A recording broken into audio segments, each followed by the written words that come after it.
Alright, we're back. Holy shit. My voice is deep today. Getting a little bit of a sick going.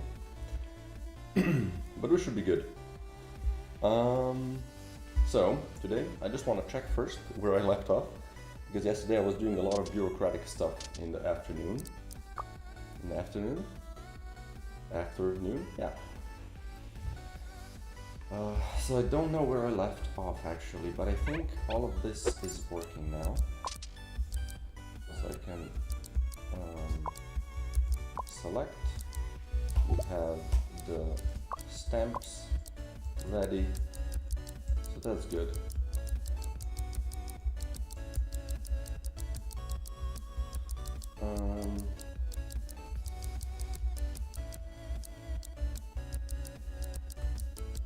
And yeah, you can go directly forward with with just selecting, just boom.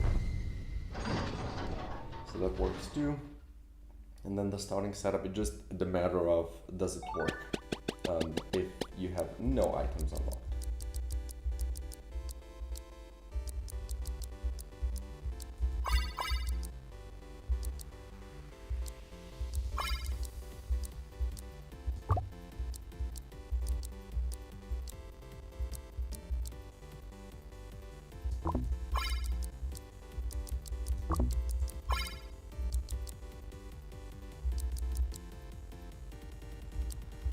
Boom.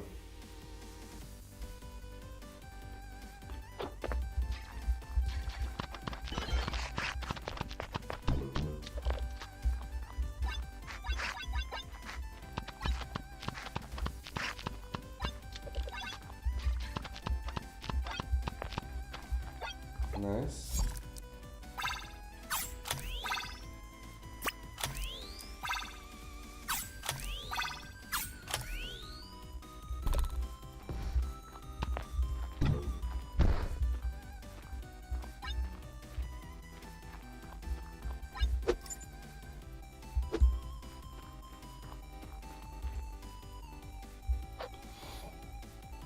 Thinking about adding some starting items that are always available as soon as you kind of unlock the starting item thing.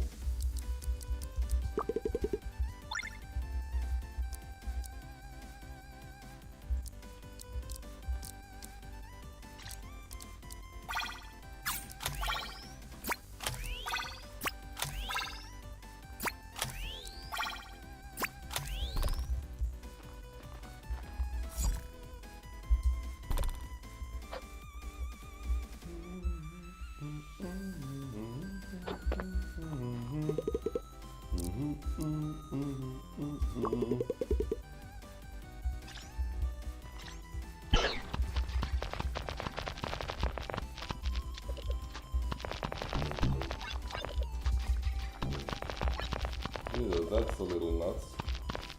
But is this the normal one? Ew.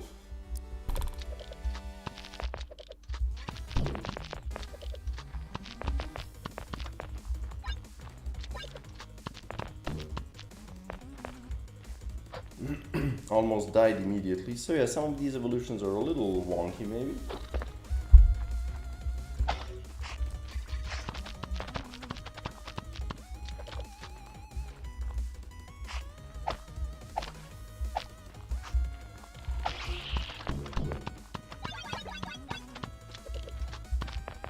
Yeah.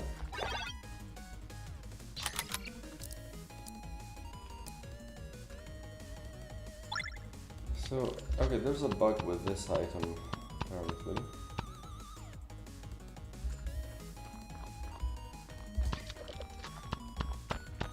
Yeah, that's not okay.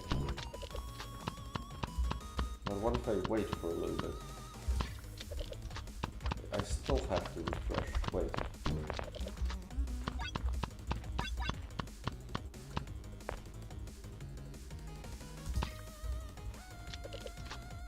Ah, so this should be a fairly simple thing to fix. Wait, can really quickly fix a bug before I move on.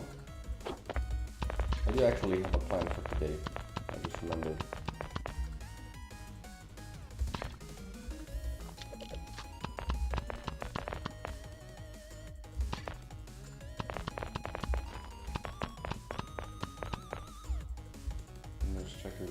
consistent.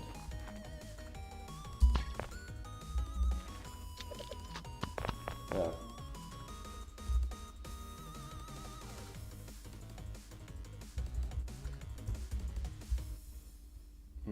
So this is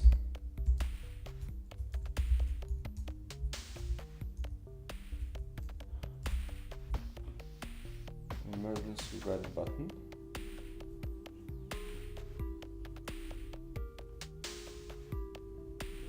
Really? What is this? Okay, let's try to refresh this, I guess. Just close the thing. Maybe that's gonna help it. It's not opening some scripts, which is kind of bizarre.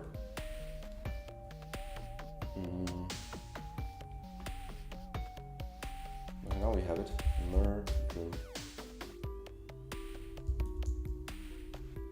Emergency red button. So this is on reload. Usability, right.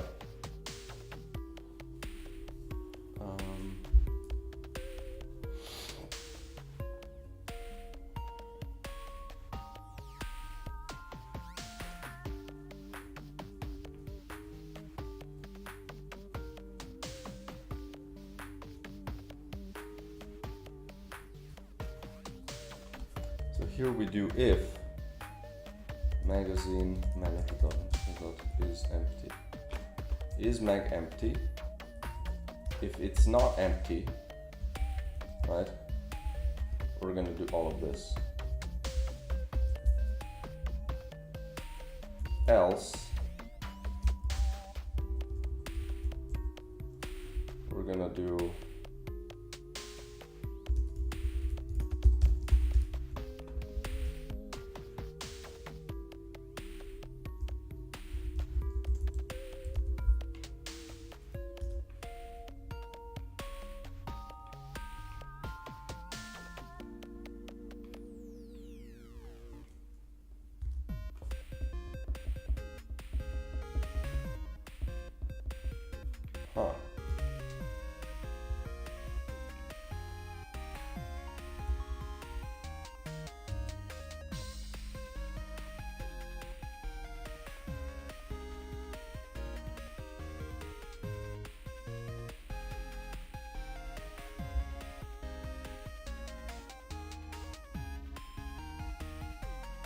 okay.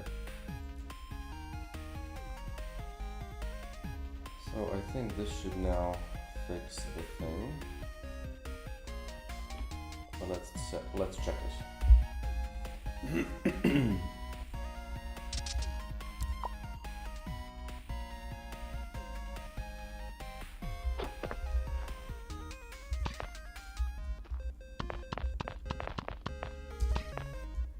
So that works.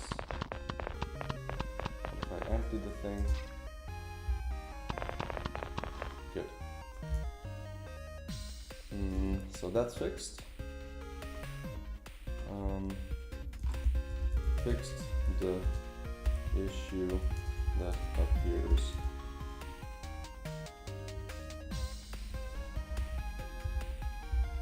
Fixed emergency red button not working properly if triggered when the magazine was empty. There we go. Fix that issue.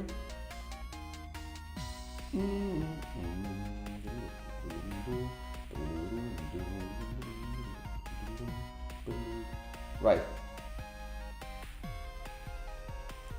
Want to do this that splits mission points, like images into the actual mission, what it's called, into the mission info. So do I have this? Yeah, I have this here. All missions. So mission info, mission sprite. What's the mission sprite? Is this used anywhere?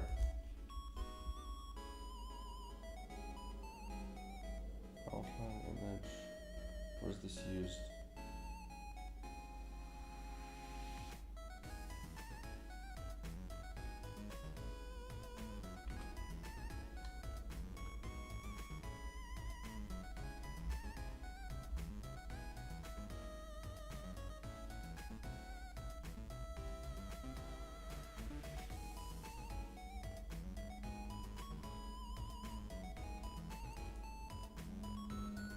mission icon, mission select point, mission icon. Where is this?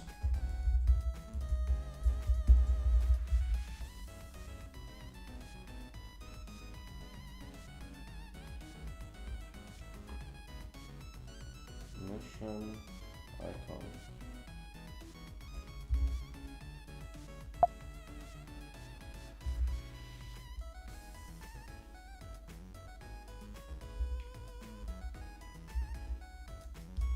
So it's not used there.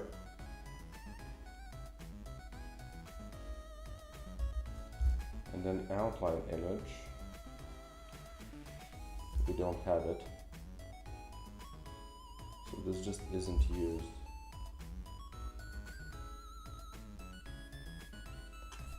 Okay, but I see no bugs. We just fixed one, god damn it. Morning, man. How you doing? Oh. Holy, my voice is so low, actually. So I guess mission sprite is already something that I can use. Wait, am I using it anywhere else? So mission sprite here, no. This one isn't used. Show general info. I use the mission sprite here, which would be fine if I use the actual right one. So I can definitely just put this right here, right? Missions manager, and then we can just assign these here. I do the regular one, or do I do this one? Maybe this one, eh? Right, but I need multiple of them. So the mission sprite, mission info, this needs to be an array. Right. And now mission icon, we can do 0, or should we do 1? I guess 1, right? Same goes here, and then same goes here. There we go. That part is fixed. Just thought I'd swing by for a tiny bit while we're getting ready for work. Ah, that's cool, man. Appreciate you stopping by.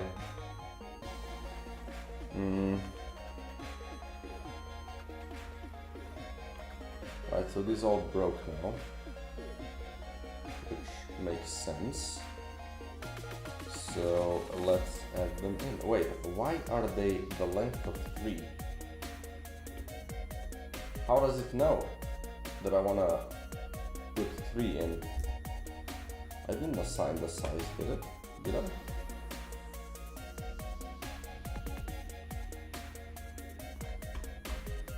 That's bizarre, but okay. Let's check art, UI. Here we are, and I wanna go mission manager, but just do them one by one. I might as well, right? It's gonna take a little bit.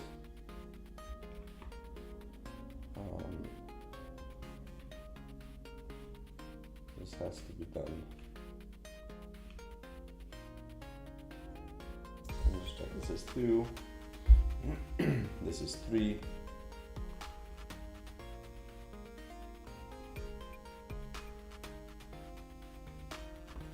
Can I open? Can I add a tab project? Just for now.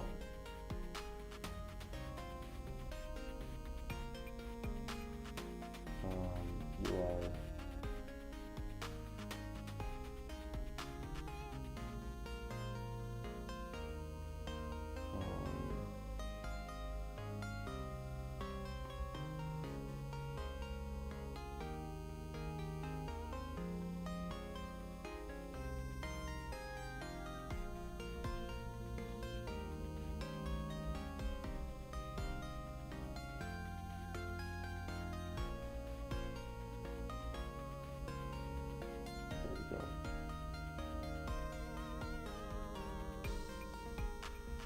There we go. Now I can go back.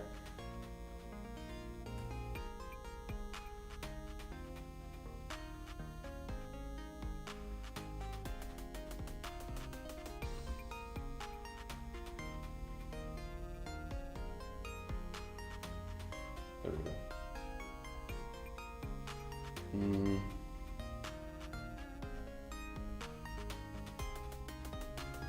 So that's this, and then we go 4, right? Yeah.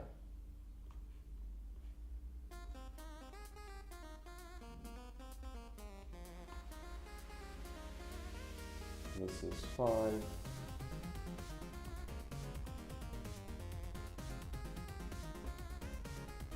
This is, oops, 6.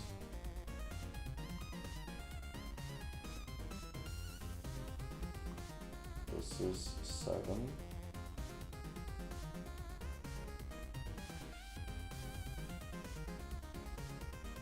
And this is 8.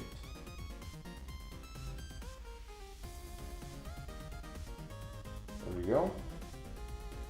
Now we have the shell biome. Yeah. So we need this one.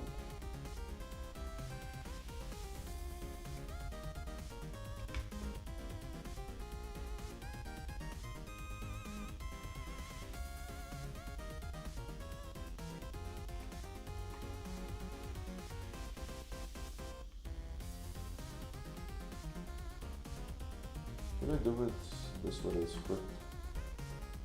Possibly.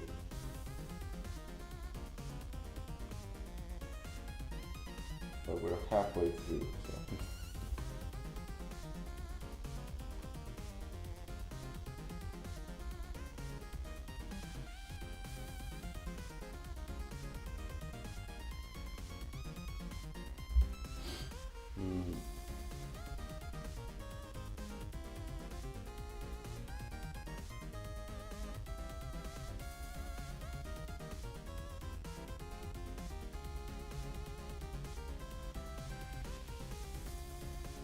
Seven and 8.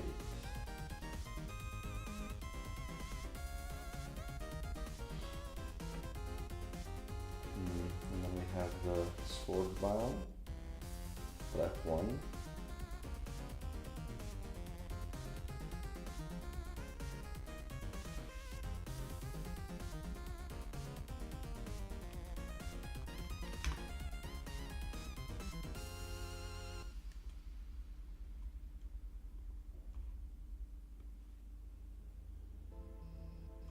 Oops.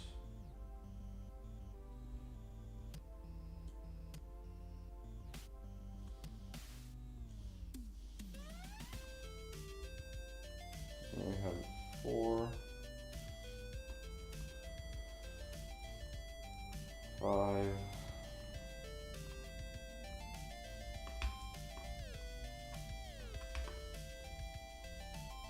6,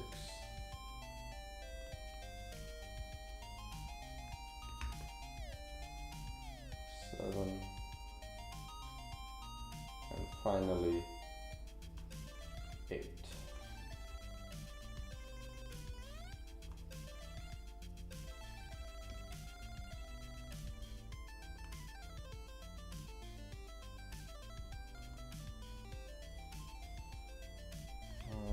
Let's just save it real quick. So now we have the heroic missions.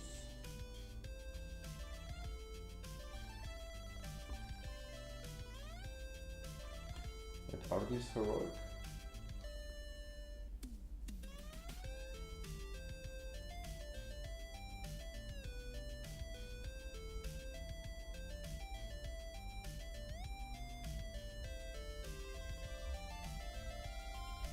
Wait, heroic version mission ID.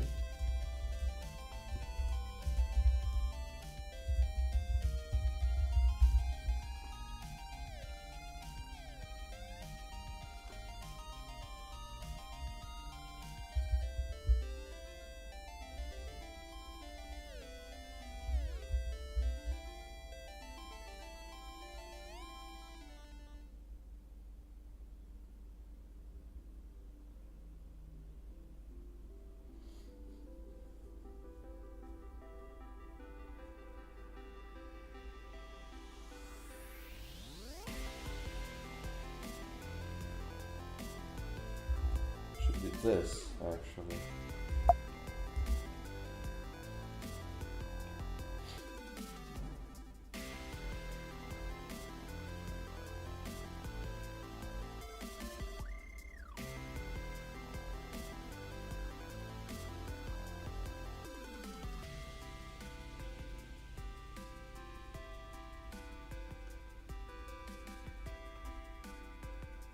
Okay.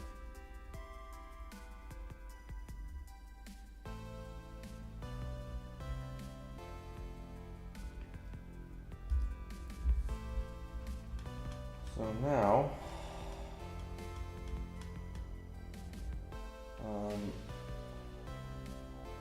these don't need it. It is their heroic versions.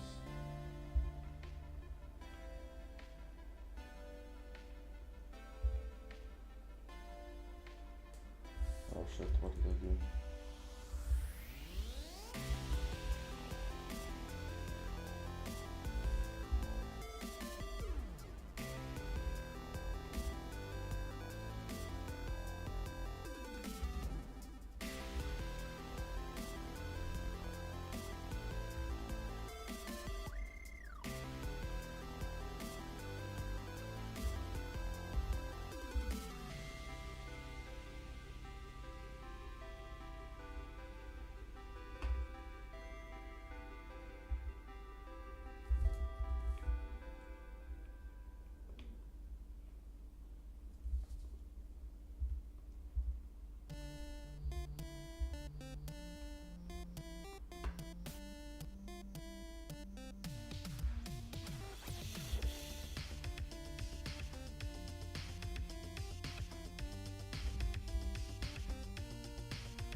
So I guess it's -1 if it doesn't have a heroic mission, right?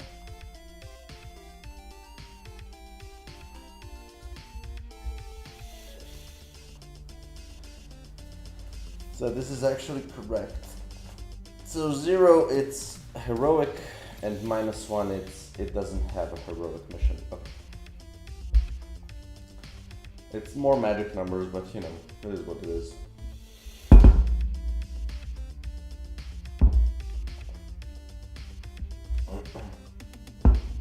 Really do this, really do all of this with some sort of like either enumerators, I mean enums or something like that.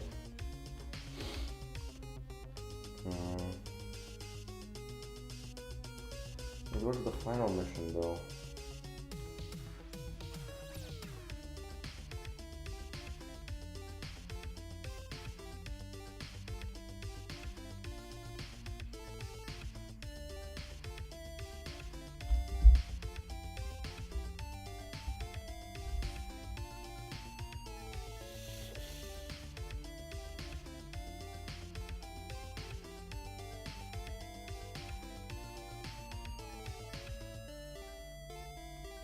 Okay, mission stamp.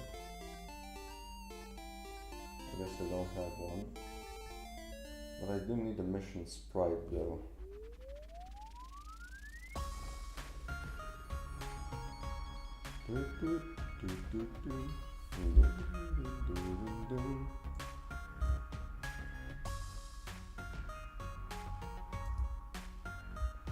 I guess it's time to open this baby up.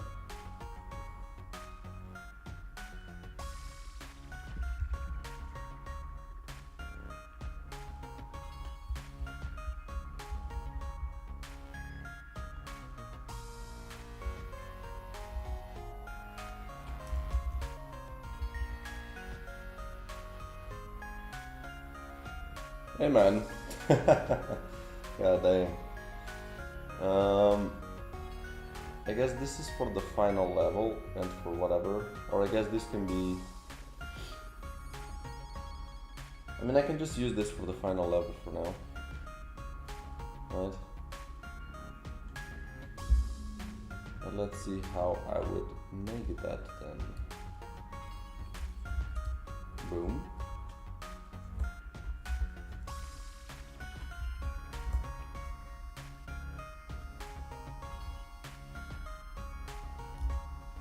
Let's do this. There's this. What is this color then? This one? It's a little strange now.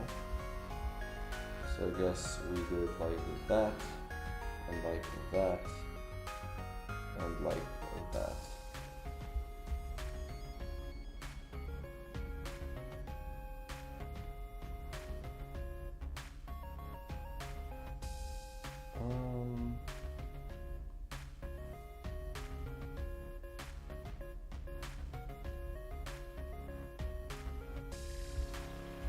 I guess that does make sense. Now what's... This one is brighter than this one, which... I mean, I guess that one kind of works. So let's see. Final mission. I mean, for now I can just do the skull. I guess I can draw a little bit of a bigger one.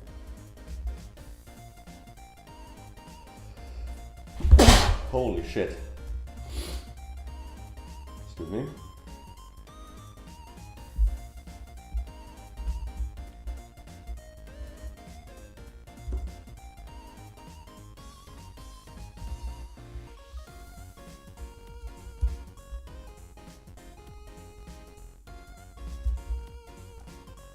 Just do this. Not be too complicated about it.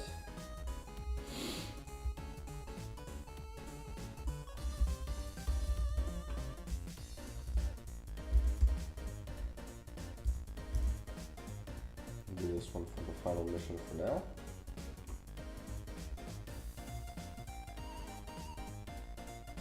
There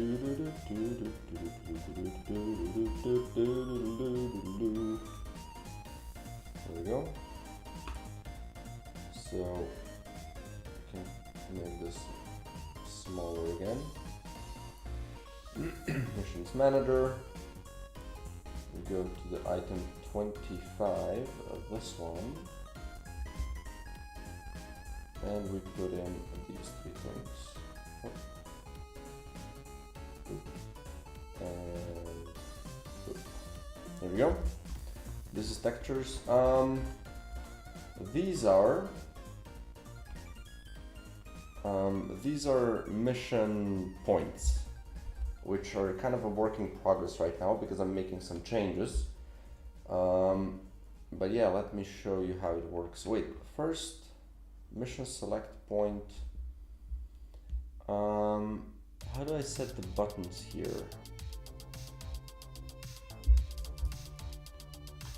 Mission select point. Open this one up. I do have the button here, and my button. But this is the, oh yeah, this is the button. Okay, so my button. And we do this thing here, which is not gonna be the thing.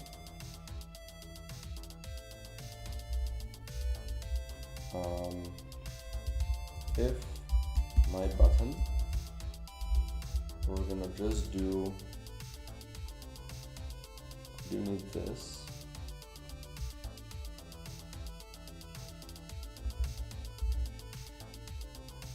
I do need all of this, and then I do need this, right? So essentially I need the 0, 1, 2, 1, I think. So let's try to do that. So we do a mission info dot mission sprite 0, 1, 2, and back to 1. So essentially, instead of this, oops, boom. I think this should already work. So let me check it. Make sure I'm on the right track, so I don't have to, so that this doesn't break, I guess. I'm gonna have to do the same for the challenges. Exit prefab mode, sure. I can show you how these things look. I don't understand how coding works. I appreciate that, man. Neither do I. But yeah, here we go. Right here.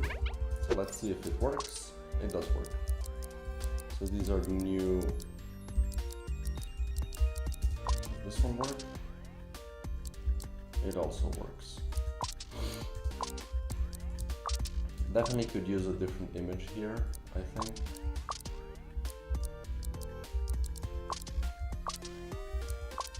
Now what about these? Yeah, these are broken now, which makes sense.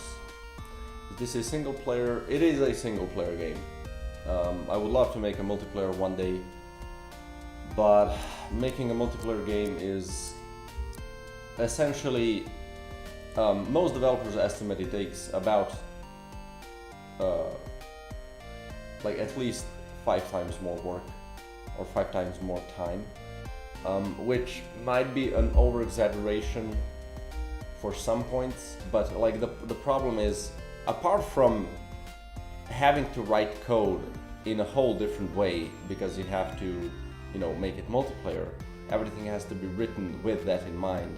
So that's why, you know the game Don't Starve, when they wanted to make a multiplayer version, they just made a new game, Don't Starve Together, because it's such a massive change. Like, this isn't something that you can just add.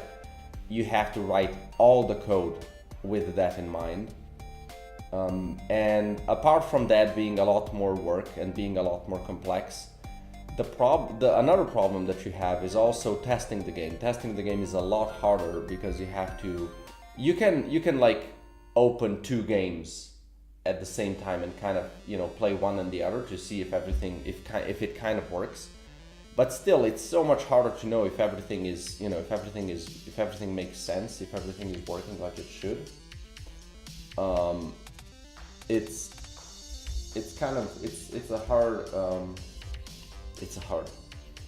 hard, right? It's not an easy thing at all. And yeah, I do want to make it multiplayer. I planned to make this multiplayer, this game multiplayer, but I just, when I started reading about it, and starting to familiarize myself with what it means to make a multiplayer game, I just said, you know what, this is gonna be way too big of a risk, way too big of a time investment, and I really should make a small little game multiplayer first, just to kind of learn the ropes, and then potentially I would make a multiplayer game that has the complexity of this one.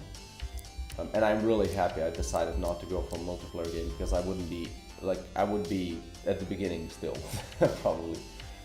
But yeah, I did have a multiplayer game in mind. I might make, you know, this game is called Games Full of Bugs, so maybe in the future I make a sequel that's multiplayer, called Games Are Full of Bugs, you know.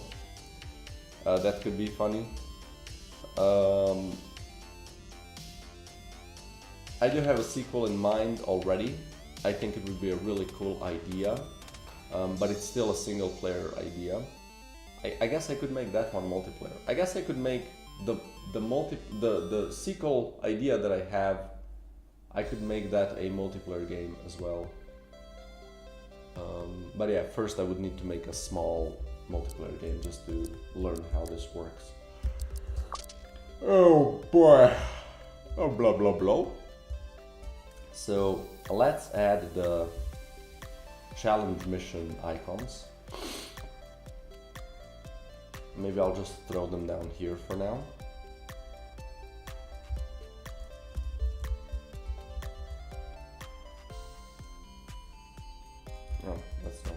works.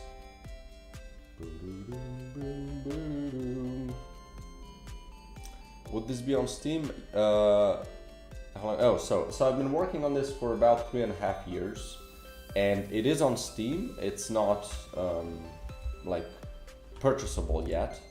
It's still in development, but you can wishlist it, which, you know, if you like what you see, I would really appreciate that. But yeah, it's gonna be fully released on Steam. There's gonna be a demo first, which is, you know, it's getting close. It's getting close, is what I can say for now. So I can use these for the challenge missions for now. But maybe I just do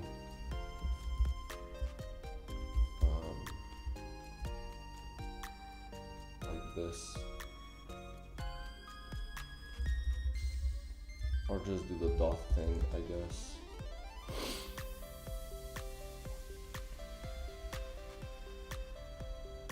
Yeah, let's just do the dot thing. I'm gonna have 2, 1, 2, 3, 1, 2, 3, 4. Just to have this thing for now. There we go.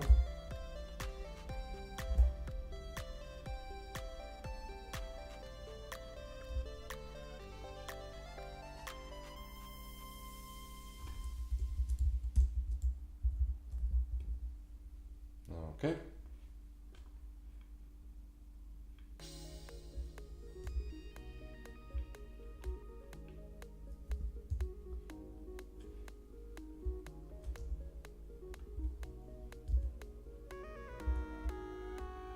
Oh, come on. I guess I do need to do it like that.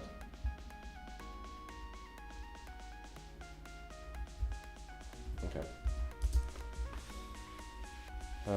What else kind of games did you make? So I made another game called NecroBouncer, which is already available. That was my first kind of major project, which is also a roguelike, but it's a beat 'em up, I guess. It's more melee combat focused, and it's about. It doesn't have anything too unique about it. There's definitely people that enjoy it immensely. I think there was a little bit of a miscommunication, which is, you know, a learning process. Essentially, people expected a lot more to the story and to the theme of it, but the theme was something that I thought of basically very close to the end of the development, which was that you're a bouncer at a nightclub and a necromancer. And then the theme wasn't really well applied because it was thought of at the end of the run, at the end of the kind of development.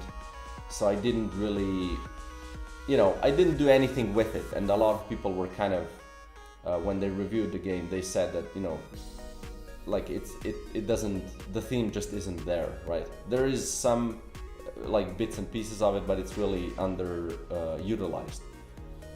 It is a cool theme, I think.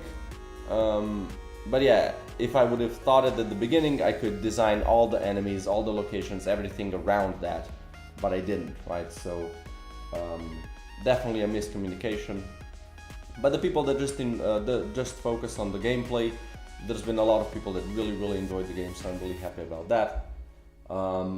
And before that game, I made a bunch of small things as part of the learning process, right? I also didn't know anything about coding and development, so I, you know, self-taught through a course, of course, but like an online course, right? I paid $50 for it and just did about half of it, and then just started working on my own stuff.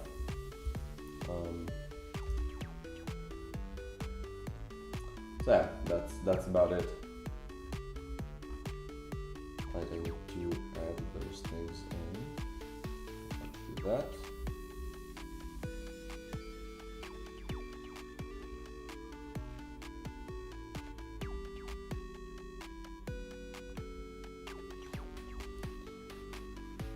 What's the first ever game you played? Oh, that I could not tell you. First game I've ever played. might have been probably some Game Boy stuff, maybe Pokemon, maybe it was Mario, maybe it was some weird ski jumping game at my cousin. The first game that I owned, I can tell you about that. The first game that I had, at least for the computer, was Red Alert 2, and thus it started my love for RTS games. Still my favorite genre. But you know, can't make an RTS game. I guess not as... It's a lot harder, I guess.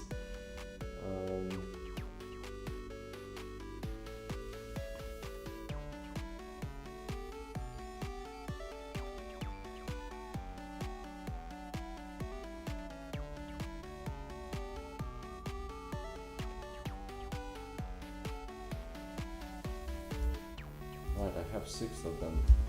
Yes.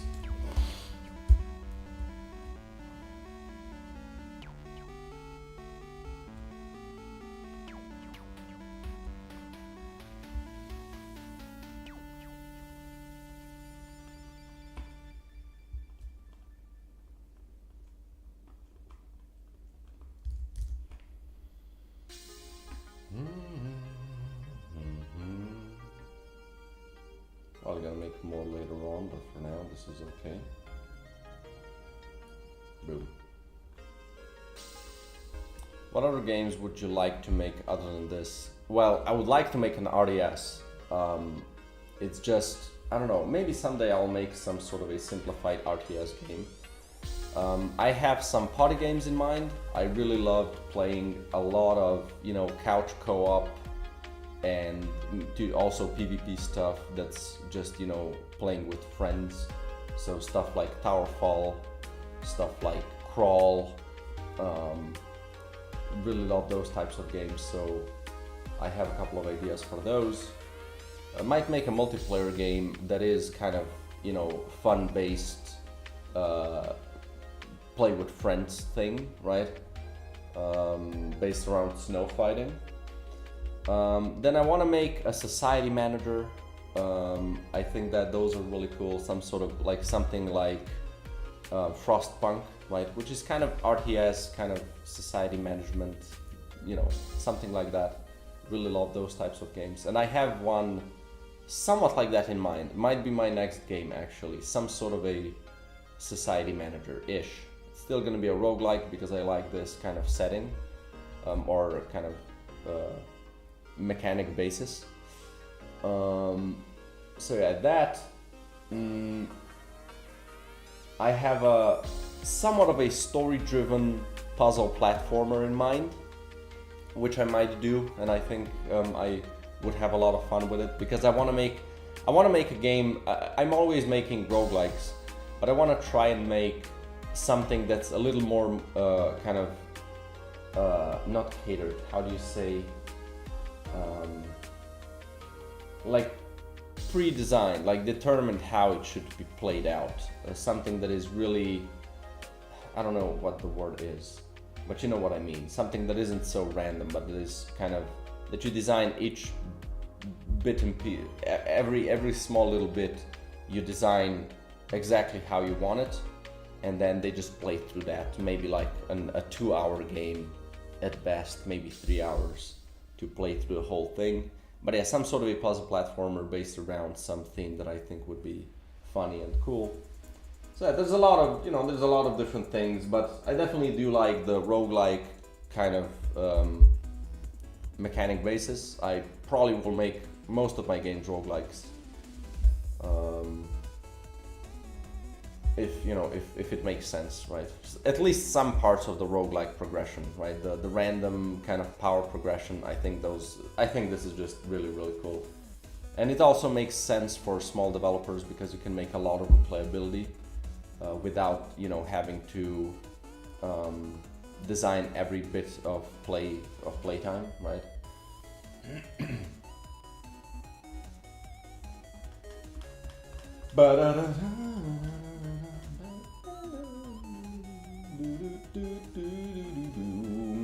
Challenges. So let's add these in just so I have this thing ready. 1, 2, 3.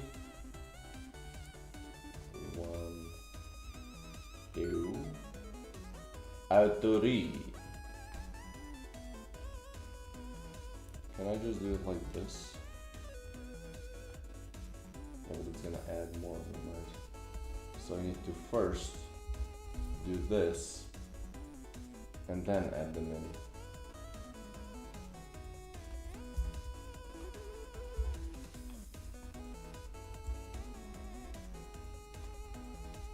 Definitely a little less dragging and dropping, which I don't mind that. Boom. And finally, okay. So these are set up. I can apply this thing. Apply to systems. We're gonna do a quick save the project before this thing breaks. Apply to systems. Didn't I do that? Why are you still being shown as if you're not saved?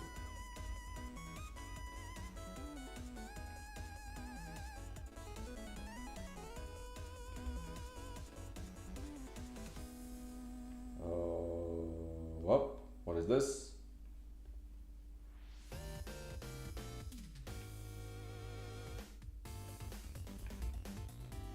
That is strange. What about this?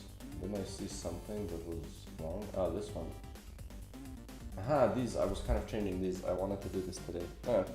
Hey Zed, how you doing? How much would you sell this on Steam? Well, I want to sell it a lot.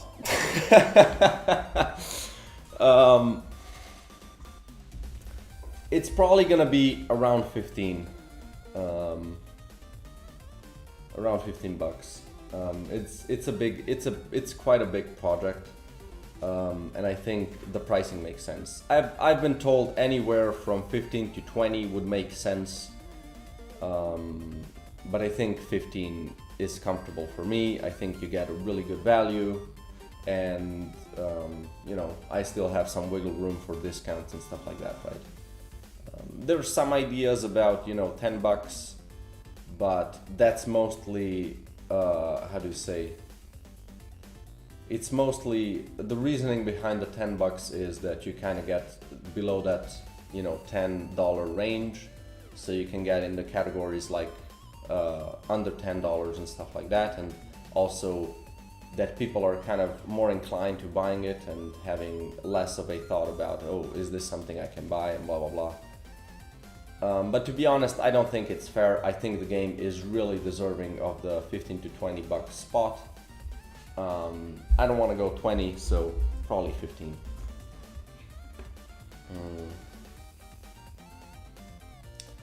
This art style reminds me of one game I forgot. Oh, it's, you know, it's pixel art game, right? So it can remind you of a lot of games, probably.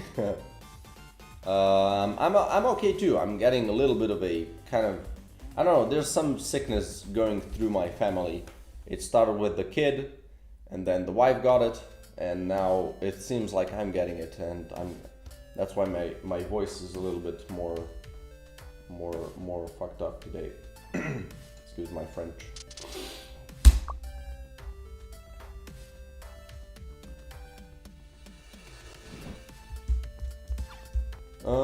So let's see. This now should work as well. Yeah.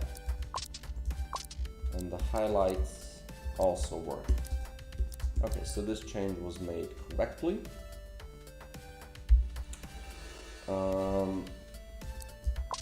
This one also works, right? Yeah. Great. Okay. So now the next question is, do I show stamps for missions here as well? You kind of already see it here, right? If you have the major stamp, you know you kind of have the heroic mission finished as well. Maybe this might be okay.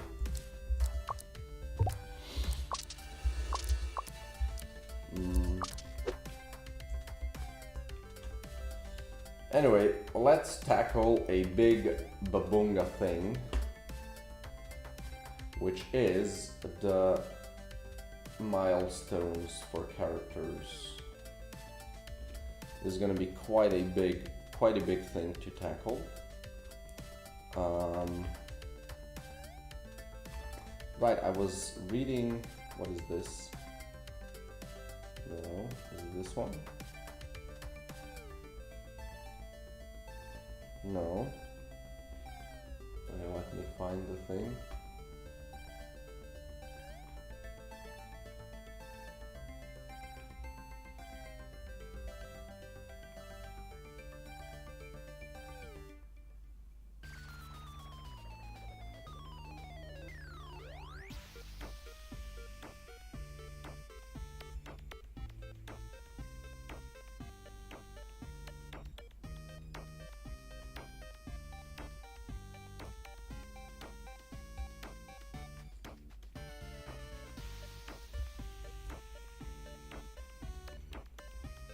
Alright, so we have the...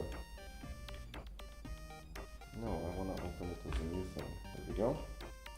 So I still have to read the engineer dialogues.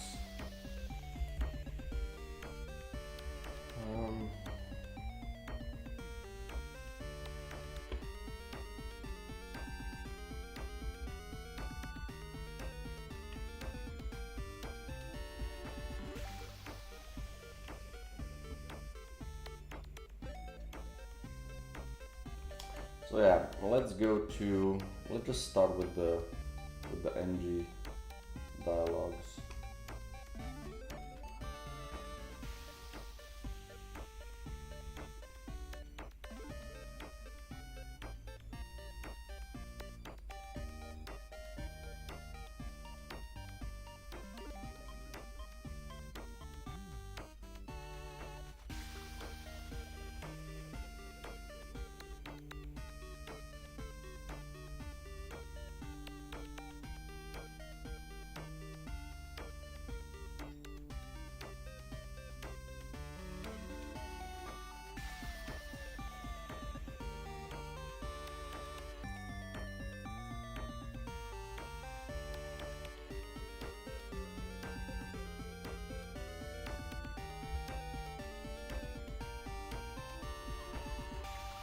Okay. That's a whole lot of text.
I can just send this to a friend of mine.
Okay.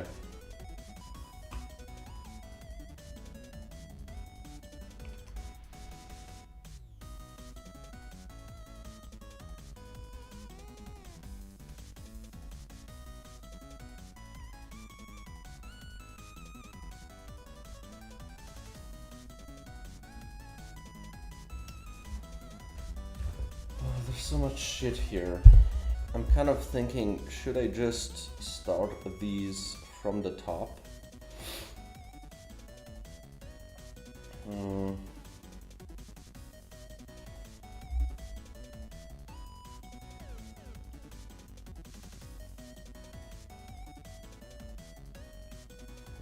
Am I Russian? No. I am Eastern European. That's what you might be kind of hearing, maybe. But I'm Slovenian, which is below, I don't know where you're from, and if you're familiar with Slovenia, it's a small country.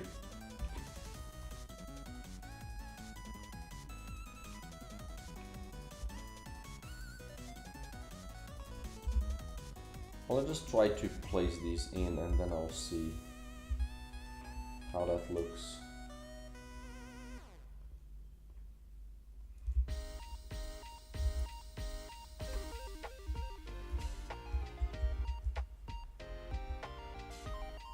Good English though? Thanks man, I appreciate it.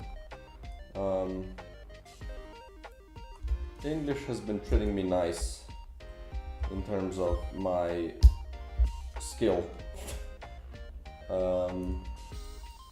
We definitely have, like us Eastern Europeans, definitely have a lot of issues with English. Because we want to talk like this, really robust, really Russian-like.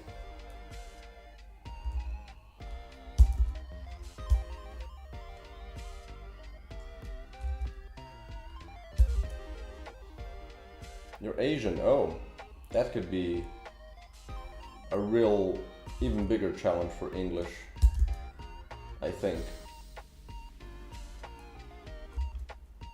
Depends on which Asian, I guess. But a lot of Asian languages are way different than anything that you hear in the West. So it's a much bigger challenge.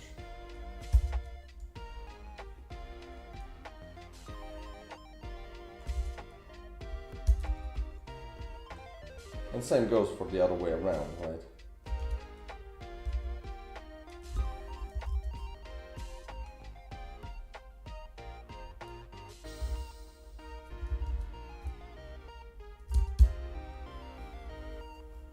No, great. Where from Asia are you from?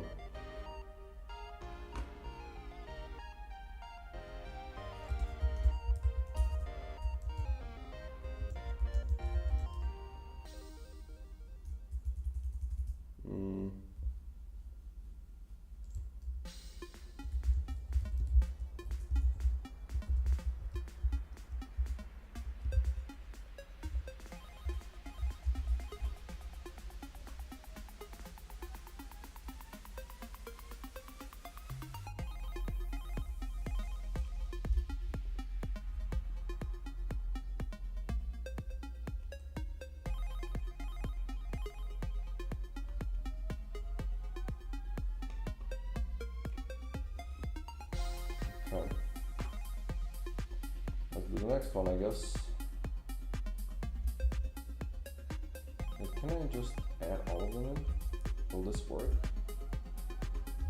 Kind of.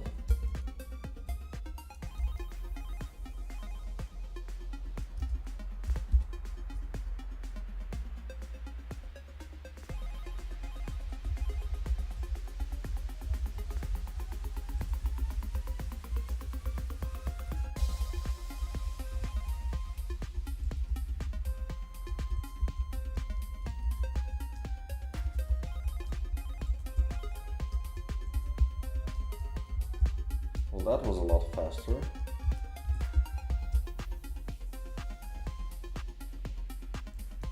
So Angie, I guess this is boom, and then just extend this, boom. MD3, 0, 1, and let's go for the next one.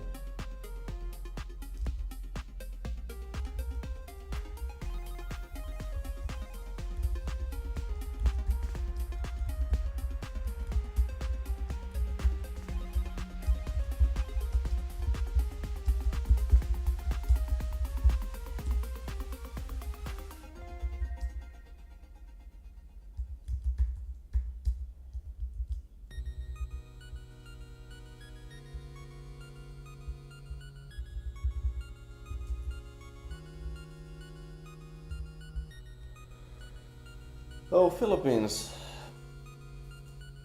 Oh, that's cool, man. Holy shit. What's the time over there? Is it... Oh shit, I have no clue how the timing works. Is it later? Philippines... I don't even know how the Earth spins at this point, holy shit. So 4.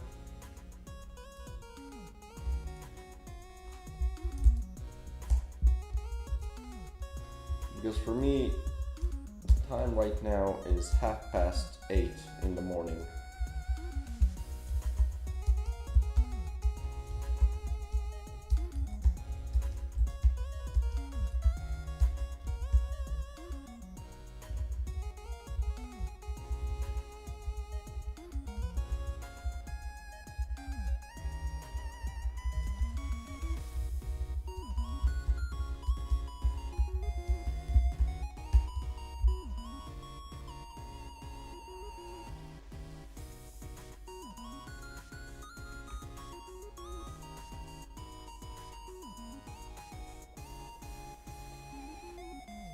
Yeah. What, in the morning? Like at night?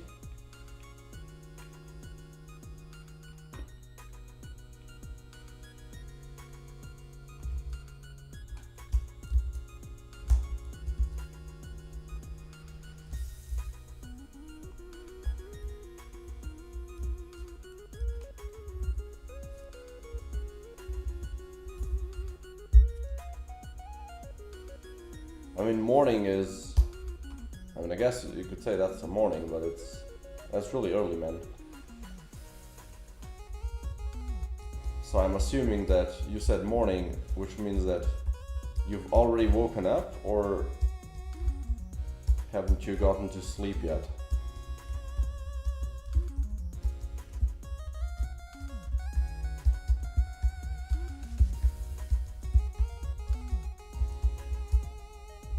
Okay.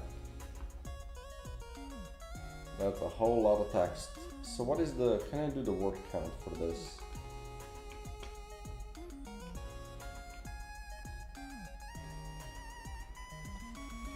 How do you do the word count?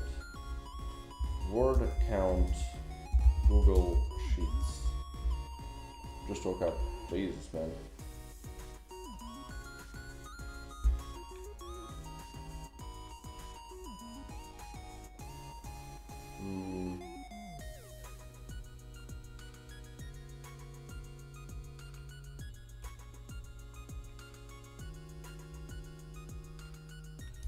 Boom. Boom.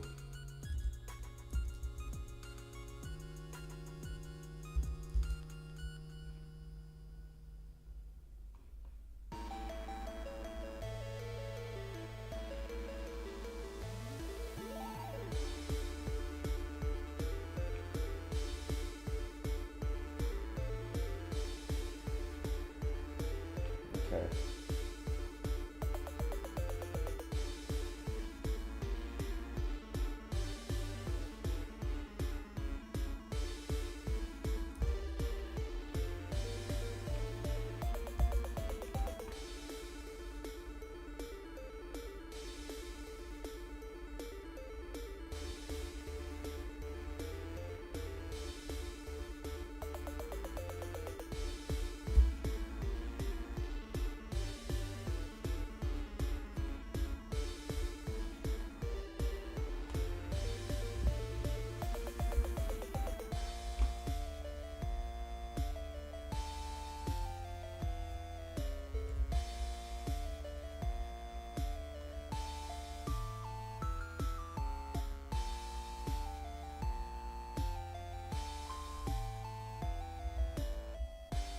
There you go.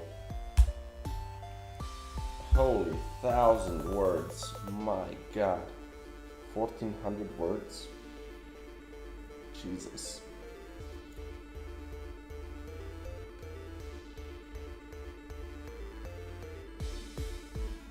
That's a lot of words.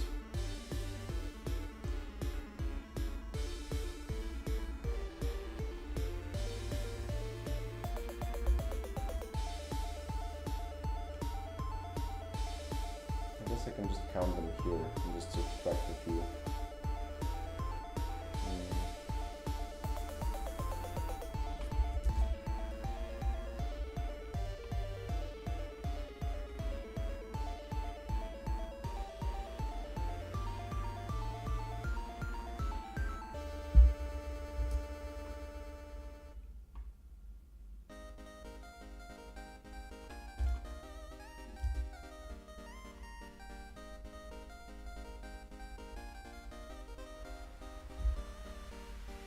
That's 4,000 words.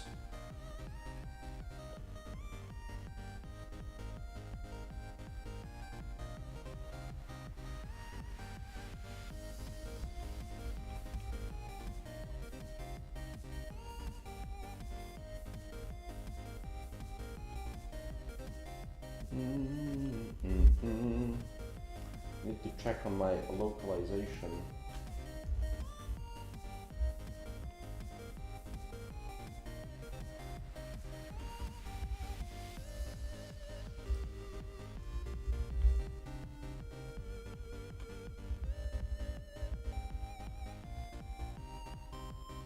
This one. This one.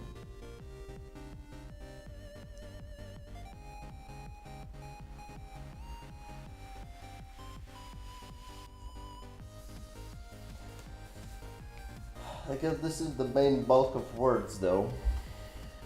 But holy shit. What about this? If I go to...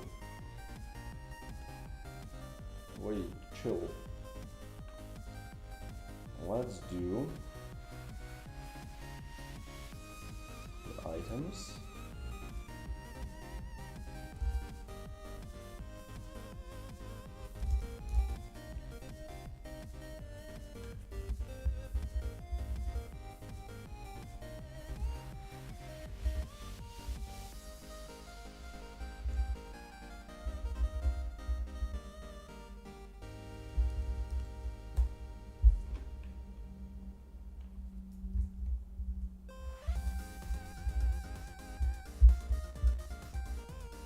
$2,000 words, which it's not really because a lot of them are, you know, not words.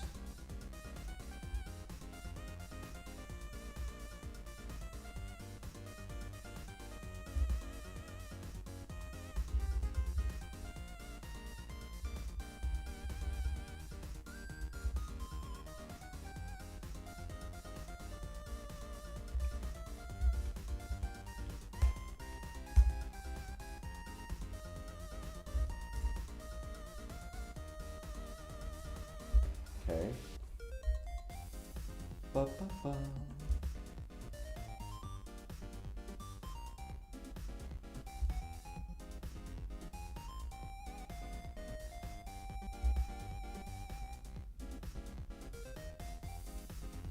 Don't need this one though.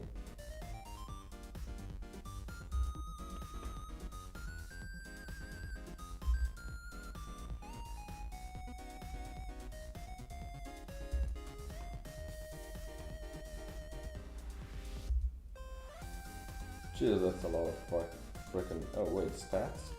Is this a thing? There's 1,200 words in here? Really?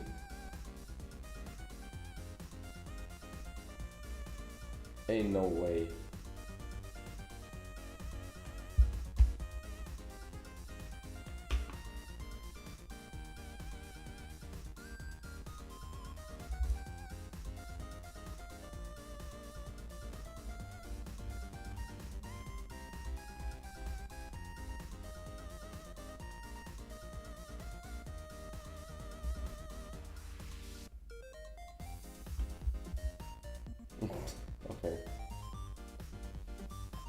better.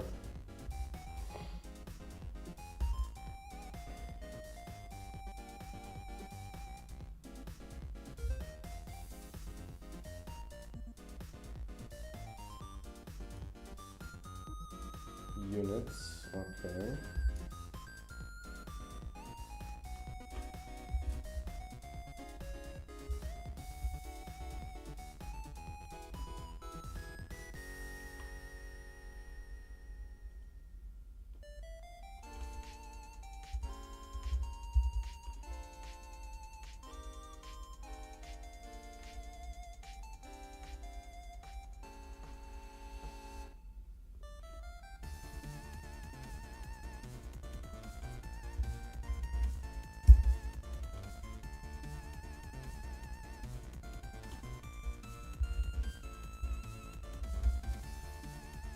Yeah, this is a lot better.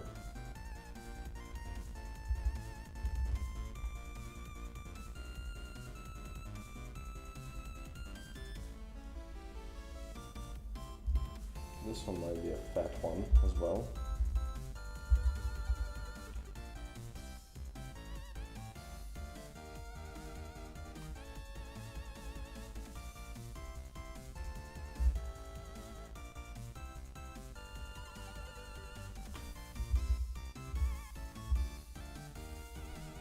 I don't think I can speak our Western language. What do you mean, your Western language? Like you have multiple languages?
Okay.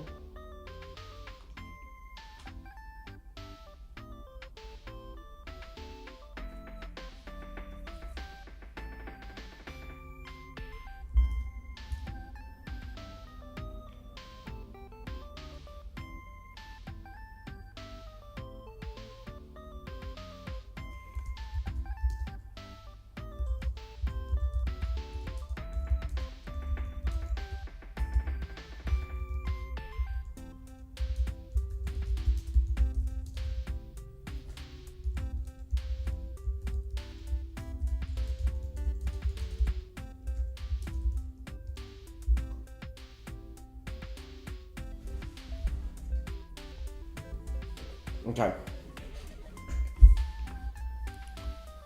Can only speak fluent Filipino? Yeah, but what do you mean Western? Oh, sorry. Basically, there's two regions. I mean, the Philippines are quite big, no? There's like a lot of people.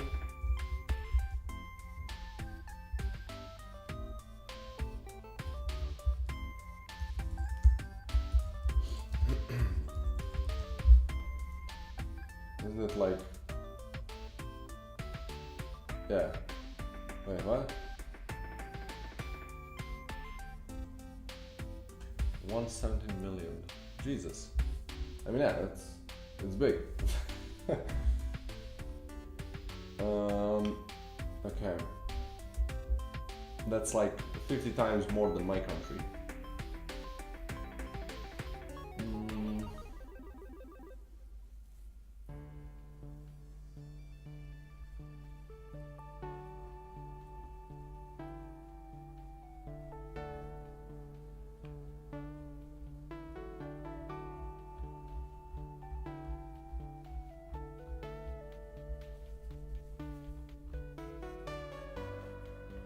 well, it is what it is.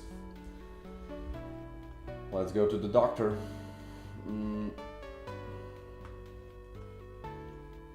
think I will be removing quite a few of them still, but it still concerns me the amount of money that's gonna I'm gonna have to spend on localization, I guess.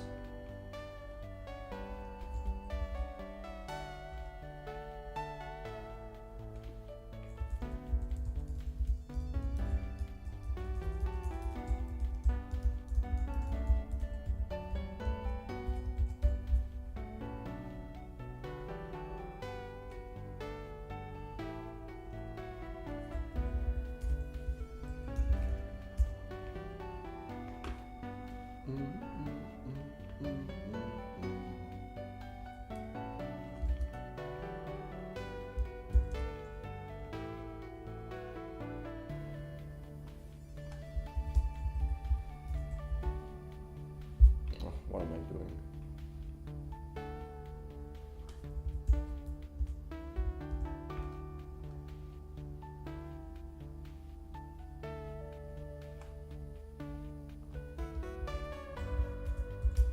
Boom.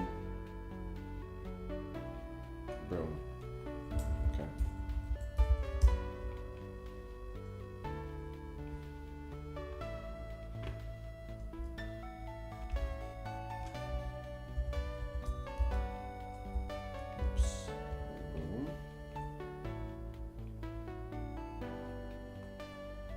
Go. 4, 1.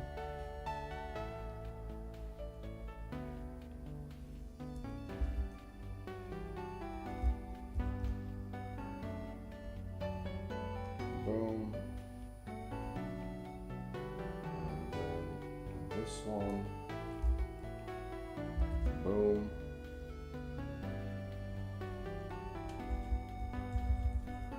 Five, 0, 1.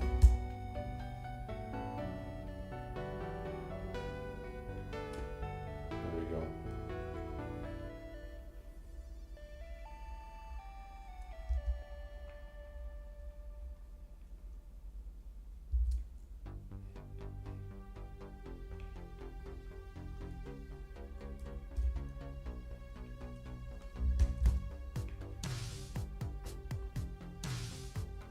It's less. That's good. Does make me happy. Okay. Scientist. Boom. I'm gonna do Tsoi. Relationship up 1, 0, 1. There we go.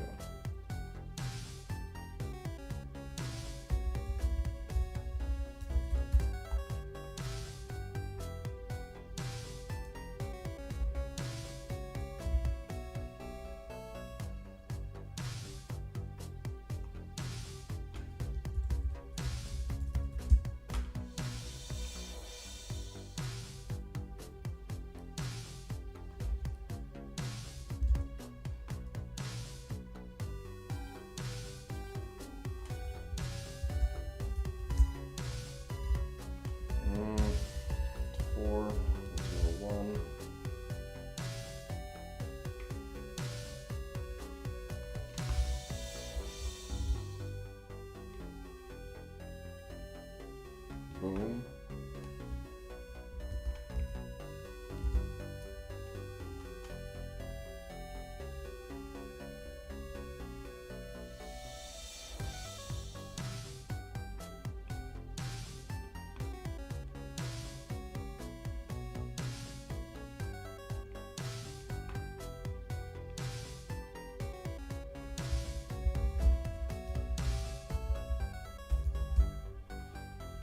There we go. And then finally this one.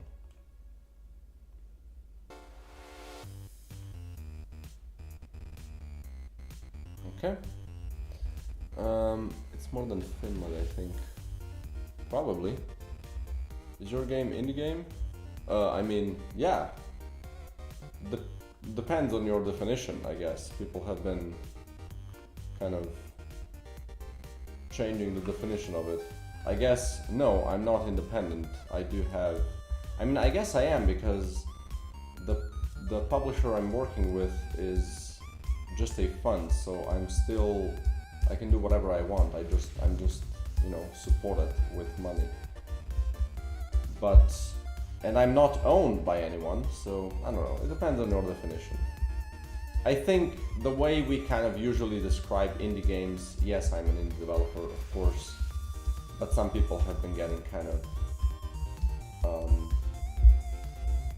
do you say, sensitive with this term, so I don't wanna assume.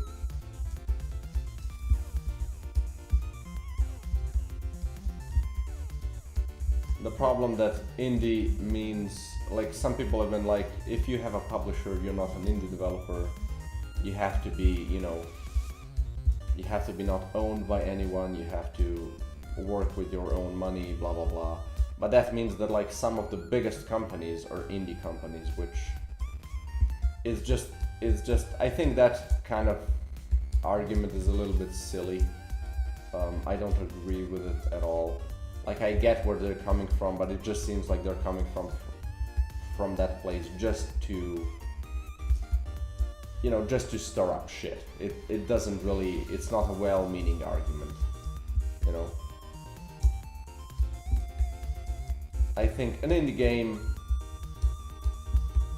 a good kind of way to go about it would be either by team size and by the amount of money you have, right? The amount of money that the project, I guess it's a project by project basis, right?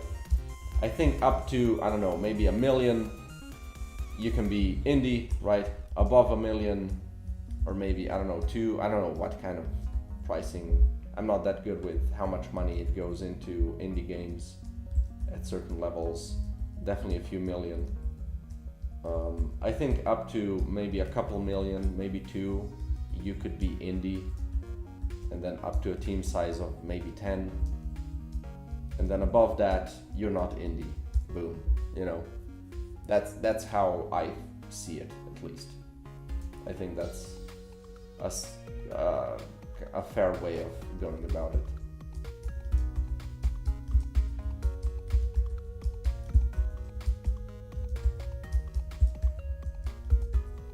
Oops.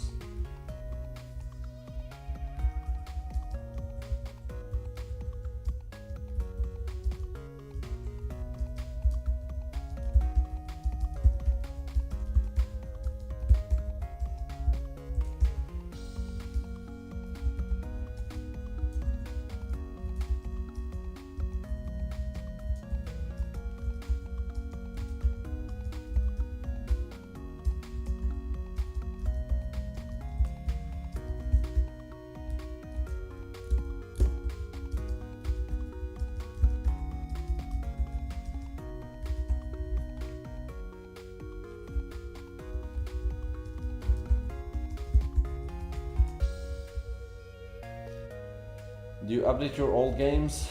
Haven't for quite a while now. I did for a certain amount of time, but when the kind of nobody cared about the old game anymore, I stopped updating it, right?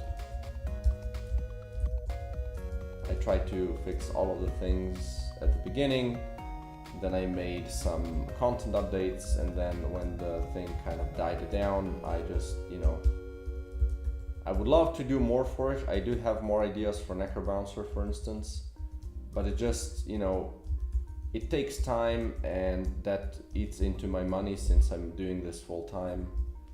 And if there's not enough excitement for the game, enough of interest, I just can't afford to do it, right? If I would get the money, aka if people would buy the game enough, then I can support it more, right?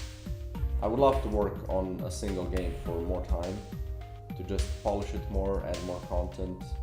But yeah, it just depends on, does it have enough of a player base, enough of a purchasing power that I can, it supports me doing it, right? If it doesn't, I just can't. I definitely always the game that I'm gonna make, I want to make sure that the game is working. So when I publish it when I release it, I want to make sure that I fix everything I can for as long as I can, and make some content updates either way, if it's successful or if it's not. And then, you know, after half a year or whatever, I kind of assess, like, did I get enough money to support the development of this game more, or do I need to start a new project to, you know, start working towards the next money, right? I may solo that, yeah. I do commission some stuff, right? I do, like, these texts, I commissioned a friend of mine to make them, like the dialogues. I commissioned music. I commissioned, like, the art that you see on the Steam page, like the cover art on the Steam page. And I commissioned a little bit of art in the game, and I can show you exactly which part, because I think it looks cool. But everything in the game is mine except for these things in the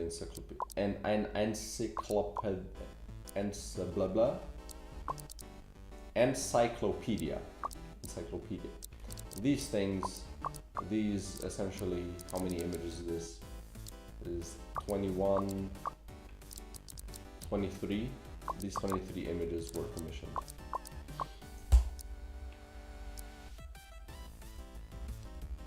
Now that's one thing I'm always best about. I don't understand how and why people do it solo. Well, you know, it definitely has its downsides, right? The self-motivation is hard.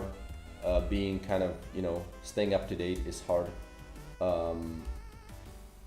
You have nobody to bounce ideas off constantly, which is again another really hard thing. You make a lot more mistakes because you don't have somebody to talk about what you're doing all the time. But on the other hand, I can do exactly what I think is cool, exactly what I find fun. I need a lot less money to be operable. There's a lot less lost time in terms of communication and stuff like that. I was convinced by a friend of mine that it might actually still be faster with 2 people, because you save so much time but with not making mistakes, right? And you get that motivation factor where you kind of, you know, motivate each other, right? But I think above 2 people, it starts to slow down per person. You're faster with 3 people than with 2, but per person you're slower, which means that you're more expensive per amount of work done, right? And because of that, I think it's a lot easier to be solo, because I just need money for myself, right? And then I commission stuff when I need to, but I can really easily think about that money, right? Do I have, I don't know, $100, 1,000, whatever to spend on this? Yes, okay, let's do it. It's a lot different than having someone on and paying them constantly, right? That's a much higher kind of risk. Previous game was also solo developed, yeah. That one even more so. Music was commissioned and that's it. I had a publisher, so they handled the marketing and stuff like that. But yeah, in terms of the game, everything was by me. Well, not the localization and stuff like that, right? That was obviously paid. I'm not fluent in 8 languages. But yeah. Anyway, let's do some pulling. Dialogue texts, no string tables. Let's start with NG. So dialogues, you know, let's just pull all of them. So pull, let's see if the pulling will work, please. Great. Doc, NG, boom, and scientist, boom. So now I need to make a bunch of new dialogues, which will take a little bit. Will it? I mean, I guess It depends. It depends on how polished I want to make them. I don't have to polish them too much right now, so it might actually be somewhat fast. So let's go to dialog texts. We're gonna go with the doctor because it's on the first place. We're gonna make a new folder. These are gonna be relationship up dialogues. They make it like this so it's easier to read. I just make it like this. I can make it like this. And then I'm gonna copy one of them. Final quest. We're gonna make this to 0. You know what? Do I just make a new one? No.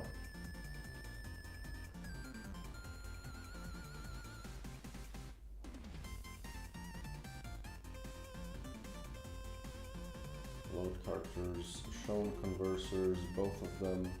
So yeah, that's about it. So let's just start with the first one. So doctor, and we started off right here. So let's do this, and then I just place these in. How many do I need? I need 14 of them, so I need 15 of them.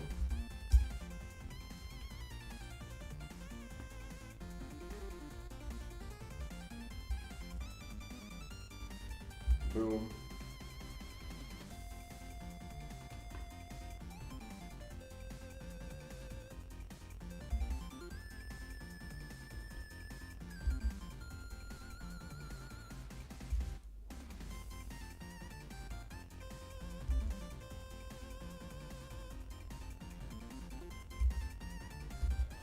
If this would be, why doesn't this just, like, what is this, what is all this space there?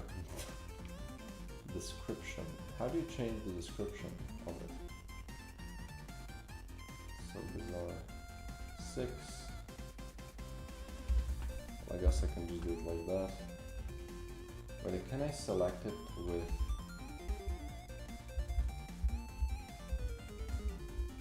I mean, somewhat.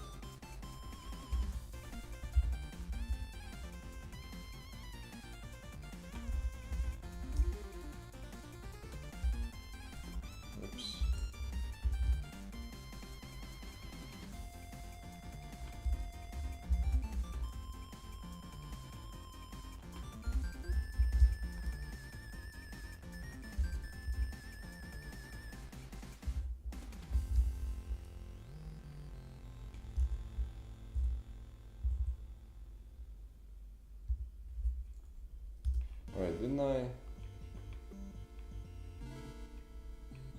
Oh, it's 16 of them, oops. So we need 17 then.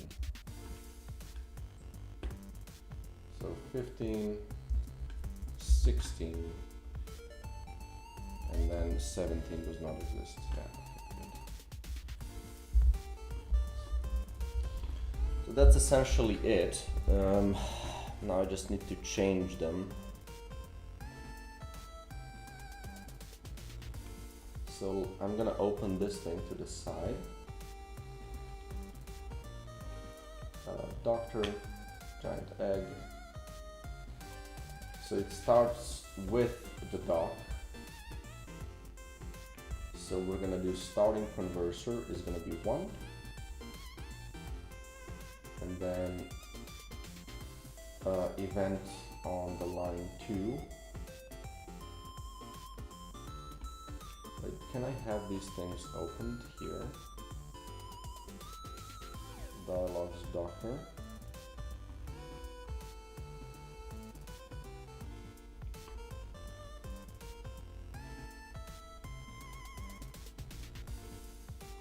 There you go. So number 2.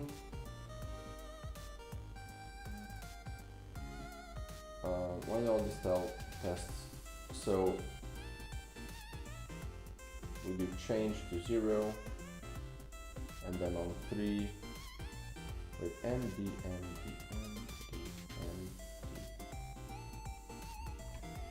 So, okay, so up to, what is this sound is saying?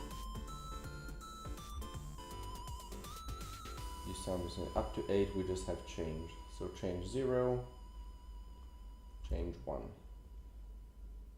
change 0, change 1, change 0, change 1, and once again change 0, and then on the 9 we have, well, that's just purple, so we again change back to 1, and then we don't do anything on the 9,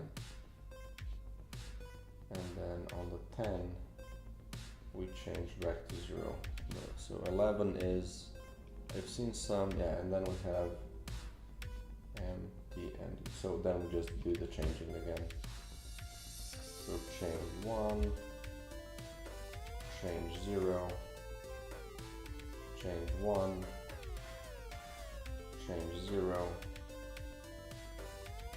change 1, and then we have the end here.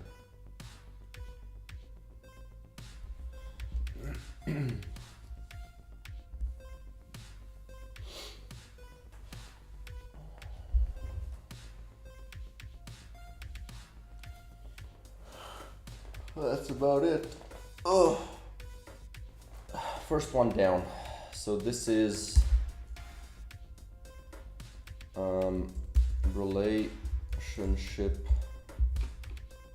relationship 1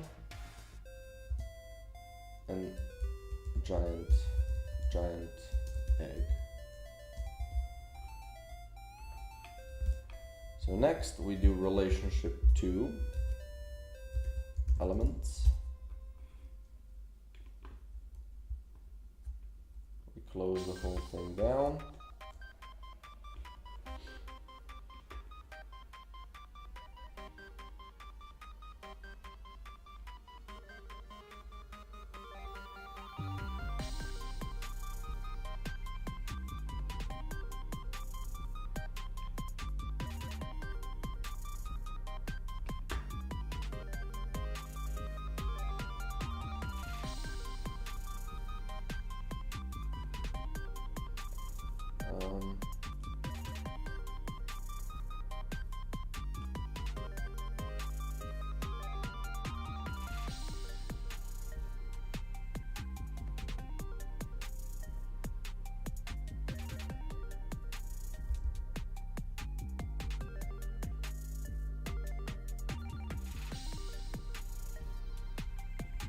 So we're just changing from 1 to 0, so we can now do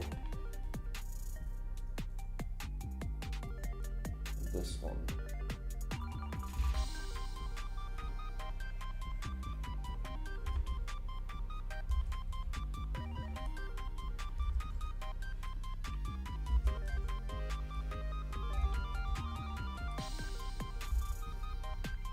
Really have to do these differently next time. Just have them be in one text file so they're easier to edit. This is definitely not a good way of doing dialogues. I'm kind of excited of doing this again from scratch.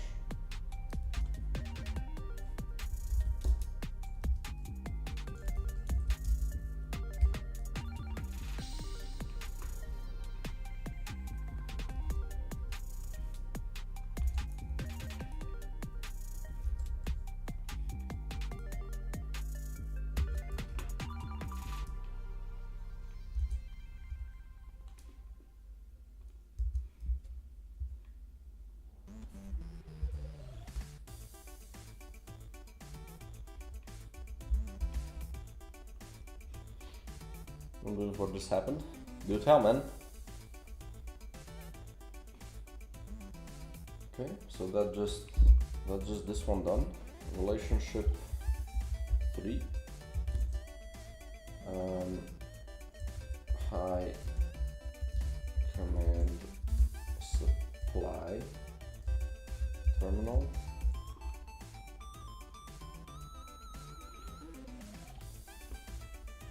MD.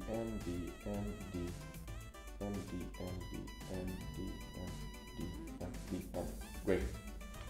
Love to see that. Love to see that. 3, 0, copy, 1. And 2.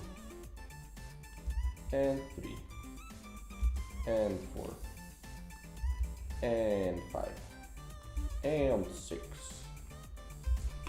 7. 8.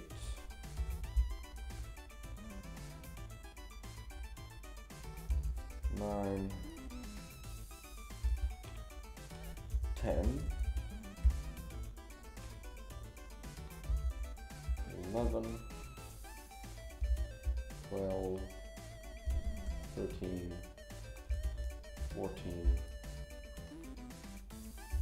15. 16.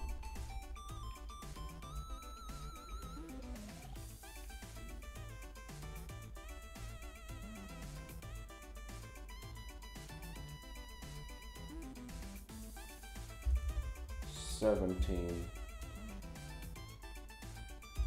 18. No 18.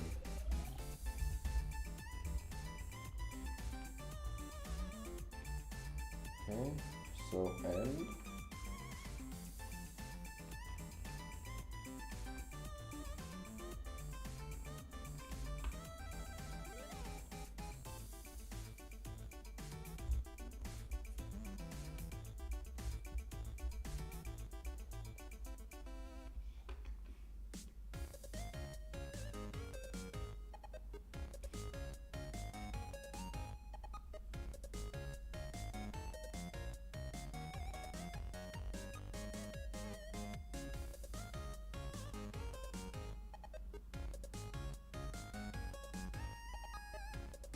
Okay,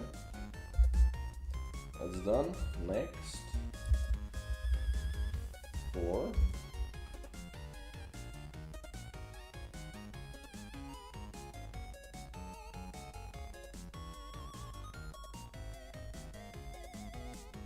Oh, this is the cloning equipment.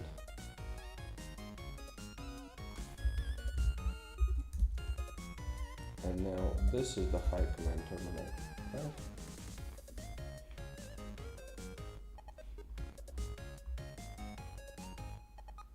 Yeah, okay. Oops.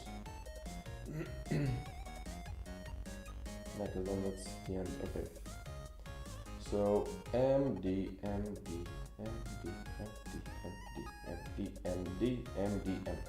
Wait.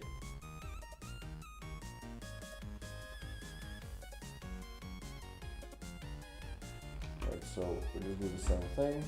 Love to see that.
Okay, good. Next, final one, 5.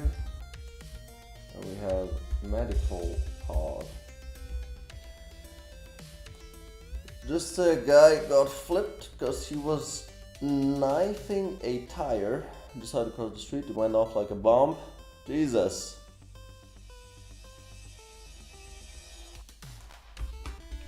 Those things are absolute menaces. MD, MD, MD, MD, MD, MD. Again, one by one, so I can just do the same thing. 5, 0. Start with number 1. And just do the same thing again. Oops.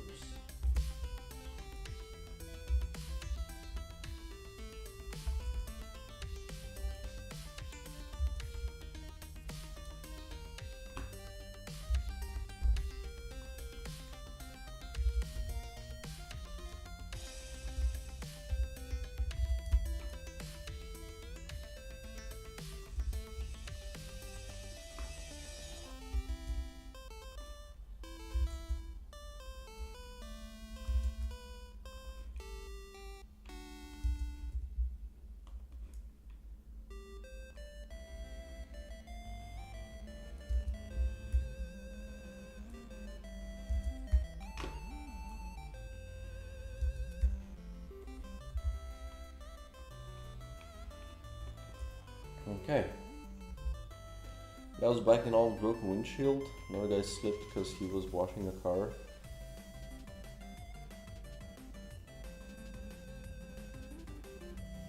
It sounds like you're watching a freaking. Are you sure you're not watching a fail army video? Jesus Christ.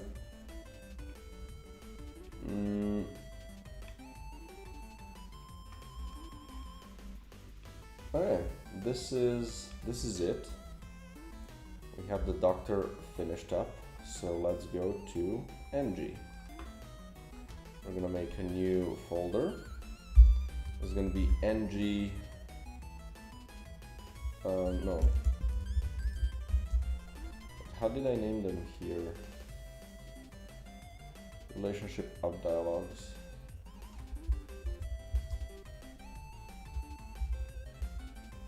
Doc.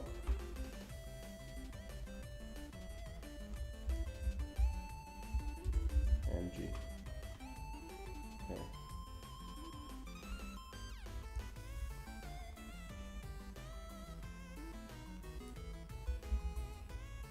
Maybe this one here.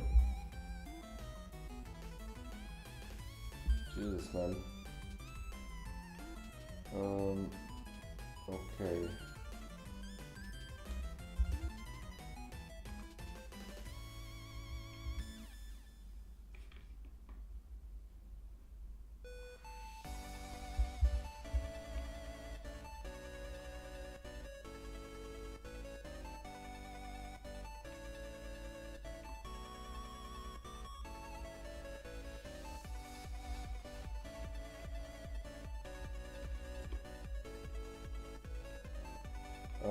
Okay, let's go to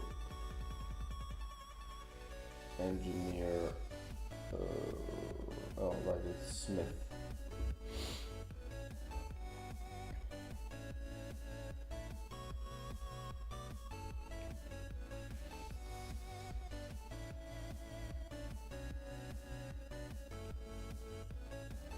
Okay.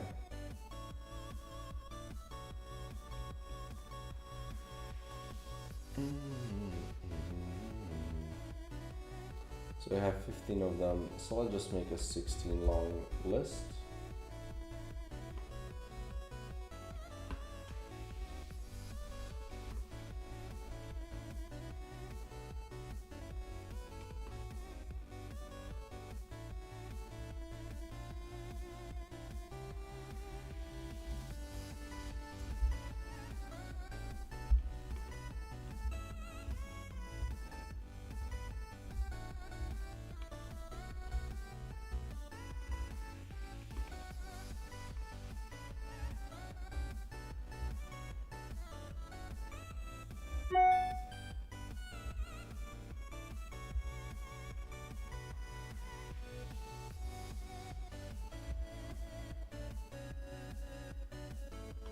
There we go. Alright, we can just check my mail.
Okay, I'll just place the thing in.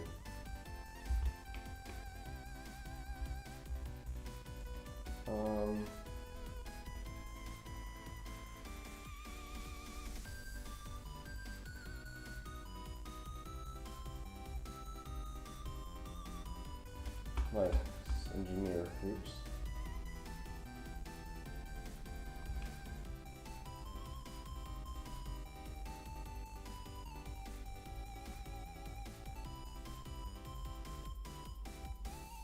Okay, so same here. No branching conversations. Starting conversation is going to be 1.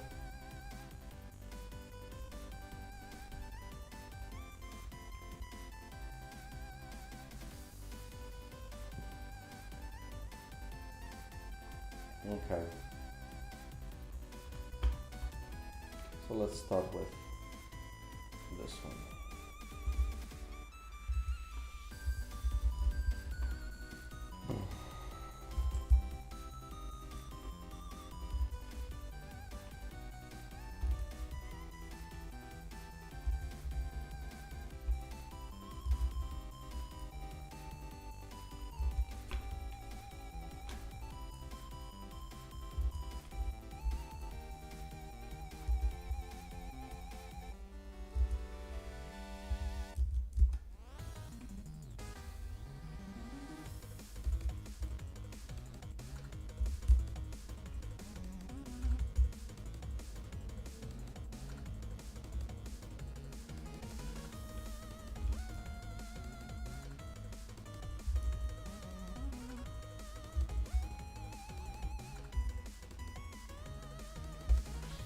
Okay, so then we do the changes.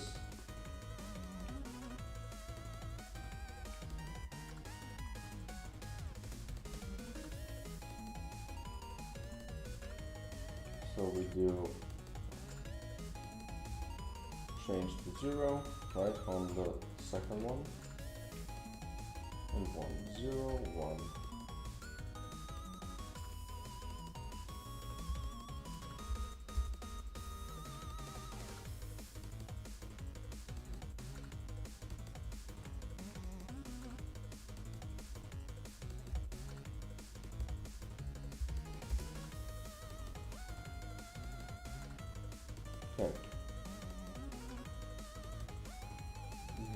Okay.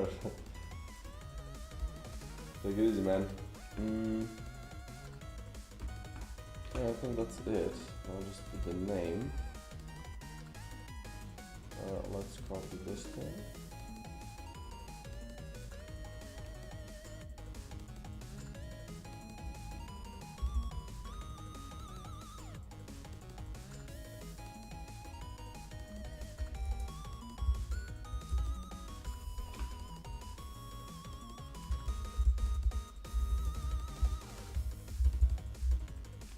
Okay.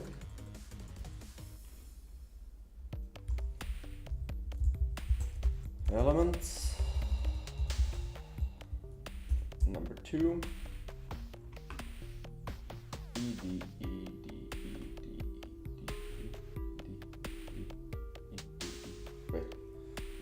Great. Love to see that. And I'll just go from the beginning.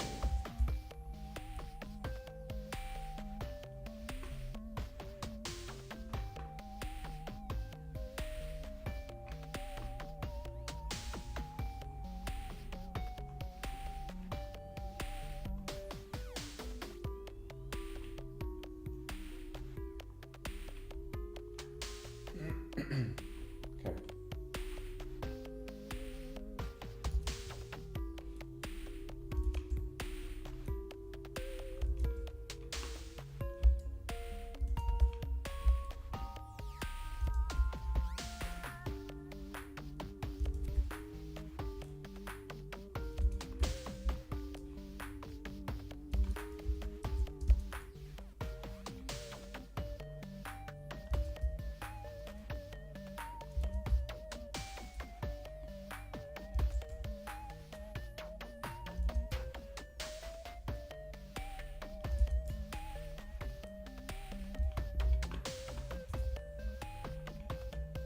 great. Done. Next. 3.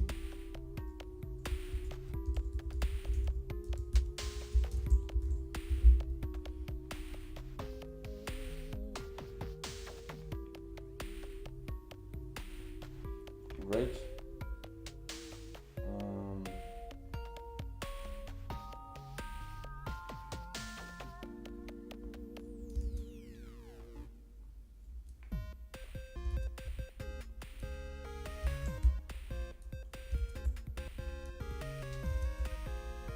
This is like the main bulk of text this game is gonna have, or dialogues, I guess. So I'm happy to be kind of finishing this stuff up a little bit.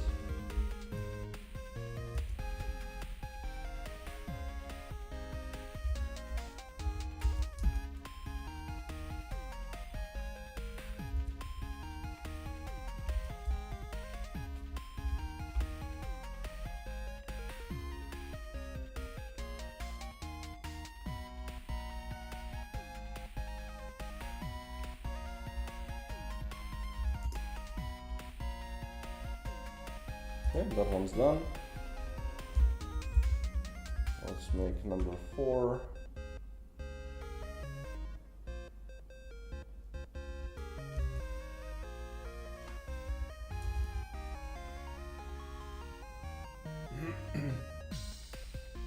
ED.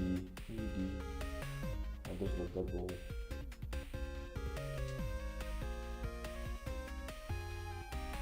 Okay. We're going to be inserting an element here. 1, 2, 3, 4, 5, 6, 7, 8, 9, 10, 11, 12, 13, 14, 15, 16.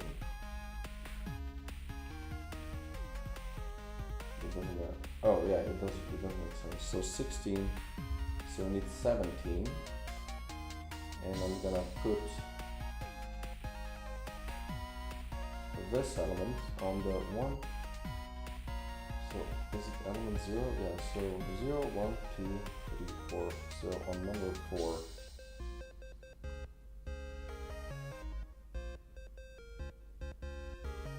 So 0, 1, 2, 3.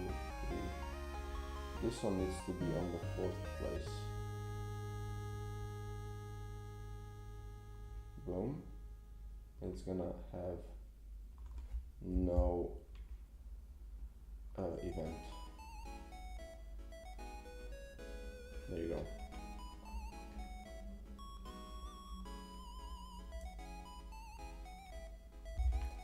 Back to it.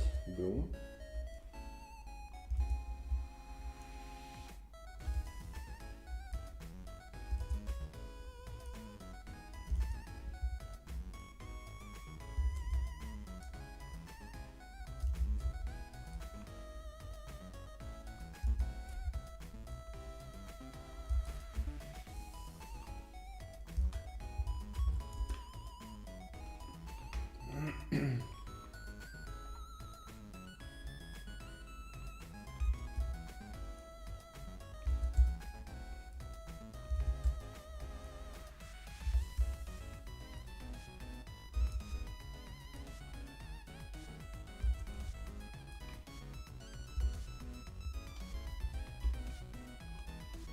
There we go.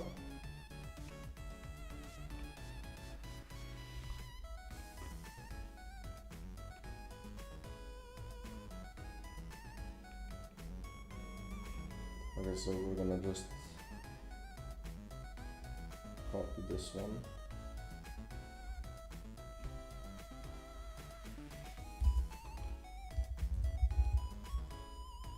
So 5, this one is calibration station.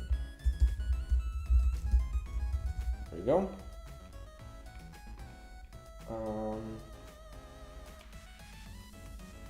So it's E.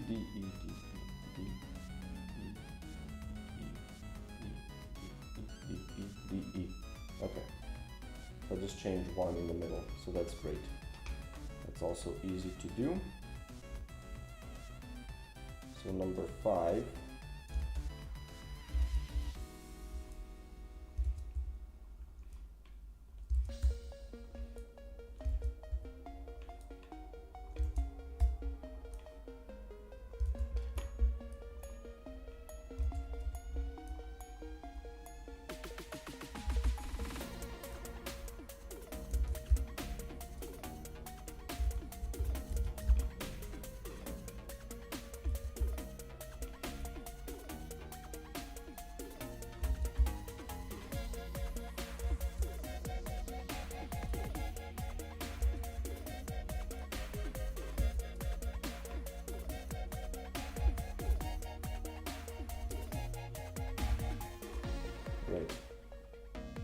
So now just 1, 2, 3, the fourth one. So 1, 2, 3, 4. This one has to not change the speaker.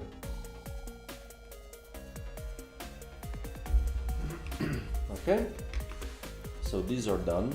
Let's save the project, because if this would crash, I would be sad. Sad like a little sad boy.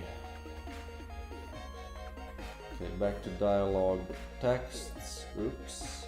And now finally we do the scientist.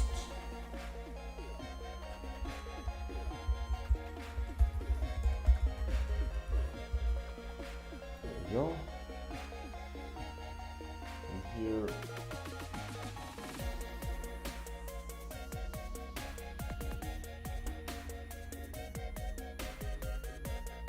it's one of these simple one.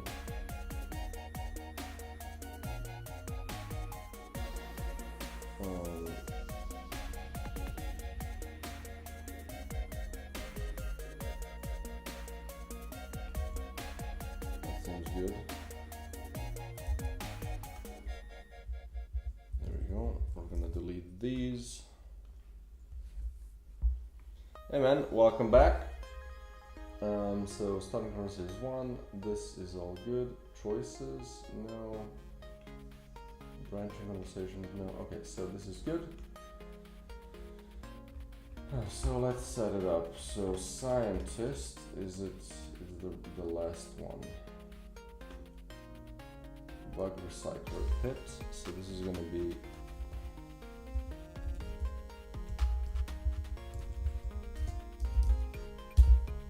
boom.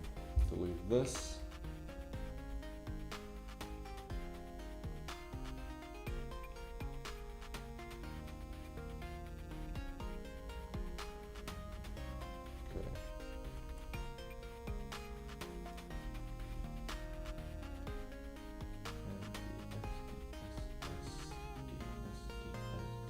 Okay, next.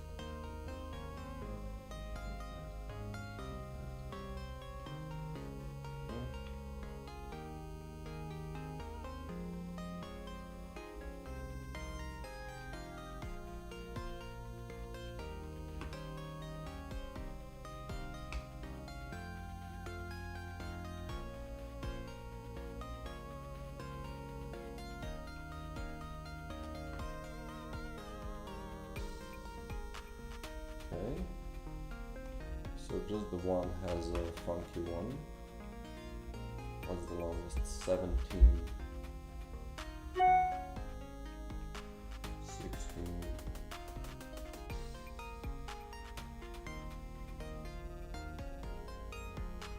So 17 is the longest one, so let's just make 18 long.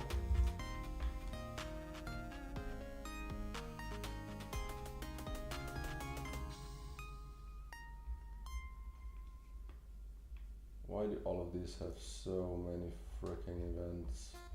Right, let's not do that. Let's make it 0 long. Yeah, that's right. So 18 was it 17, right? Yeah, so 18. And I just open the whole thing up.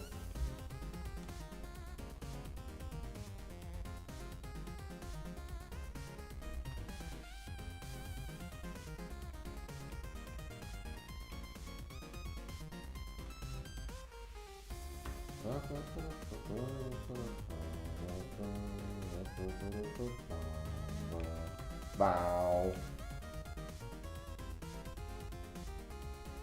Okay. So all of these will need an event. So change to 0, change to 1, change 0, change 1, change 0, change 1. Change 0, change 1, change 0, change 1, change 0, change 1, change 0, change 1, 0, 1, and I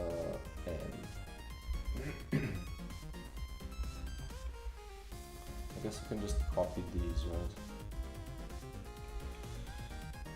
And start populating it. And I think just the first one is the annoying one. So it has SD, SD, SD, SS.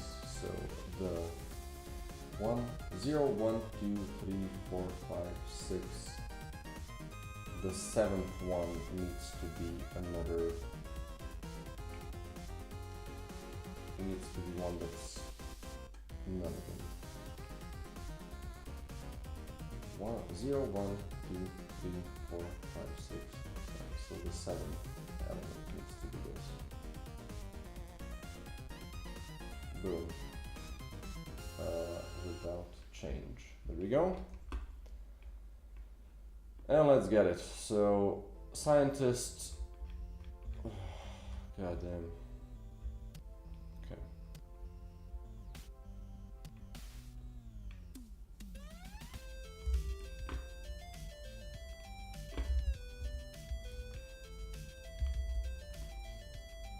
Final character.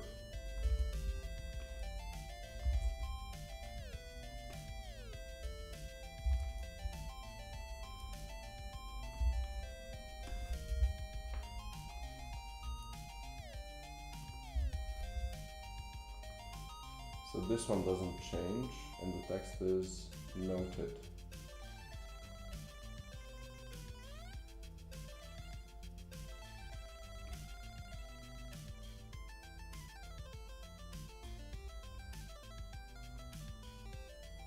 Oh, really?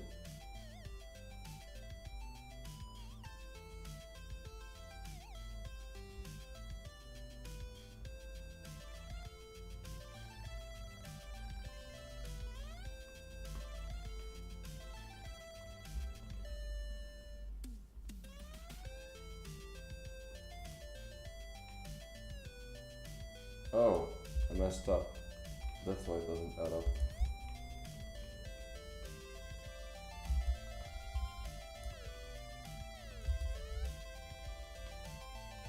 There we go.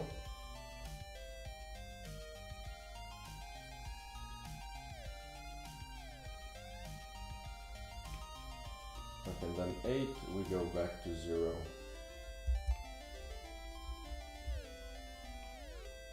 And the line for that is, oh yeah, okay, good.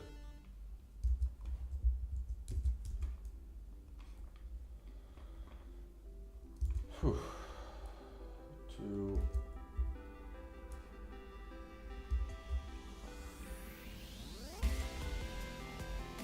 4, no, that's it. This is the final one. Okay.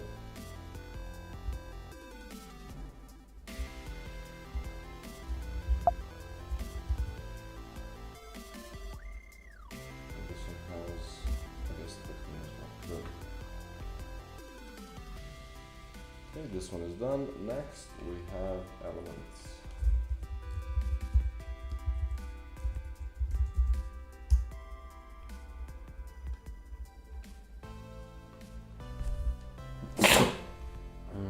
This one has SD, S. Oh, this one. Oops.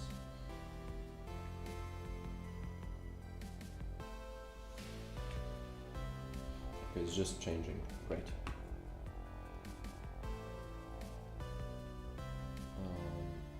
Boom, you've successfully completed your set. Okay, great. Right? Great.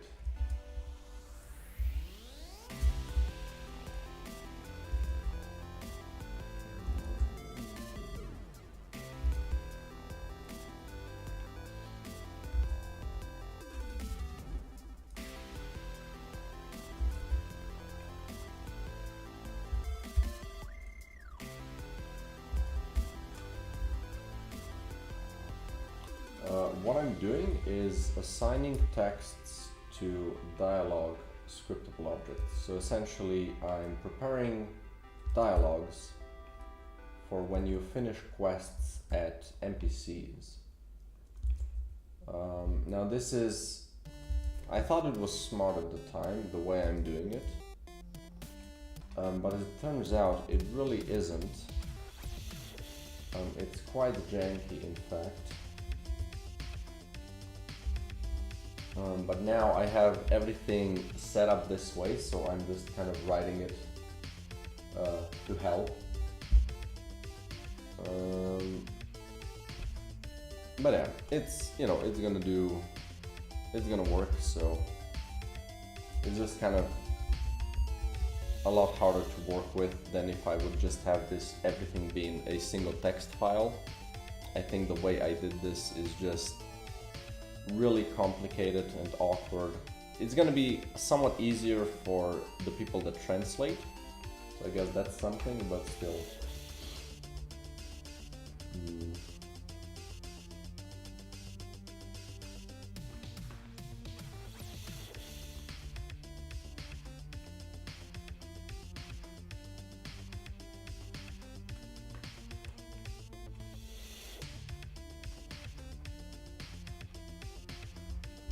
Okay, so amplifiers, this is number 3, right?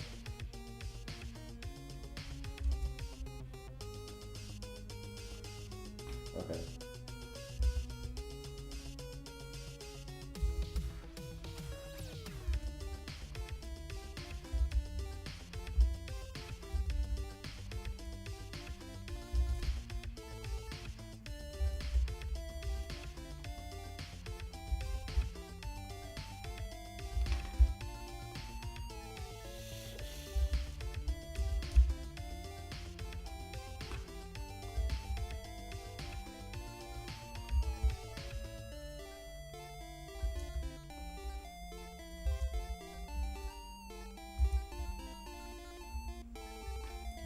Have 14 of them. Okay. We'll delete those. 15? No, 14. Okay. And the final event is change to 0, which is correct.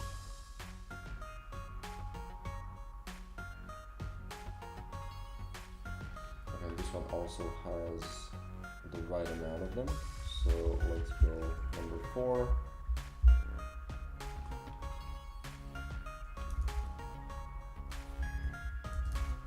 Boom.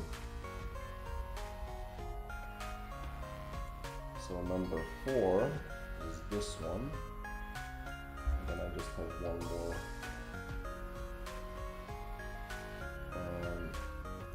Boom. I just got the thing done, so I can move on to other things.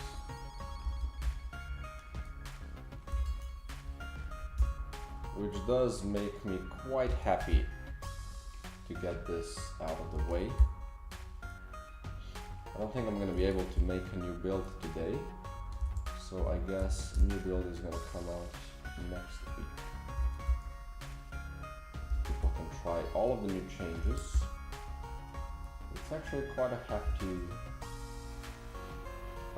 change. I still need to check out the starting setup. I need to add more items. There's still stuff that needs to be done, so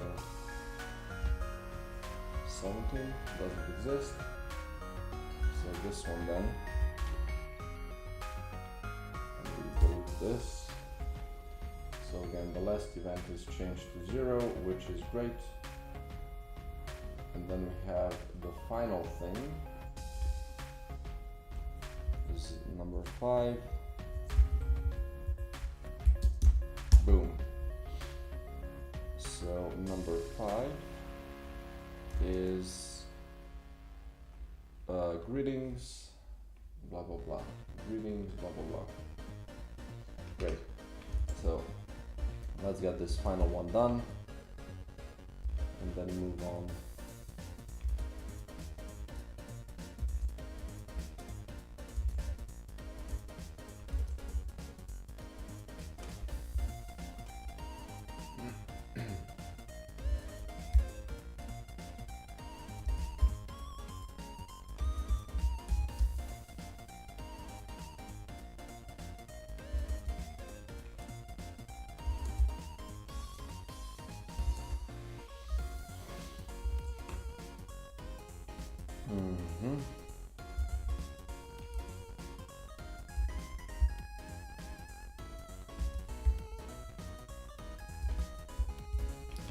Perfect. Okay, texts are done. Save project before it crashes, so I don't lose my mind real quick.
Okay.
Just like, oh my god, there's so much bureaucratic crap that I have to go through right now. It's insane.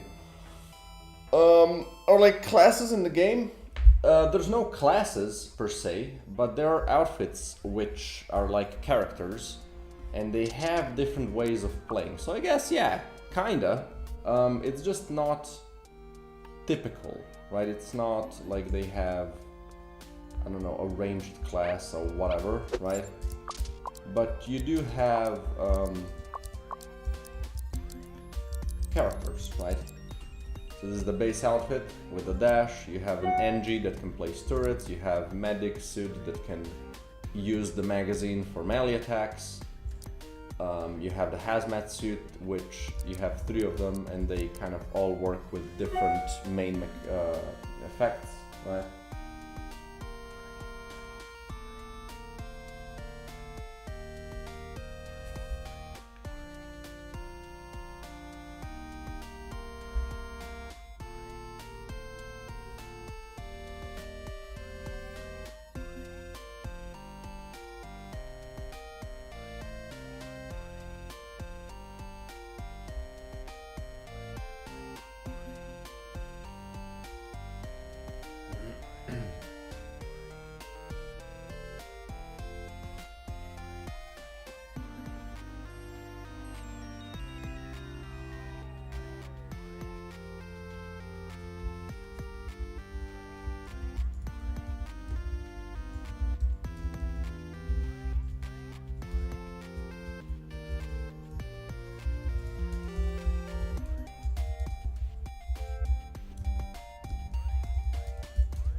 I can now start adding these dialogues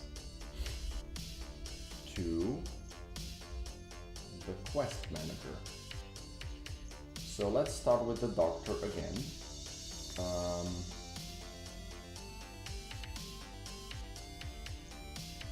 Now, is there, I think, don't I have, no. Okay, let's check the final one. Dialogue, so yeah, you do get the dialogue as a reward, so that's good. I gotta go though. Hey, thanks for joining in, man. I really appreciate it.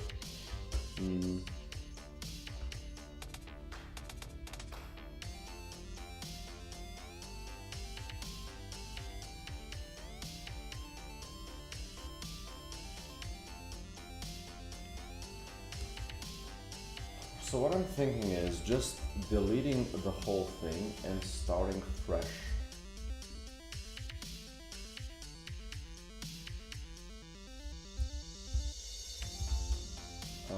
So 100 points for the first milestone, and the reward is going to be well, a starting item for sure. You're gonna get new quests.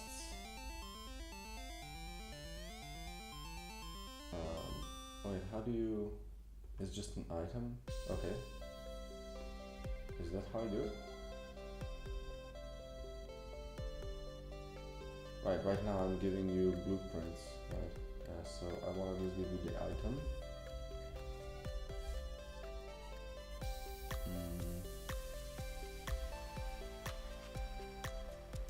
But I guess this should work. I guess we're gonna check it out. So new quest, and you're gonna get a dialogue every time, right? And this dialogue, so first we're gonna get the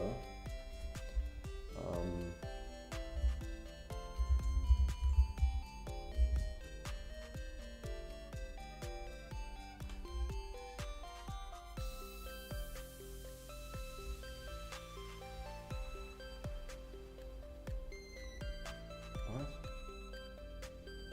Guess I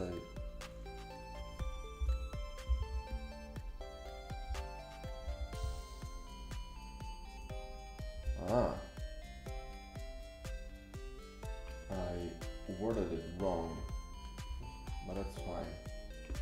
So the first is giant egg.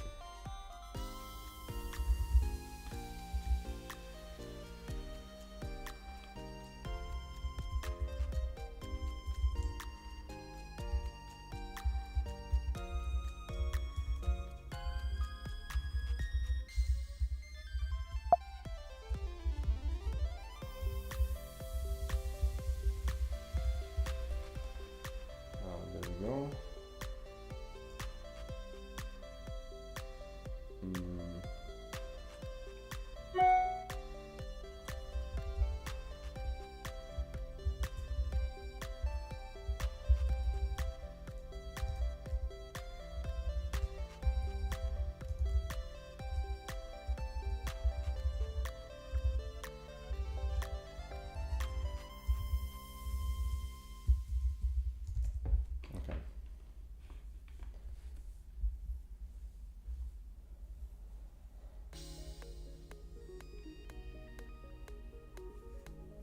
God. Abandoned workshop. Okay. Back to quest thingy. So we get an item, we get a quest, we get multiple quests probably. Can I just duplicate an element? I can, okay.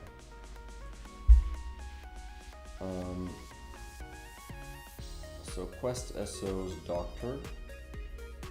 I'm just gonna throw the first one in. Mushroom soup. Boom. Just so I have something there. You know what? No, we're not gonna be doing that. I'm just gonna duplicate this 3 times.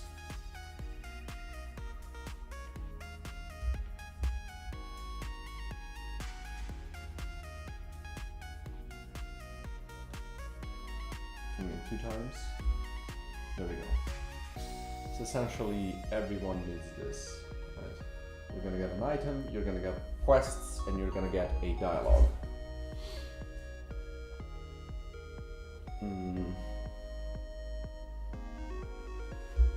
We're gonna have 5 of them.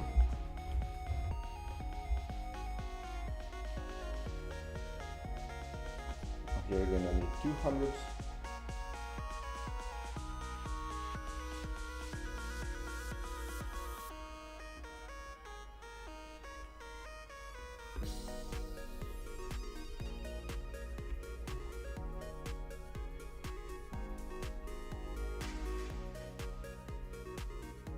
And the final one will be number 2.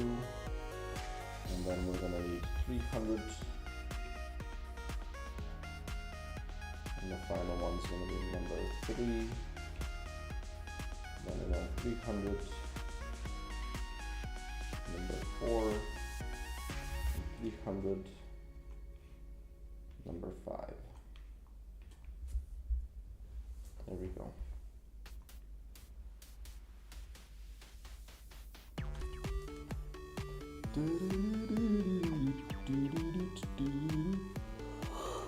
Oh my god. Ah.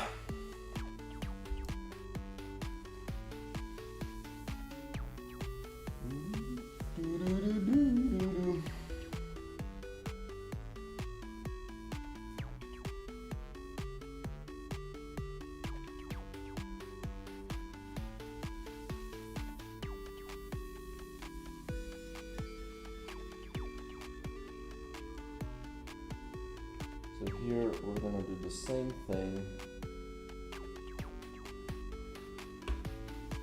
Just gonna be replacing what you get here, right?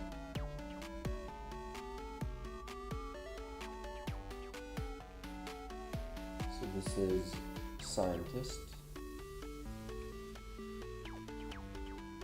Boom. Boom. Boom. Boom. Boom. There we go. Close this one off. Copy. Paste. Do the same for you.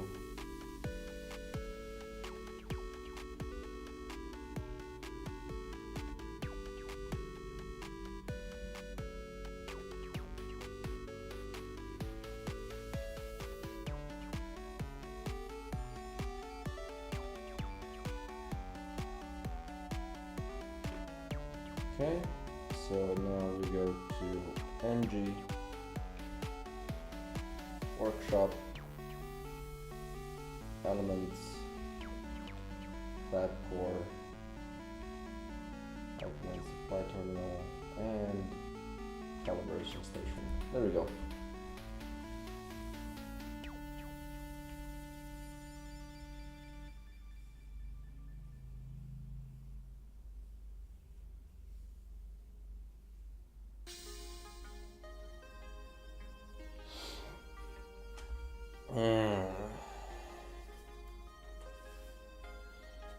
Okay. Well, that was hella boring. But you know, it is what it is. It has to be done. It has to be done.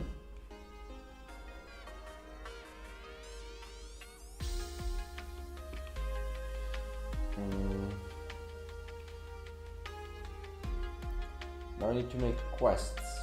And the quests would kind of be cool if they made sense for specific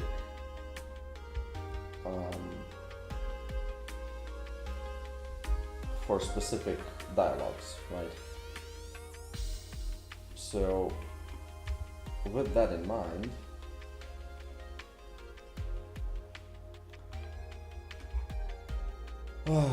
we could start with the engineer. So the first one,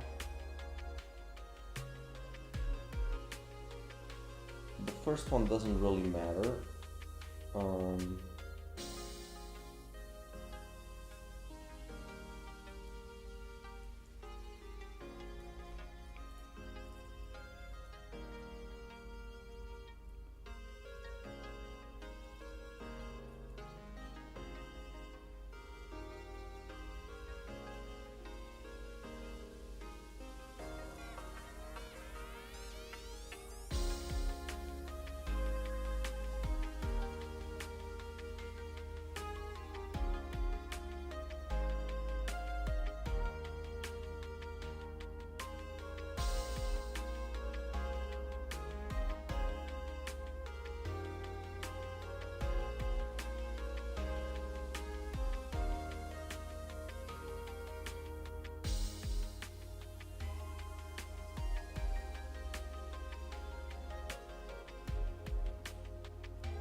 Hmm.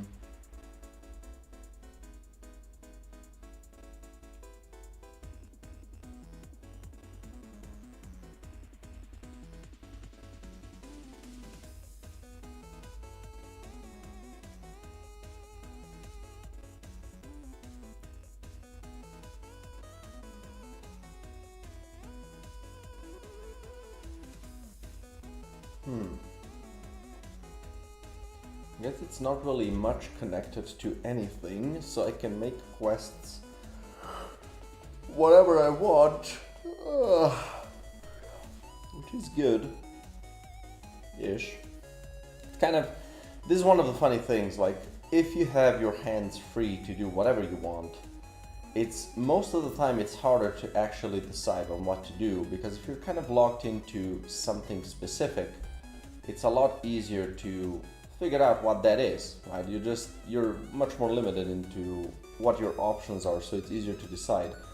Same reason why when making games, it's really cool to have a theme that limits you, because it's easier to, you know, if everything is available, it's really hard to decide what's the best, right? But if you're limited into a theme, it's a lot easier to get to that conclusion, like, okay, yeah, this makes sense, right? Let's say you're in the theme is office, you have to make an item that, you know, shoots. Well, what do I have? I have a stapler, I have maybe a nail gun I could find, right? But like, maybe like that sort of, you know, computer, the little shooting platform thing that you connect to your computer. So like a toy, you know, you have, those are the options, which one you want to go for, right? But if the theme is not there, well, then a shooting thing can be a billion things, right? And it's really hard to decide what's the best. But if you have a theme, well, boom, I have like 6 options what I want to go for.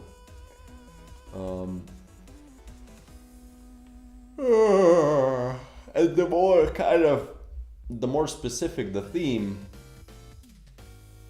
the better, right? In this case, if your theme is, you know, fantasy, you still have a ton of options, right? Which is what oftentimes happens, right? Most games have fantasy theme, right? So it's medieval fantasy, I guess, and everything goes essentially. There's so many things. There's magic, there's non-magic, there's, you know, there's a ton of stuff, right? You can have all the way, everything from a fireball or a, you know, lunar blast from your hands or solar blast from your hands, and all the way down to throw a rock, right?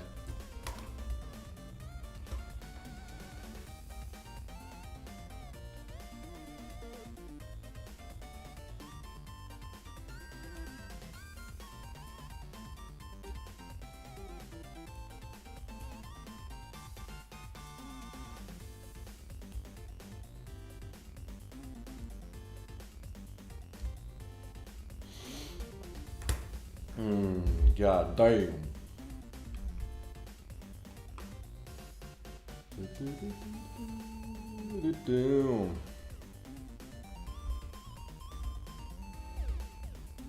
Oh my God.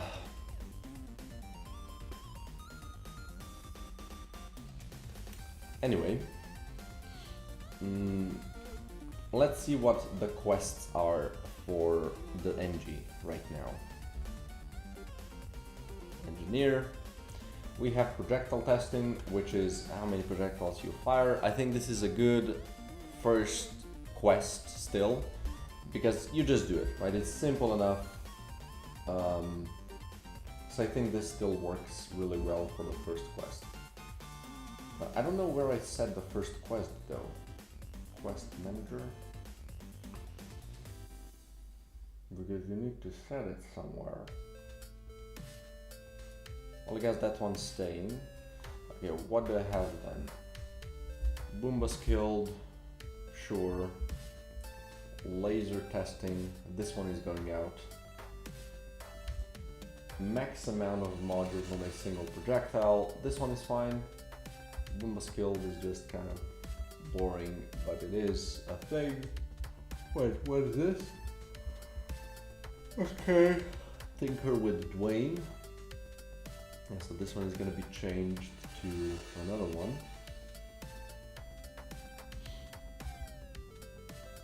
But essentially I need so 1 to start, and then 2, and then 3, and 3, wait, you can,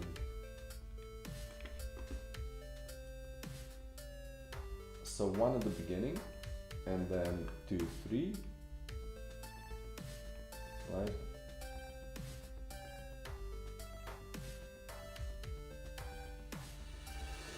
Right, on the final one you don't actually get quests, right? At least not for now. So let's delete this, just so it's a little cleaner.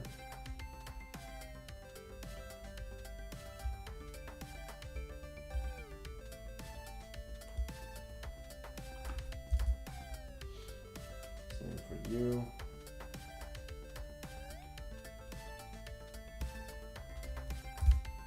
So essentially have 1, 2, 3, and then 6,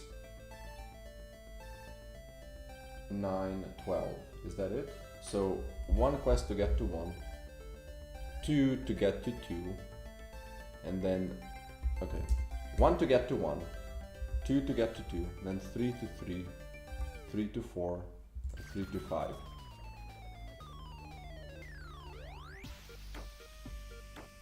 And then to 6 you don't go. So 12 quests.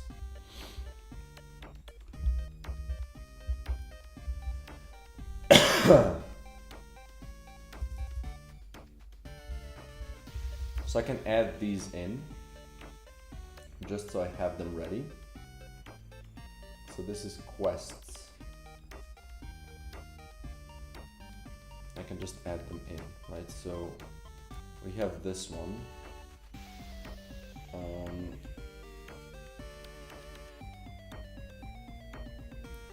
So I did 3 more for everyone. Right,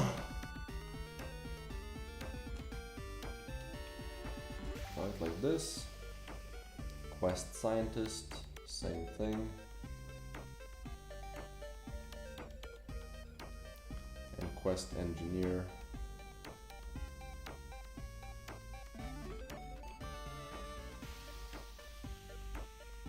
There we go.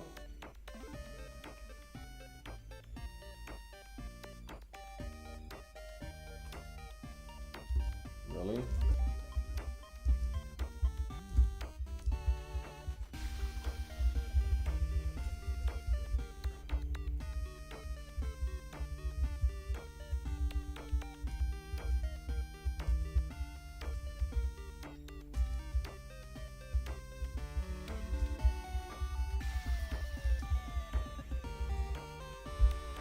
Okay.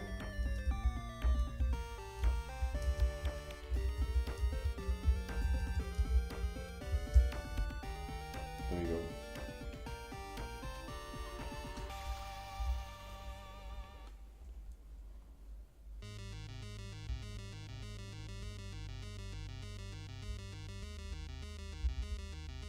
So the NG is gonna have this.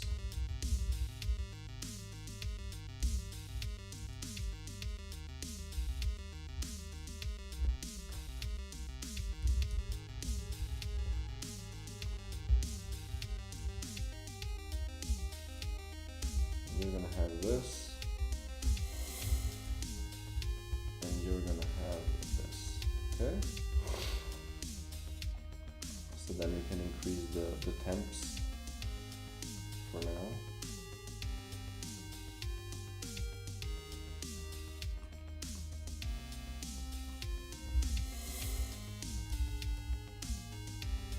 Destroy walls for engineer.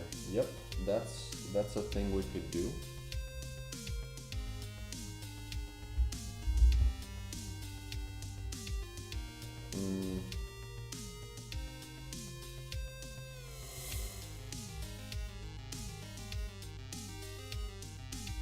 So I need essentially 12 quests.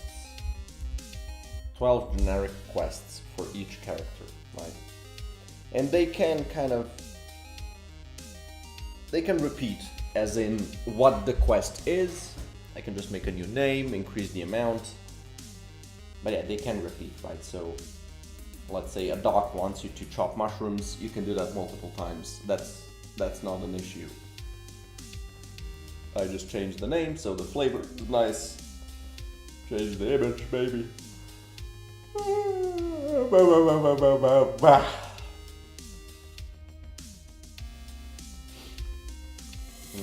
How do we have the quests managed though? All quests.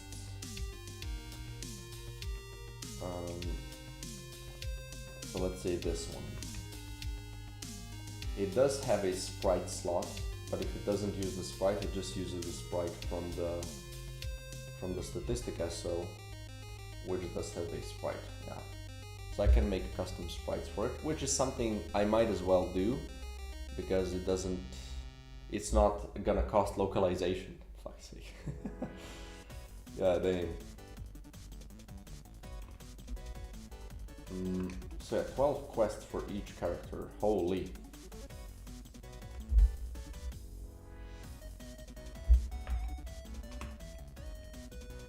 Should they just start with the doctor? Just go from there.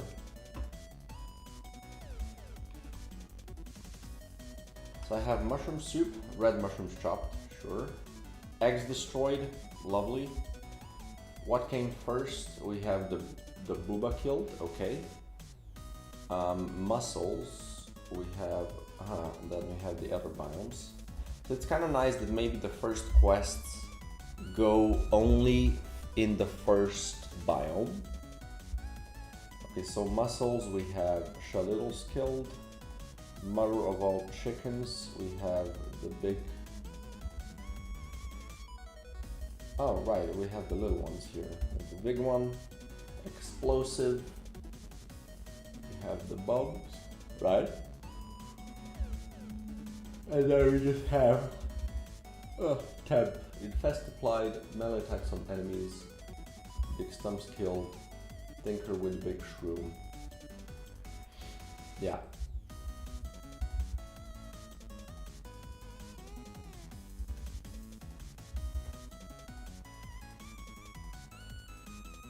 So we're gonna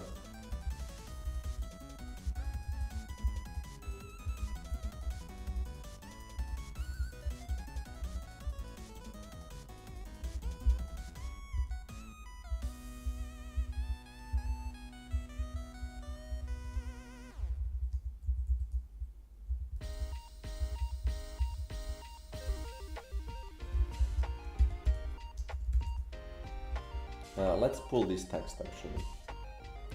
So we have string tables, quests. I'm gonna pull these real quick, just so I have the thing in. And then let's go back to quests, doc.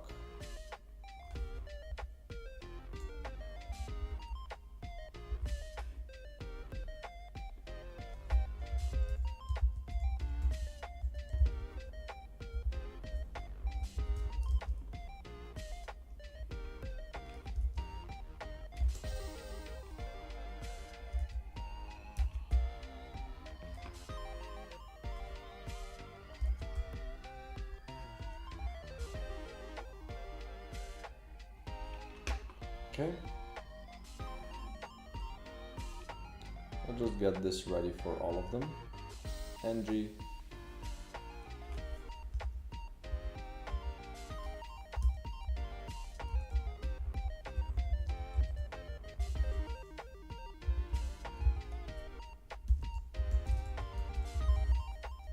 Okay.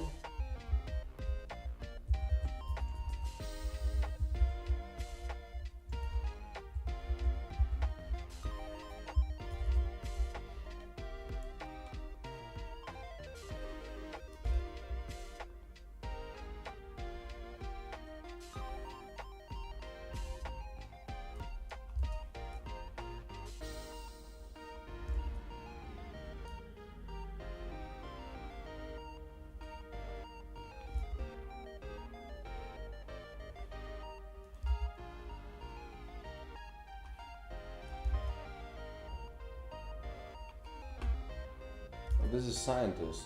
Oh, frick.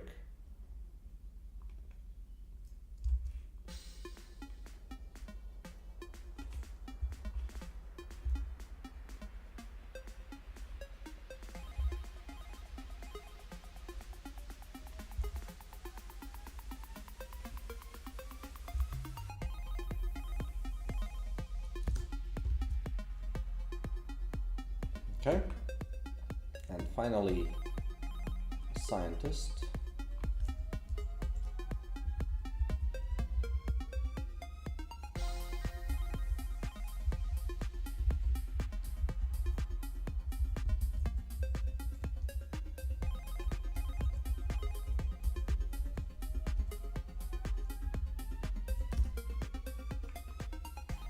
Now we do need this one.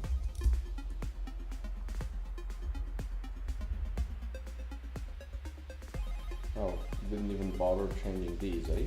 Alright. We'll just do this then.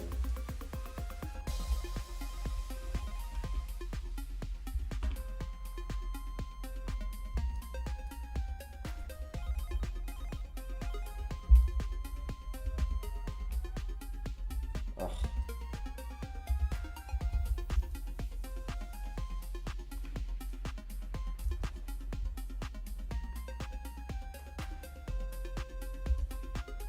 It's interesting, I decided to start naming them as if they're gonna have over 100 quests.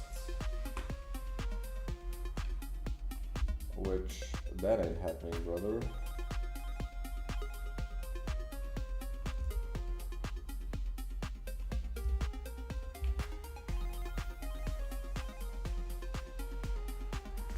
Alright.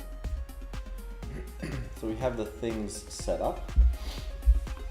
So I can put them into this, right? So let's start from the beginning, a very good place to start.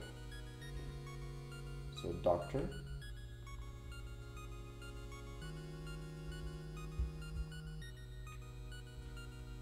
So you first unlock 2 and 3, right? Then you unlock 4, 5, and 6.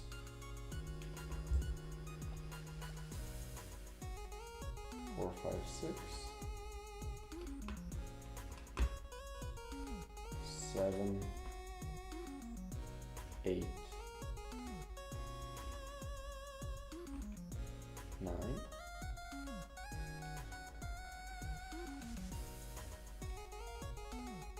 7, 8, 9, 10, 11,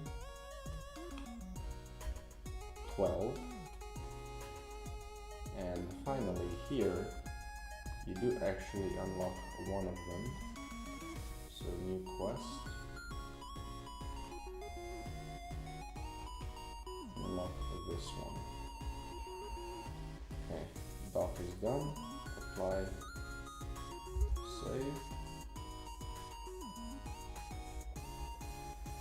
Let's do this one.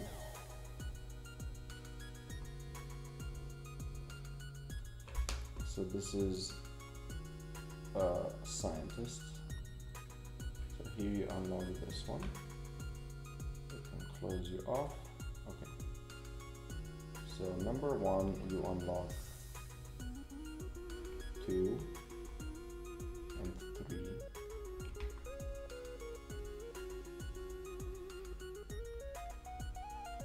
And then you unlock 4, 5, 6, 4, 5,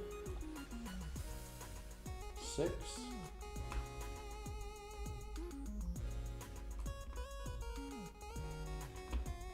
4, 5, 6, 7, 8, 9,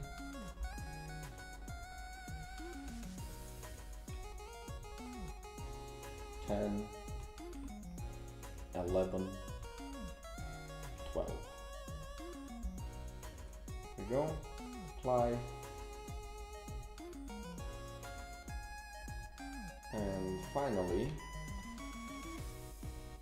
let's go to NG, right? Here you again get new quests as well. You get the Tinker with Big Shroom.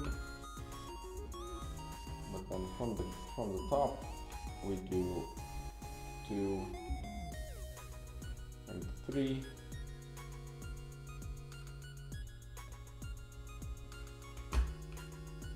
4, 5, 6,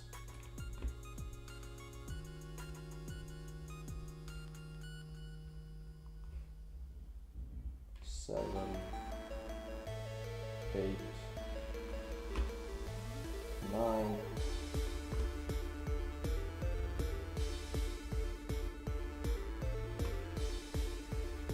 10, 11, 12.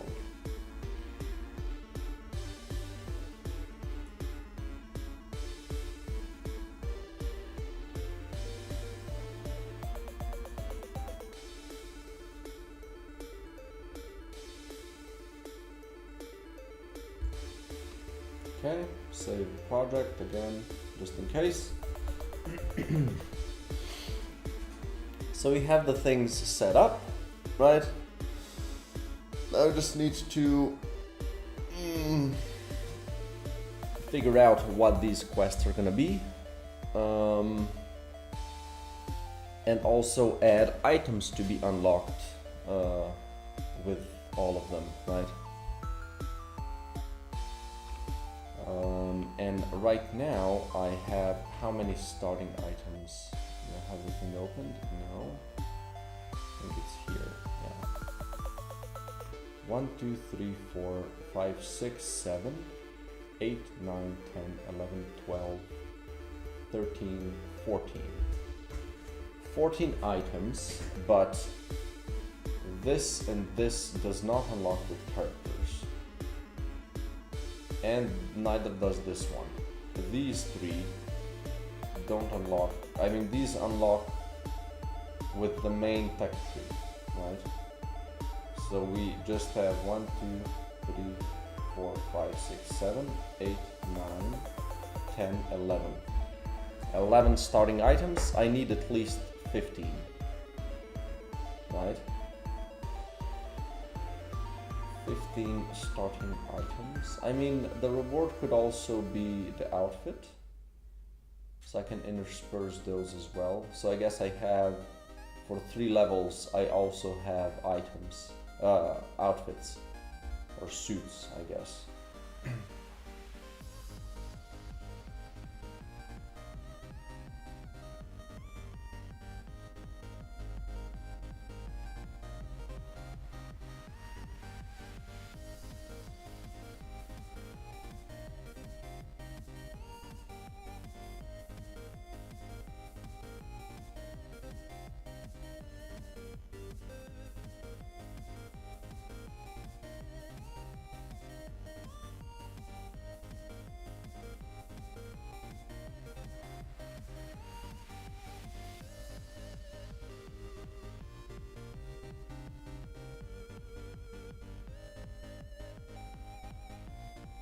Where do I want to unlock outfits and how?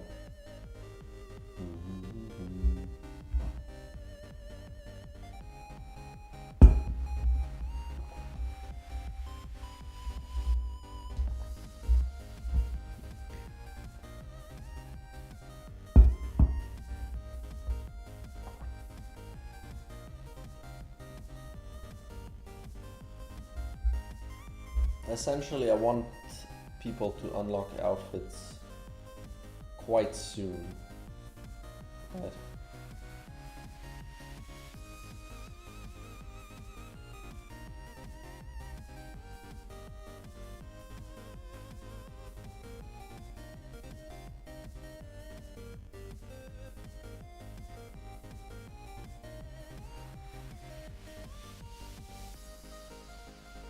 I do have 3 outfits for each character.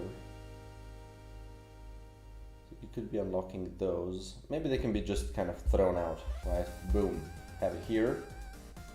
And then, you know, whenever that happens.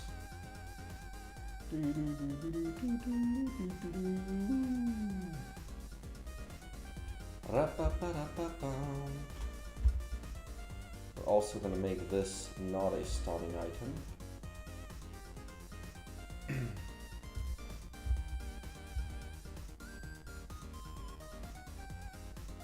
Can do that change right now.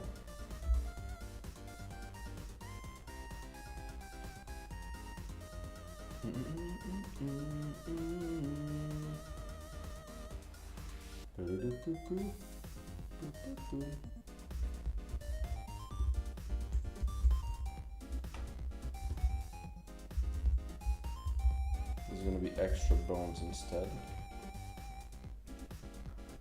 And you're gonna need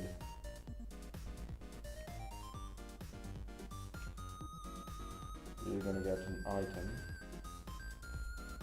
extra bones, blueprint quest table,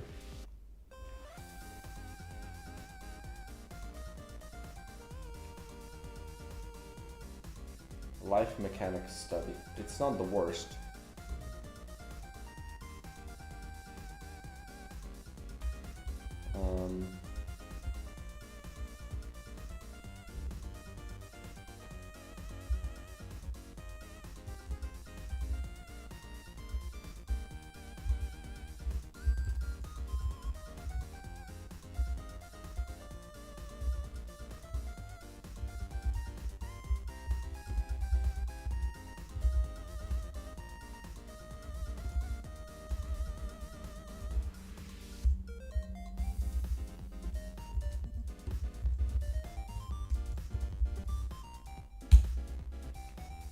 Let's do that, and let's pull the quests table.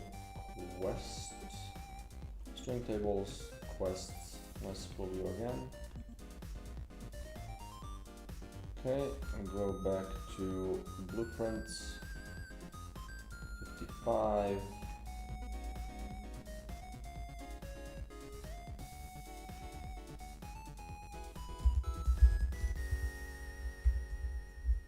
It's still drain.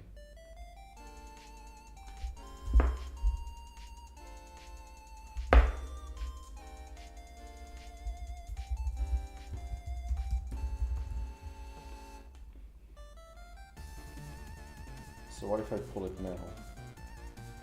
String tables, quests.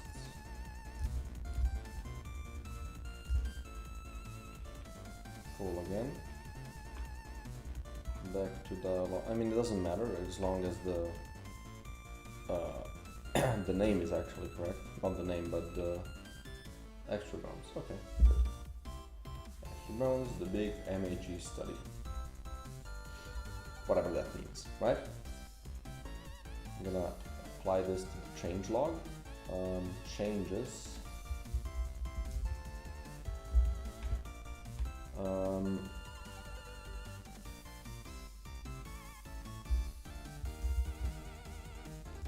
Tech tree upgrade that unlocks drain. Now unlocks extra bones instead. There you go. So now we also need to do this one needs to not be unlocked at the start.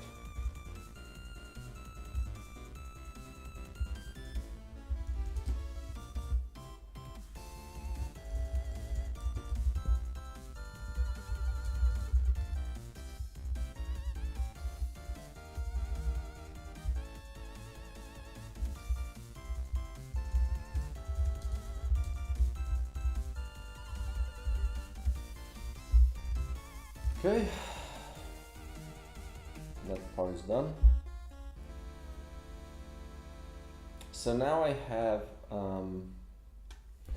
Yeah, I don't know exactly where to unlock outfits.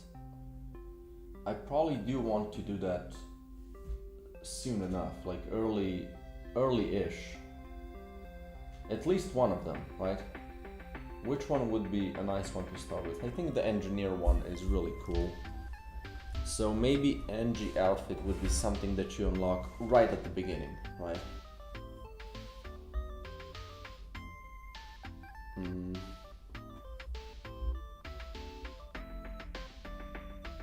Then I have the mag mods. I think the twin one would be cool from the doctor, this one from the NG, and this one from the scientist.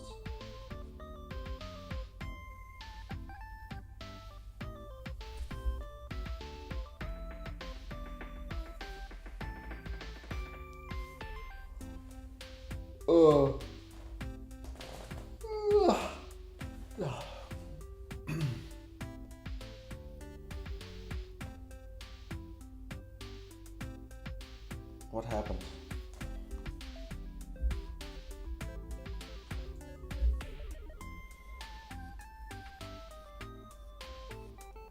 I kind of always want to unlock a starting item though. So okay, so let's see. We have 7, 8, 9, 10, 11.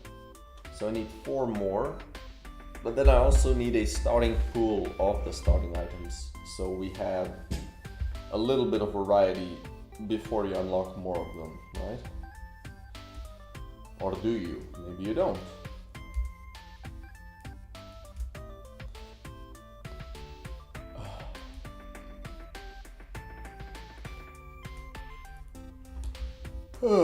What are my starting item ideas?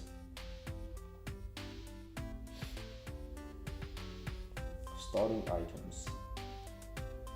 I think I have some cool ones here. Gain bonuses for empty magazine slots. This one, I don't know exactly what this would be. It just sounded cool to me, but I don't know what it is. Maybe for the ones that have goo in. The first booster attached to a projectile is twice as effective. This one is not going to be available at the start. You need to unlock boosters first.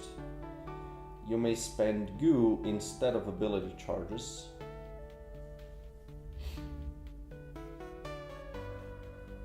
That could be a thing. Increase the chance for boosters to appear in normal rooms. Again, you have to unlock boosters first.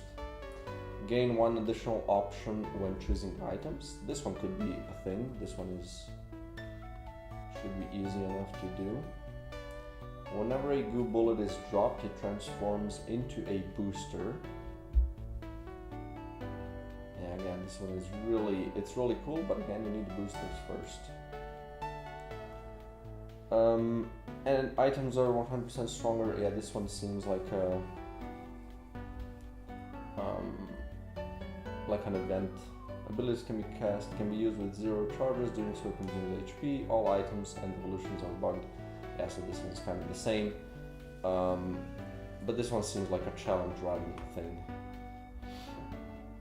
Starting items like every 10th bullet is shot twice or something. No, thanks, no. I mean, I could do this every 10th.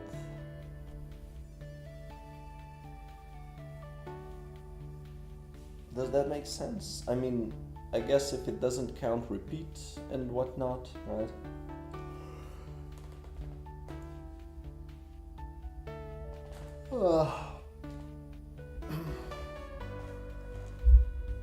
Yeah, this one is again cool. I would just lose the downside, so every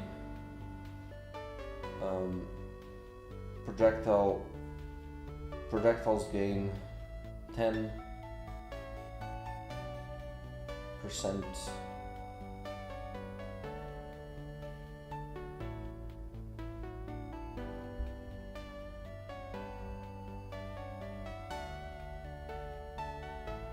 gain 10% damage for every projectile of the same type is shot, resets on each reload.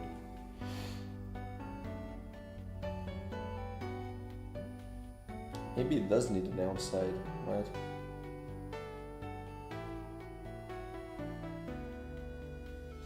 All projectiles can be shot 20 times, but more projectiles spawn each room. So So this would be kind of that you consume projectiles when you shoot them. This one is really funky. It seems like a challenge thing again. More scrap is dropped, but it is dropped during the room and disappears after. More scrap is dropped could be a thing, right?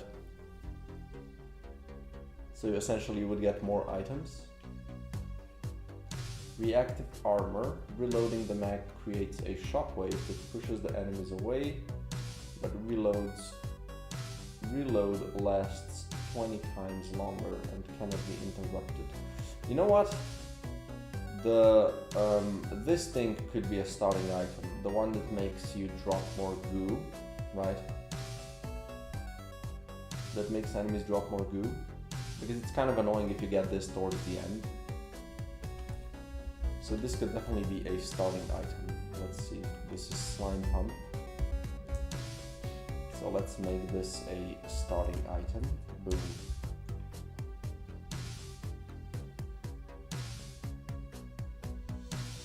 I'm losing the pool of the items that are unlocked at the beginning, but not by that much.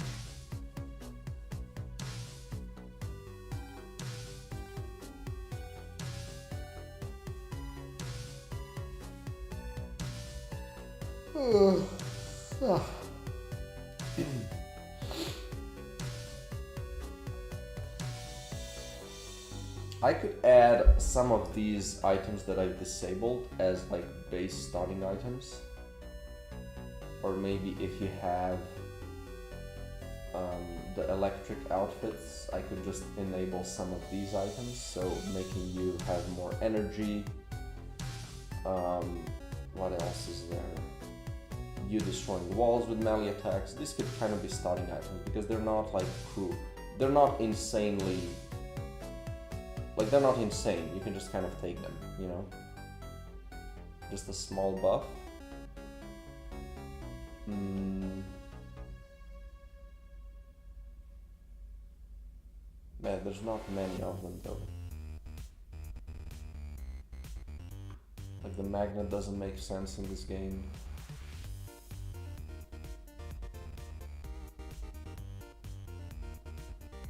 You dealing damage to enemies when they hit you could be a thing that's like a starting item that you take. Perhaps, sometimes.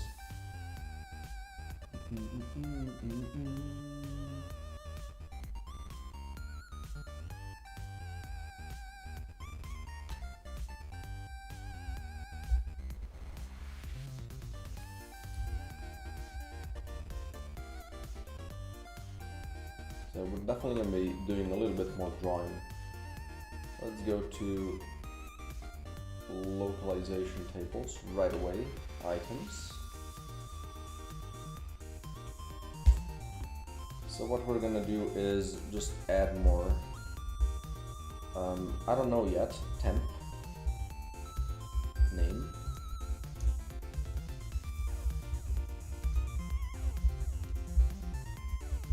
So this is going to be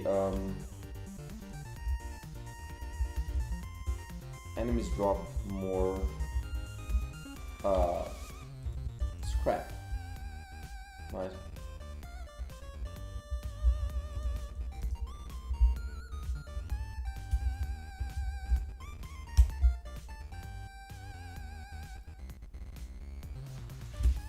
Okay, what else did I have?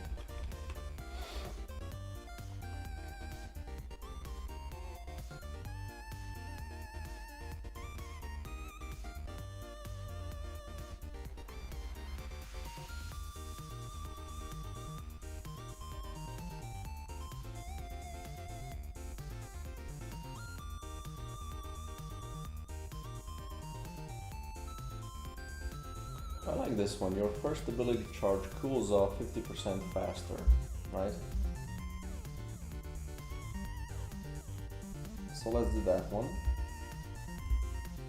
Burnt, is that the right way you spell that? Burnt.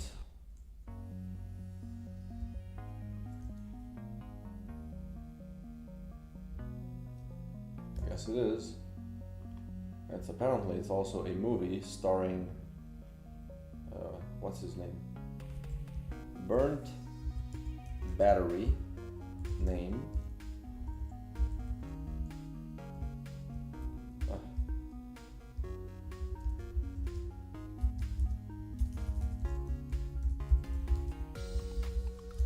this is gonna be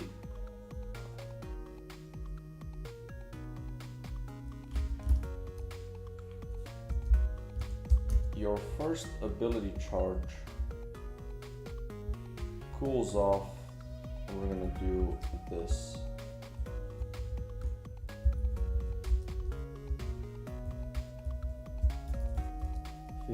Cools off 50% faster.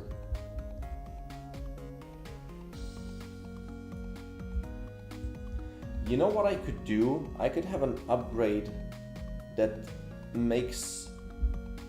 gives starting items a chance to be bugged, right?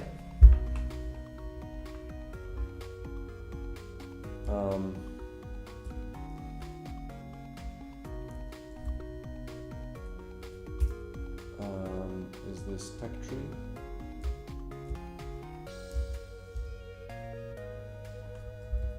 Upgrade.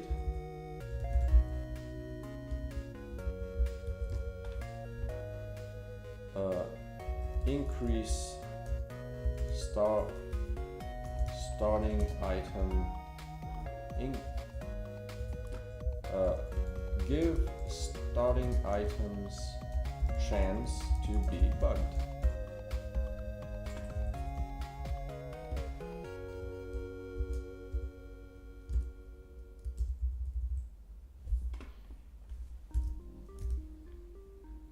Could be really, really cool.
That's a cool one.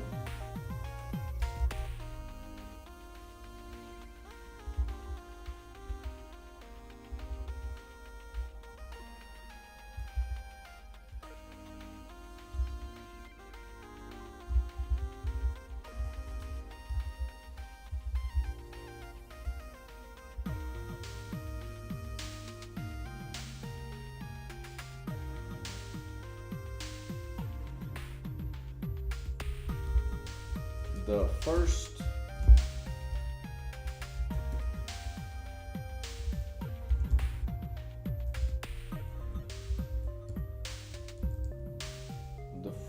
one projectile that drops each room will have the same type as your first equipped. Have the same type as the projectile equipped in the first slot. The first projectile that drops each room will have the same type as the projectile equipped in the first slot. Boom. That's really cool. What is the name of this? No name yet. Temp name.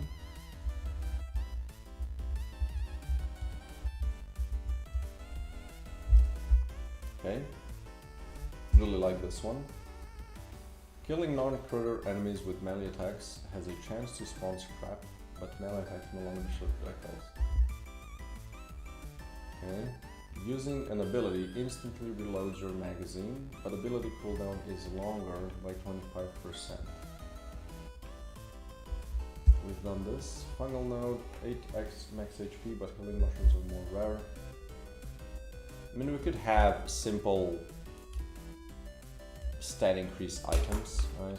Reloading with unspent bullets lowers your ability cooldown by the amount of unspent bullets, but all those bullets deal. Huh. That's a really cool one again. Every fourth scrap you collect is consumed and gives you a damage buff for a few seconds. Huh. Kinda funky. Projectiles get the effects from all the modules below it, but modules no longer have teeth.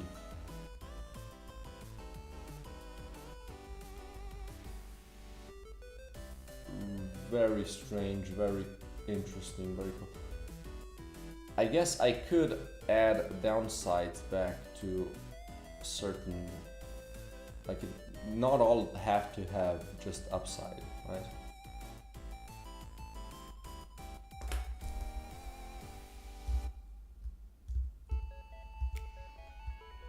So let's do, we're gonna color you as, you know, green, as in they were used or something, but I can still have them here.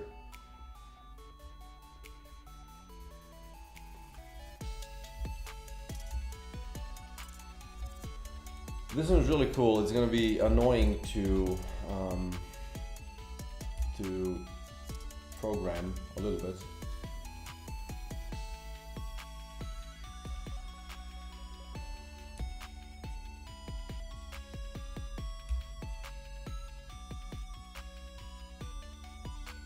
But this is such a cool, such an interesting effect though, no? There's a lot of stuff that I need to intertwine this into, but I need to make it, like, look at this, this is so cool.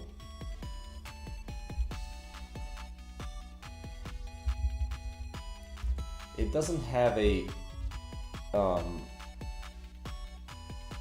it doesn't seem like it could have an effect, like a bugged effect, right? You could think of one. Projectiles get the effects from all the modules below them. From all the modules.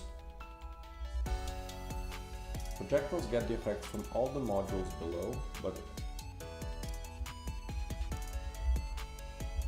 below them. Projectiles get the effects from all the modules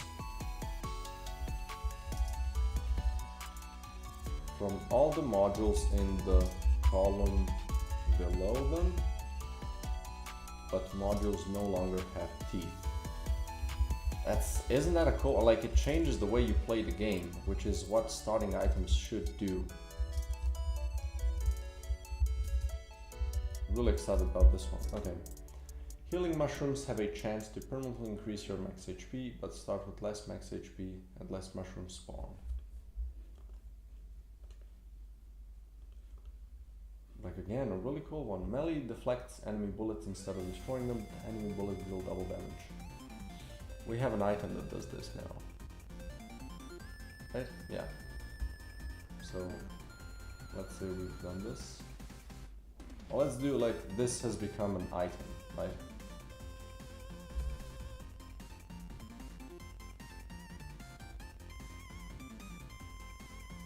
So, like this.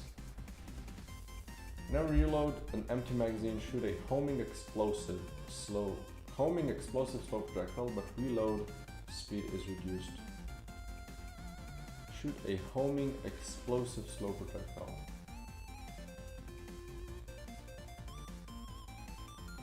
Kind of wonky. Each time you use your ability, the last bullet type used becomes stronger for 10 seconds, but other bullets weaken. Standing near walls boosts fire rate by 20%.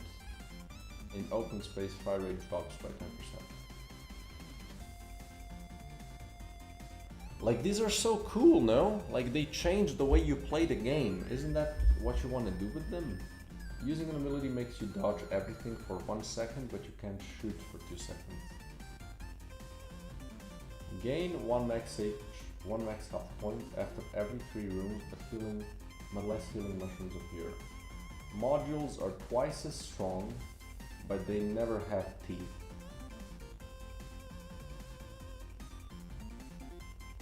And then you get this one and that one, right? Reloading fires your whole magazine in a circle. around you. Reloading fires your whole magazine in a circle around you, with damage decreased.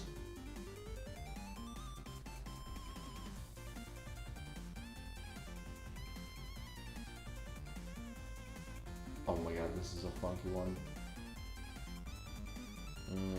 You have 10 less HP, but enemies don't attack you for 2 or 3 seconds when entering the room.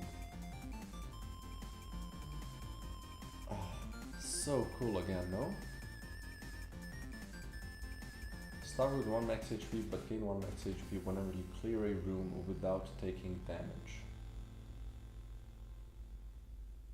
You would need to get more, right? There's like 8 rooms at the best before each boss. So you would need to get, yeah, like you would need to get 2 to make this one interesting, right? Modules are twice as strong, but cannot be removed once placed. Really interesting again. Rooms have more connections, but you can only see 3 rooms ahead of the map. Ahead on the map.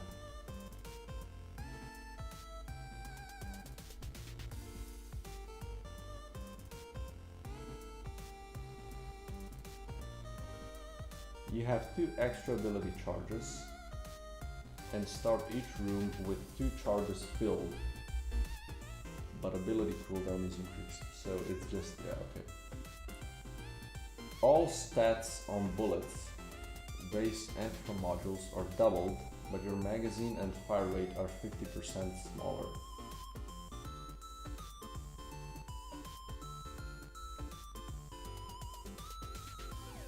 All stats on bullets are doubled, but your magazine fire rate is 50% smaller. Oh, that's a cool one, no? That's such a cool one, no?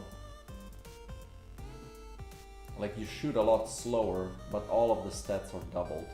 Holy shit, these starting items are so cool!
So this one is a mag mod.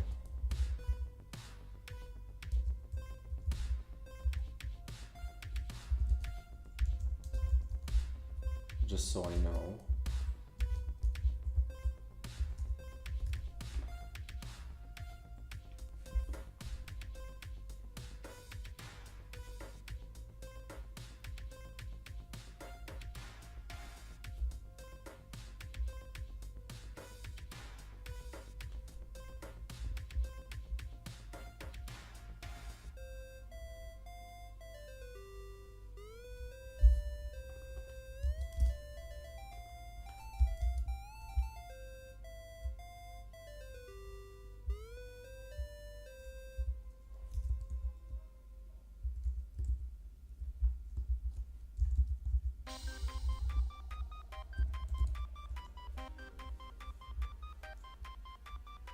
Rooms have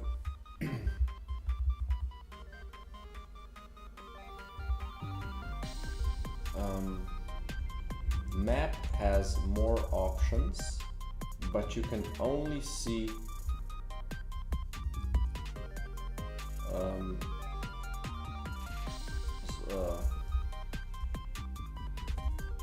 rooms ahead on the map. Map has more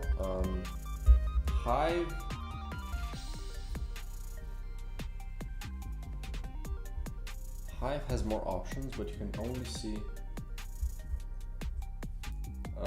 Hive map has more options, but you can only see through 3 rooms ahead on the Pathfinder.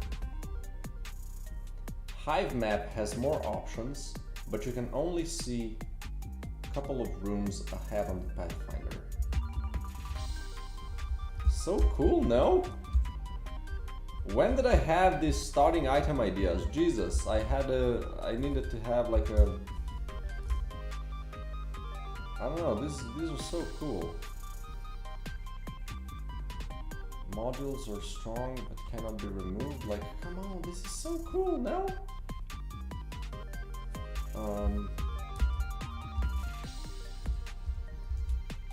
Like, because this is exactly what I want. I want to change the way you play the game. Tell me that ain't sick. So here we're gonna go.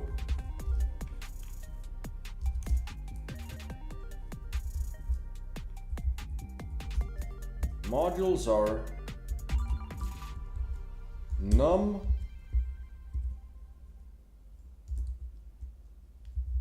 x as strong but cannot be repositioned. Like, isn't this fucking cool? Like, maybe I should add, you know, not all of them, but like some of the items could definitely have downsides back. Some of the ones that I removed, not all of them. Like some, I think it's just fine if it's just a straight upgrade. But I think items that shake up the way you play in a big way. Check Discord, holy shit. Oh boy. A nasty bug was found? Uh-oh. Well.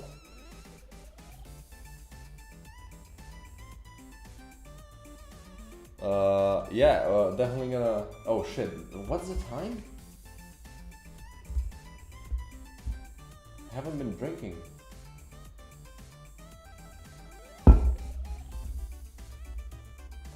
I'm gonna see the... But anyway, like... Enemies drop more scrap. That's fine, like that can just be a buff, right? Your first ability cools off faster. Like, you know, this one could be interesting that like the other charges take longer, but the first one is faster, right? So you kind of want to use your abilities. You want to be at 0 charge. Like, isn't that an interesting way to shape this game? To have like the stuff that you select at the beginning really shakes up the way you play that run. Isn't that kind of what... And like before, when you had all the items available, this was way too bad because you were overwhelmed with choices. But now you're gonna get, here's 5 choices. They're gonna change the way you play this run, right? Just read these 5. Right? It's not a... You don't get overwhelmed with decisions, right? You just have, here's a couple of items that are gonna shake up the game. What do you want to do, right? You can take none, right? That's always the option. But you can also try to play the game in a really different way, right? Yeah, this one definitely gets the downside. Holy shit, this makes me excited. I don't know, like, I don't know if this is...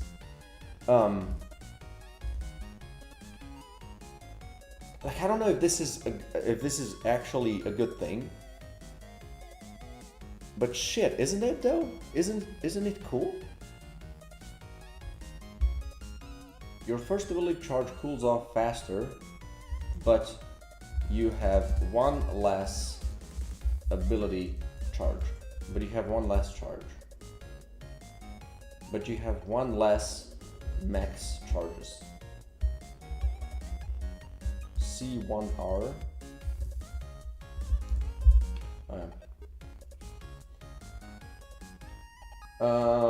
Oh boy, videos.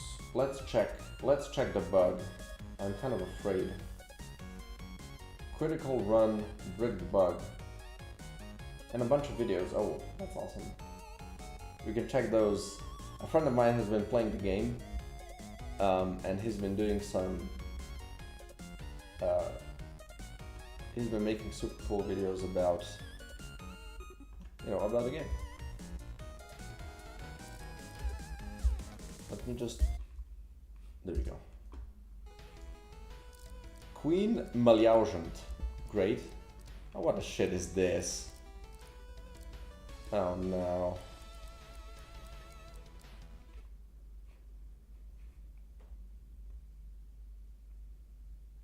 Queen 30 with repeat 2 with additional swarm with hatchling damage, fire rate, and wings.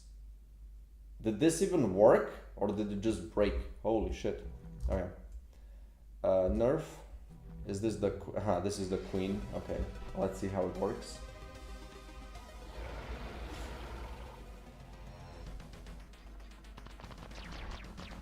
Okay. Yeah, queen's getting... I don't even know how to nerf... Maybe I really should do the thing where I divide this with split shot, but that's still... It still feels like that's not gonna be enough. Although that does fix it by a ton, right? It just kind of feels weird that... I mean, I guess it's not a downgrade, right? If you get swarm, you still have more projectiles. It's not a downgrade to the thing. I don't know. Okay. Let's check the critical bug first. Upgrade a random item and a random evolution.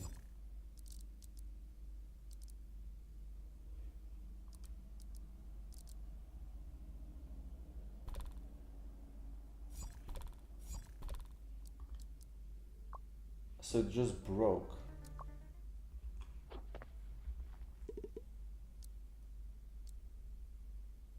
Why though? Like, surely... it would be nice to know what the evolutions were. Like, you definitely have items to be bugged. Okay.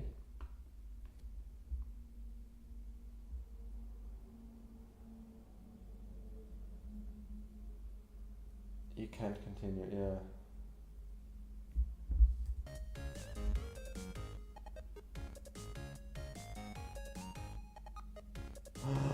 Dude, you know what? I really should make a way to report bugs that it just adds... Watch till the end. Okay, sorry.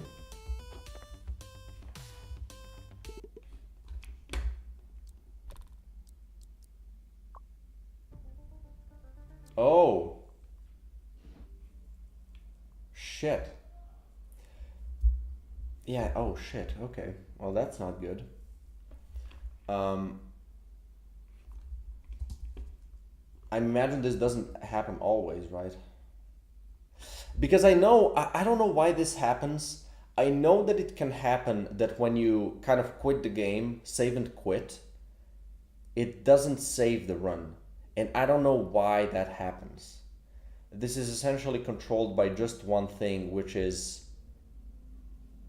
run settings having a has saved run thing, or the save load.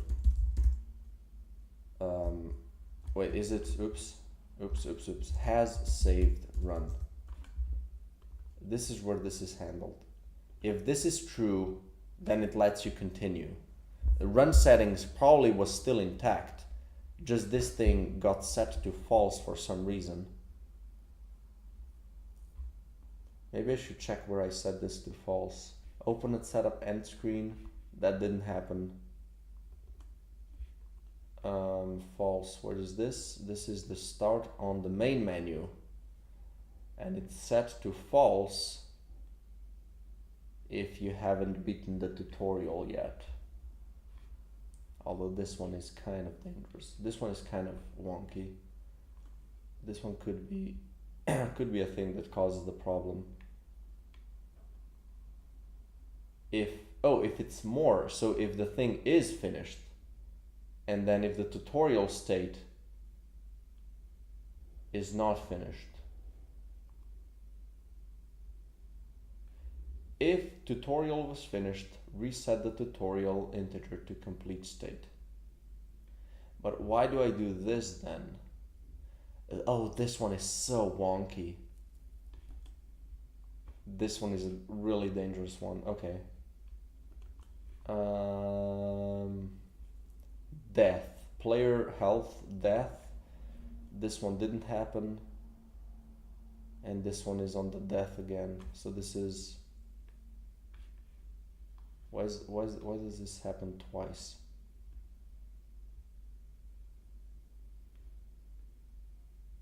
Maybe because of this? Like this happens either way, so... Oh, because I returned here. So why don't I just do this here? Right? Why not just do this?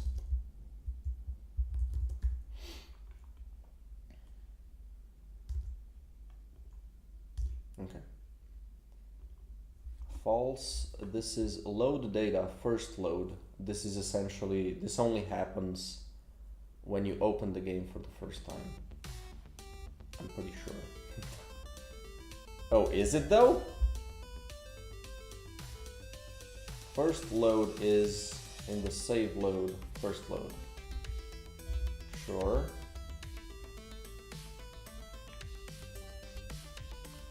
If it's first load, and the saved version isn't equal to the current version, then it breaks your run. Okay, that's fine. That one kind of has to be, because it can break the game if you have a save from the previous version. Although, shit, that might be kind of annoying, right? If I make an update in the middle of you having a run, this would reset it. Maybe this isn't such a big problem anymore because there are not going to be some crucial changes that change to do remove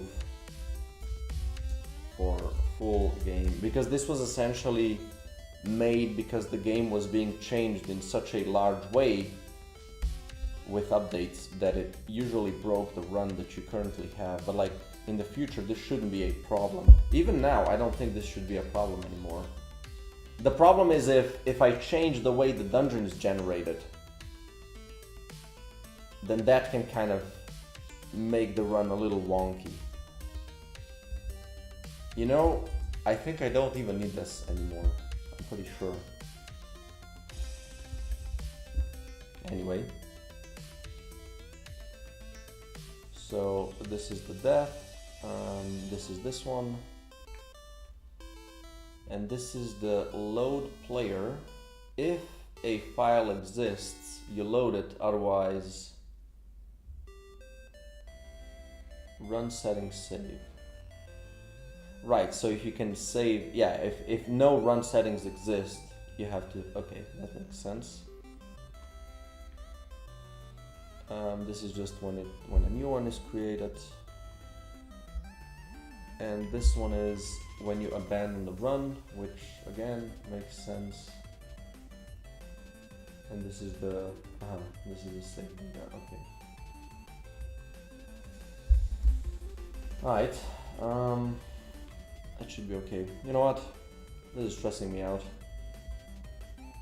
Let's watch some videos.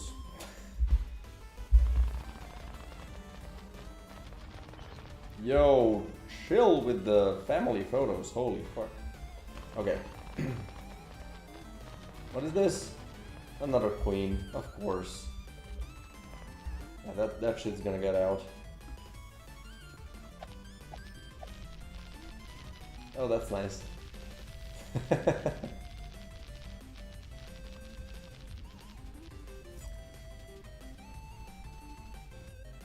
So it has the swarm, the fire. Oh, that's cool.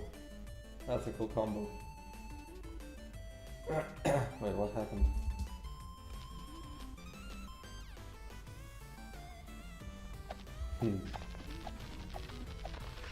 Hatch on dash. Jesus.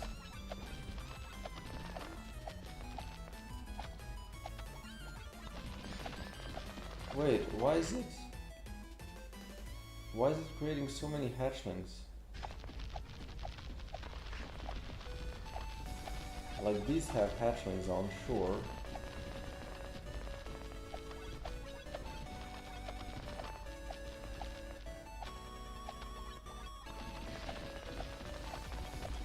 It looks cool. I just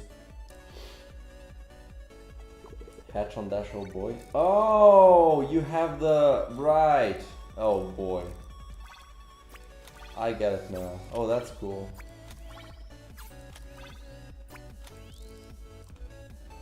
This event. Hatch on dash. Okay.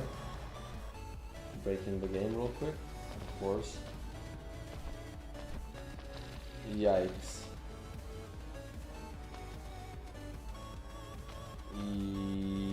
Yikes. It's not even. Oh, this is already what, looped twice? God dang.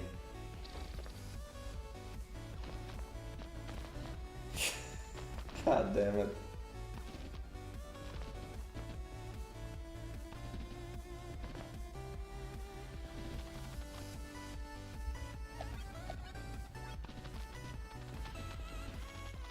You know, this one looks cool.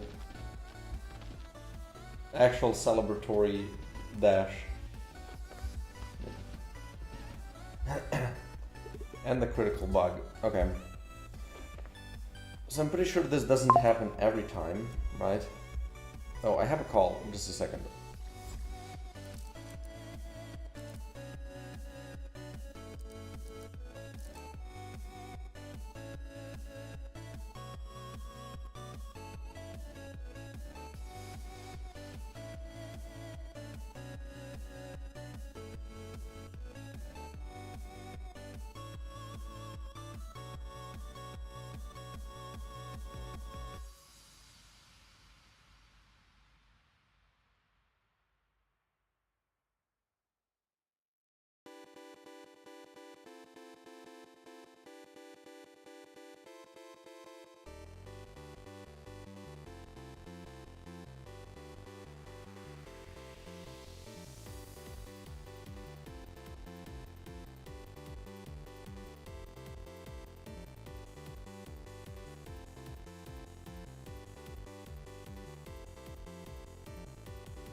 Boom.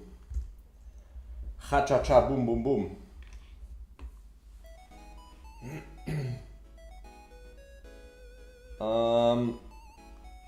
So where was I?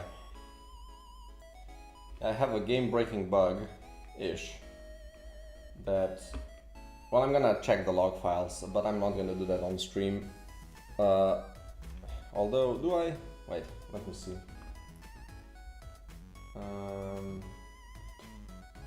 Boom.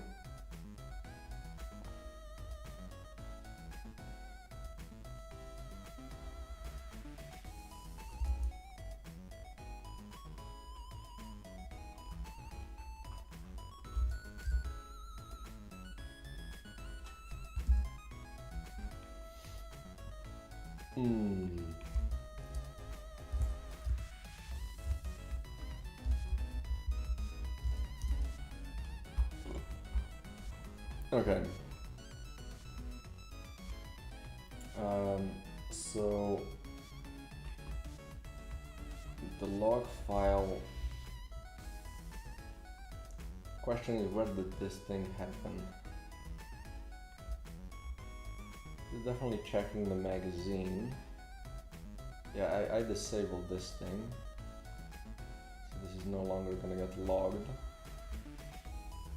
The question is, where did the thing happen?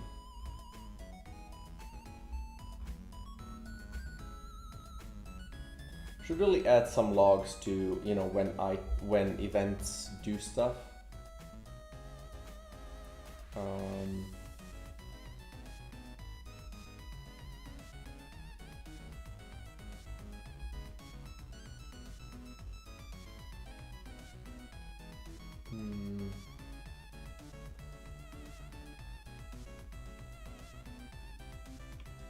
So this seems like a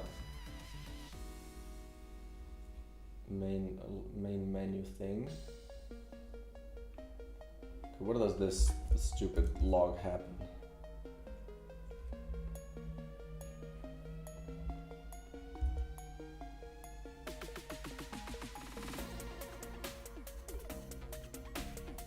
Oh, come on.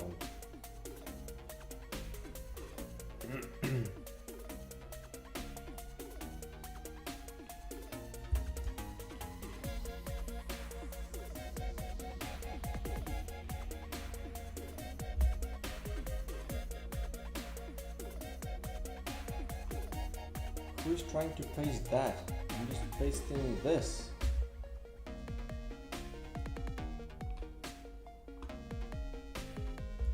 Boom. This is in the Pathfinder.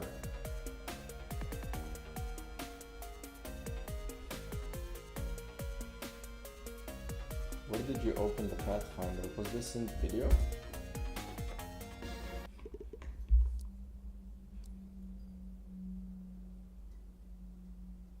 You didn't open the Pathfinder here,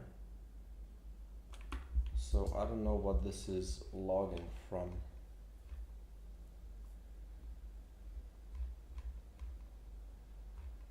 Yeah, you opened the Pathfinder here as well.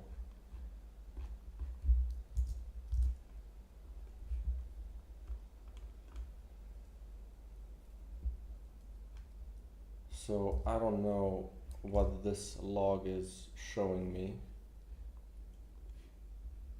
but I don't think it's showing the right thing, it seems, because you're not opening the the menu, the Pathfinder anywhere there, I think. Or was this before you came to the room?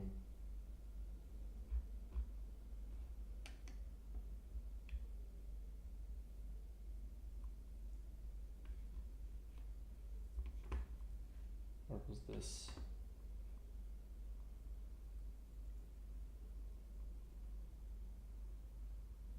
Navigation manager.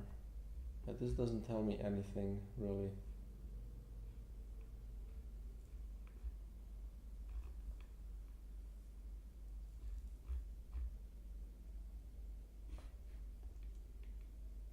Player log with Bricktron.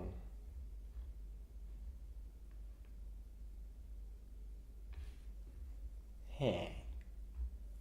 Nyahaha.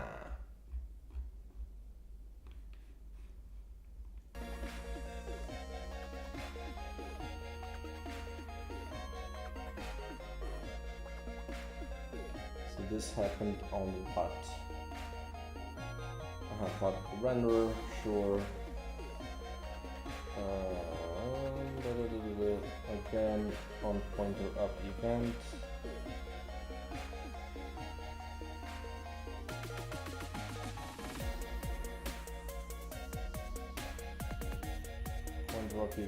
Pointer up event. So this, don't know what this is, what this log is from, to be honest.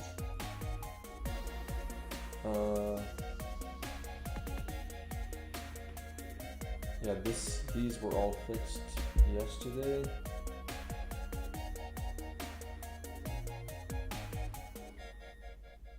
Change state to checking magazine.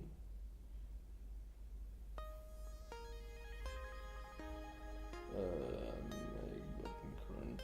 No, this really doesn't seem like that's the thing. This seems like from somewhere else. Alright. Save. I can check the thing though.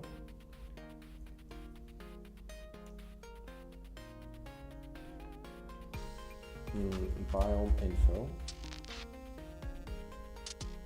Shroom. This was the living research node, I'm pretty sure. I'll just start a quick run and I can check if I can find the thing.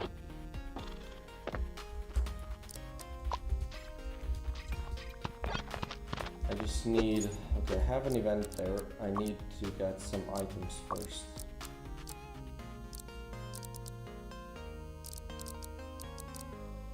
And then same goes with some evolutions.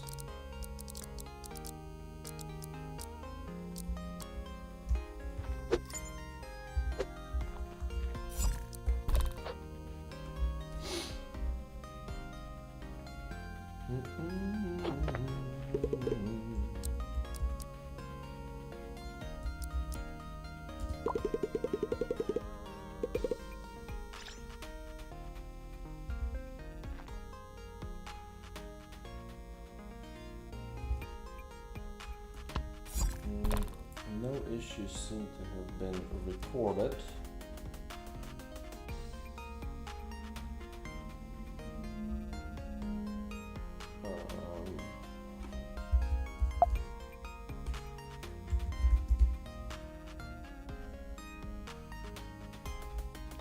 But essentially, upgrade random item and evolution. What could go wrong here? Not this, not this.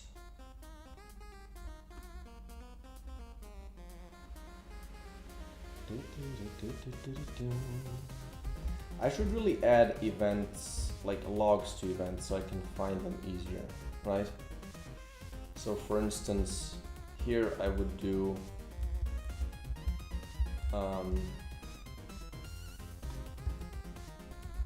like debug.log leaving research SO option 1 picked, right?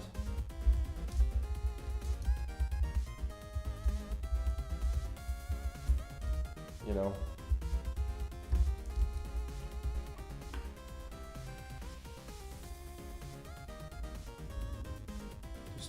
to hopefully have a better chance of finding these things. Because it seems that events do break the game, or break here and there. So it might be smart to just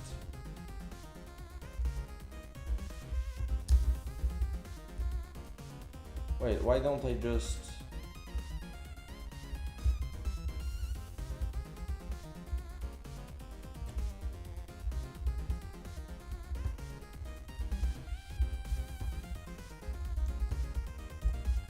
right?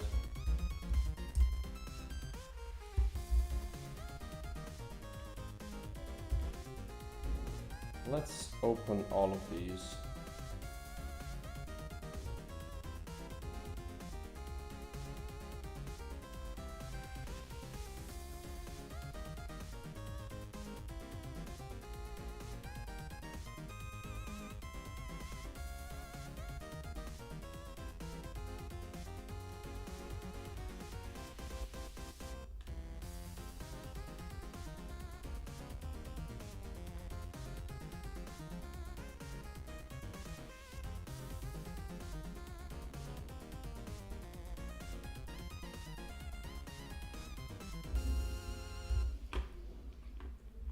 Okay.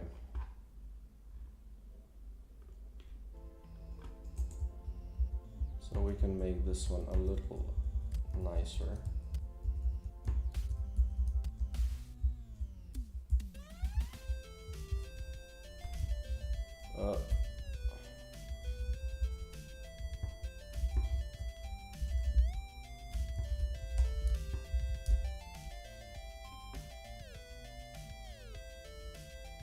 Upgrade item of choice.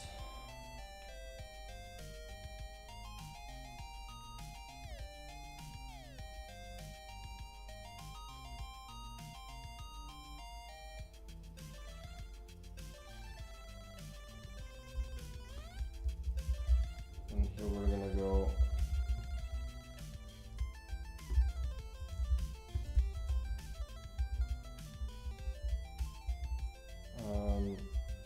item with ID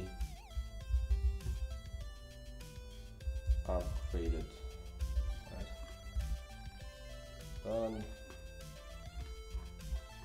I guess we can start from this side as well.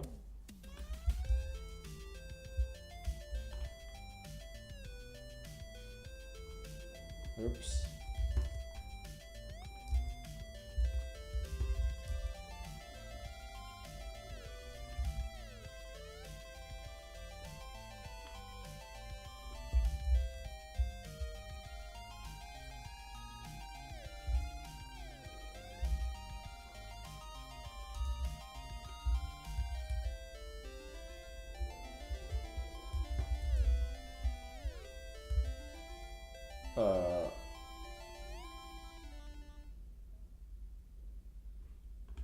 What diagnostics, brother? Okay.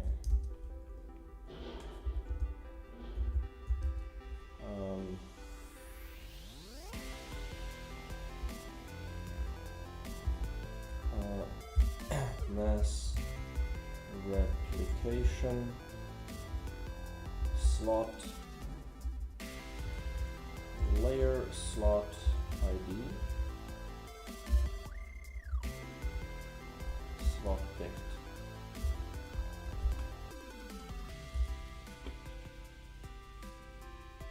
Position in magazine slot with position in magazine picked. Right.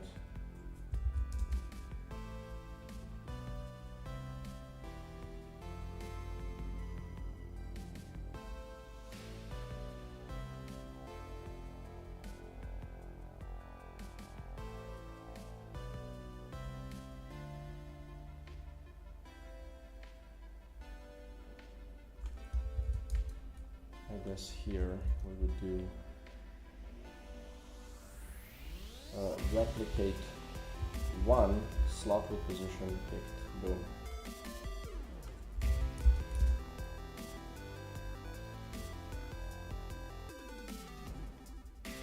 Trapped item, I think this one doesn't matter. And this is an old thing that's not used, but just in case.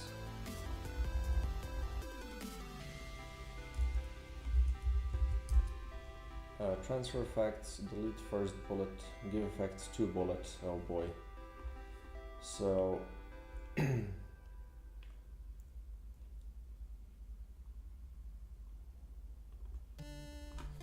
so we do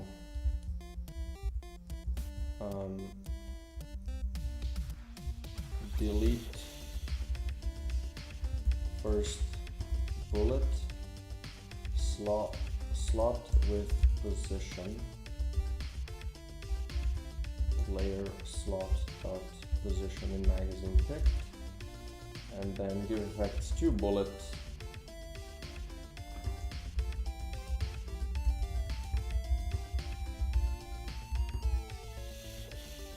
use max HP. Those are all fine. Okay. Suspicious hatchery. Boom.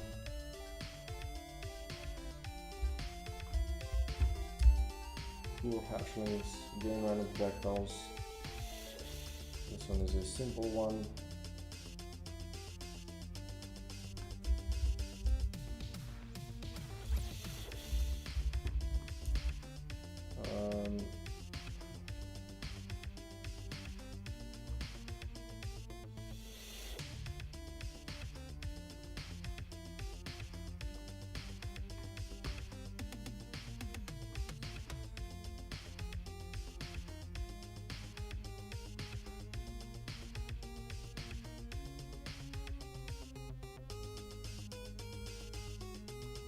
This is just fine.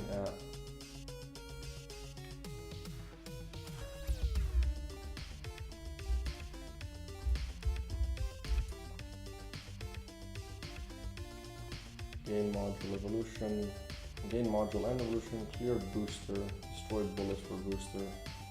So these two need to obviously have a callback. So clear one bullet, slot with position, layer slot dot position in magazine picked, and here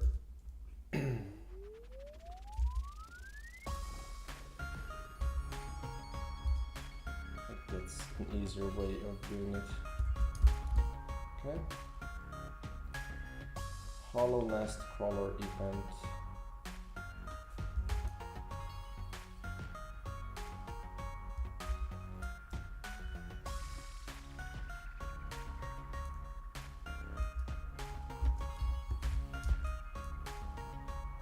Recycle a module.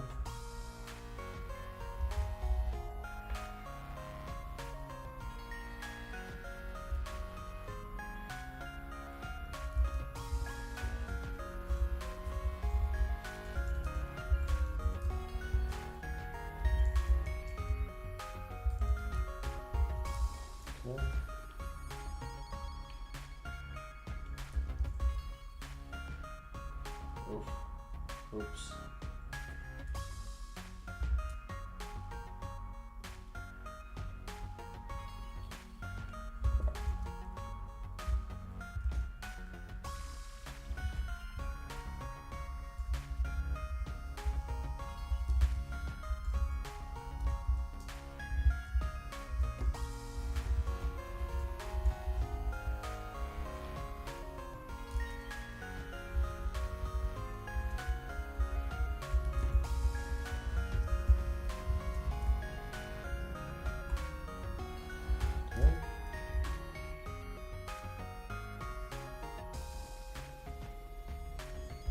Simple one.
Ram-pa-ra-pa-pa-pam.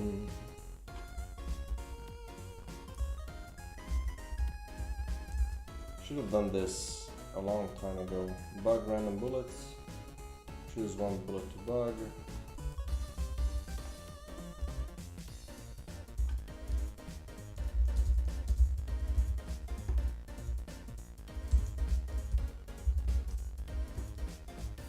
There we go. Back here. Giant egg event.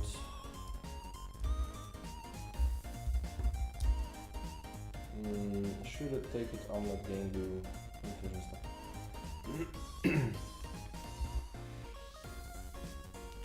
This one is straightforward.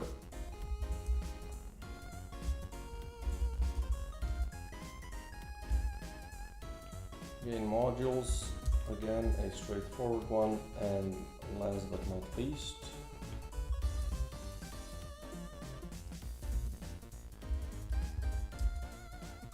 give projectile repeat, give module amplifier, gain unique item. So this these all have stuff. Slot with position, layer slot position in magazine. Oops. And here, boom. Well, I think that's all I can do for now.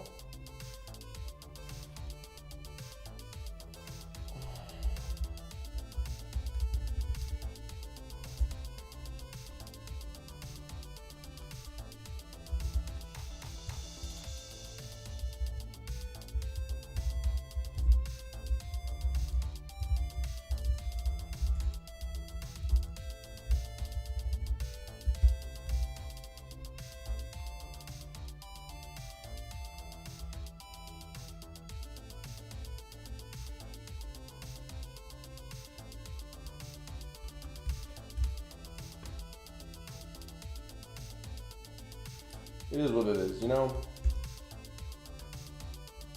Hopefully I can find that thing.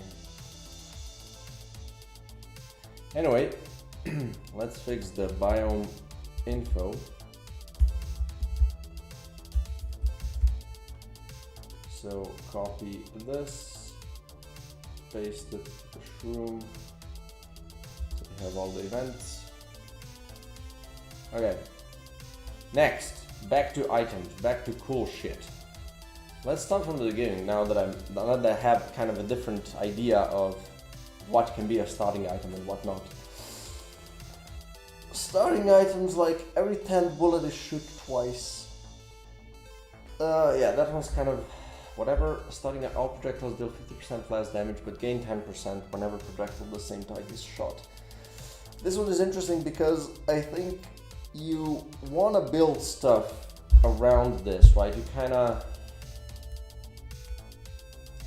like at the beginning, what does that mean exactly? If you reduce something by 50%, is that gonna be, that's not gonna be good, right? If you have 10 of them, so it's minus 50, it's gonna be bad, right? So like you start at 10, then you divide it by 2, and then you add 10%, so you multiply by 1.1. Wait, is that, just open the calculator. So start with 10, divide by 2, and then you add 10%. 1, 2, 3, 4, 5 times. You're still in negative. So on the 8th, you're in plus. On the 10th, on the 12th. So if you have all the same bullets, your final bullet is gonna deal a little bit more. Now, unless I consider the repeat and the split shot and all the other crap for this, right? I guess just the repeat, right?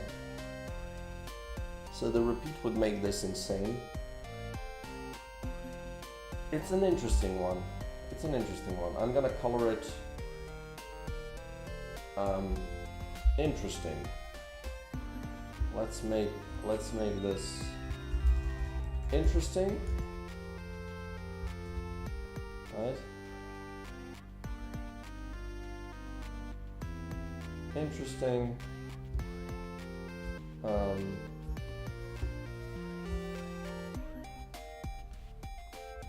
Used.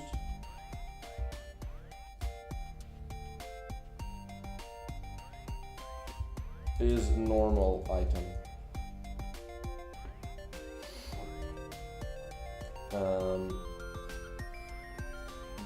Reloading the mag creates a shockwave that pushes enemies away.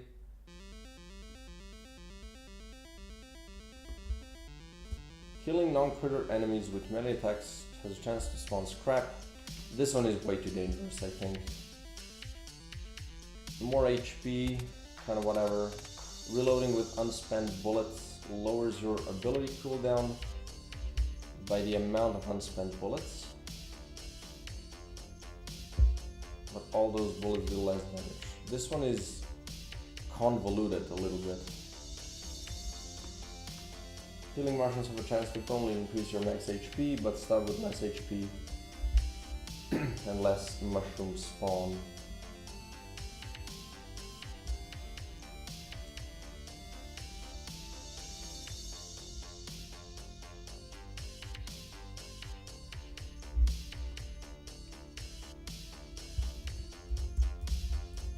How do I manage max health?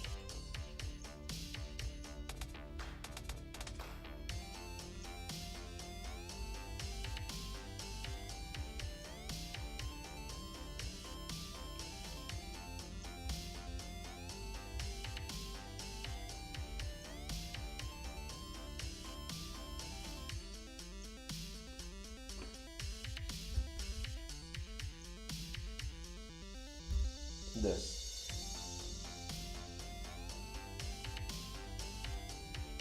Yeah, so health stat just increases your HP by 1. So I could do this quite easily. Essentially just increase your HP stat whenever you destroy a healing mushroom, right? So you could make that each healing mushroom increases your HP, but less of them spawn. I kinda like that, right?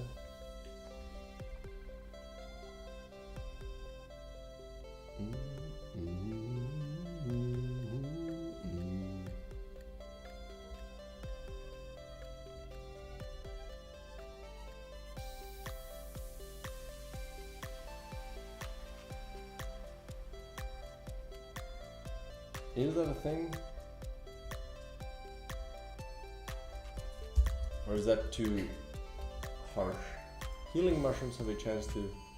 Or just increase your HP by 1. But less of them spawn, right? So destroying a healing mushroom increases your max HP by 1, but less of them spawn. Is that strange?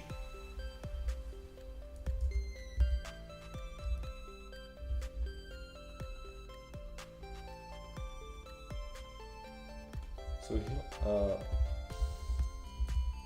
like chopping a healing mushroom increases your max HP by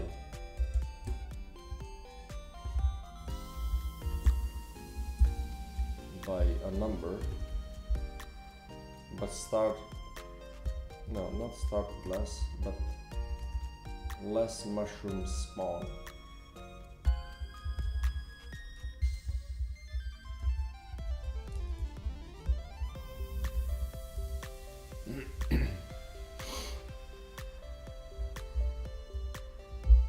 Do I like this? Maybe, let's leave it in for now. Okay.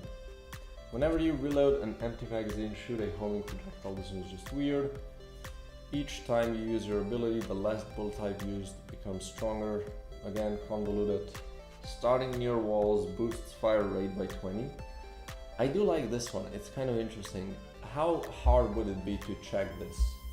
I can check player position, but I would constantly need to change the fire rate, right?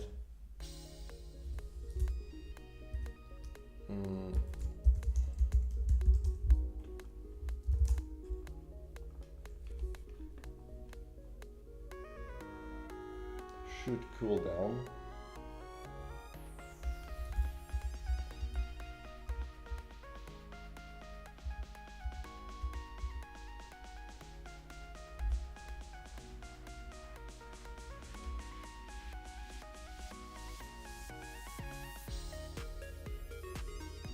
Fire rate. So whenever I shoot, I check the fire rate. So I could check if the item, the tile you're standing on is next to a wall, near a wall thing.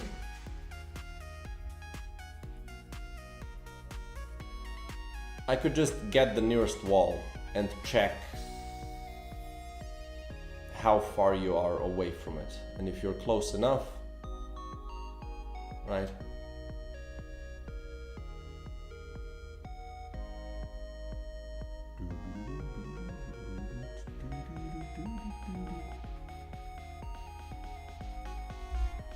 I kind of like that for, I mean, that could be an item as well.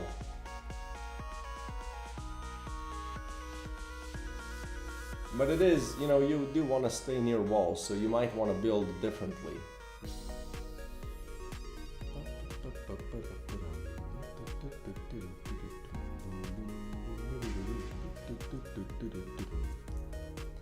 I'm gonna add a bunch of these items in. The items that are easy to add, I'm just gonna add them in. Unlock them at the start or whatever, and people can try them.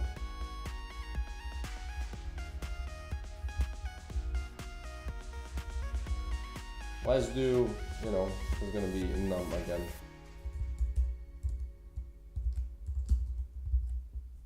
Percent.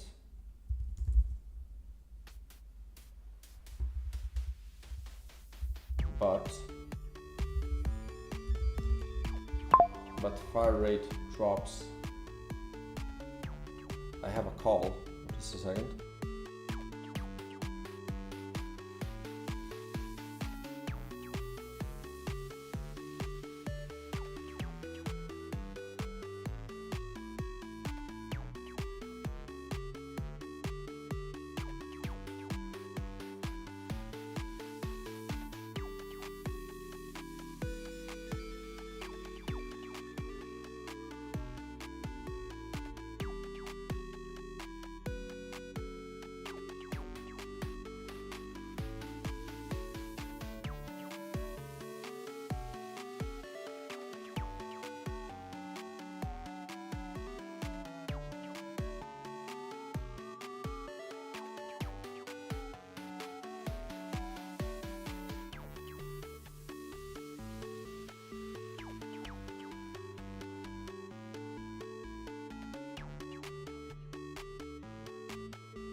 God damn.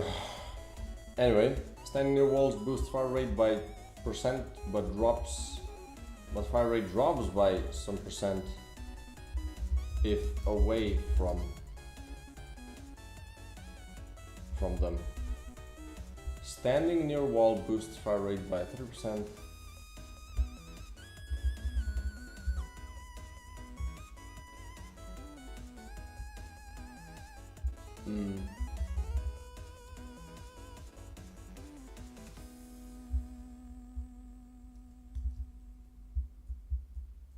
Yeah, you know, it's good enough. Next. I guess I'm using this. Using an ability makes you dodge everything for 1 second, but you can't shoot for 2 seconds. Yeah. Gain 1 max HP point after every 3 rooms, but less healing mushroom appear. No. Kinda either this or the other one, right? But I think the other one is more proactive. Modules are twice as strong, but they never have teeth. I think I have the other one, right? Yeah, modules are twice as strong.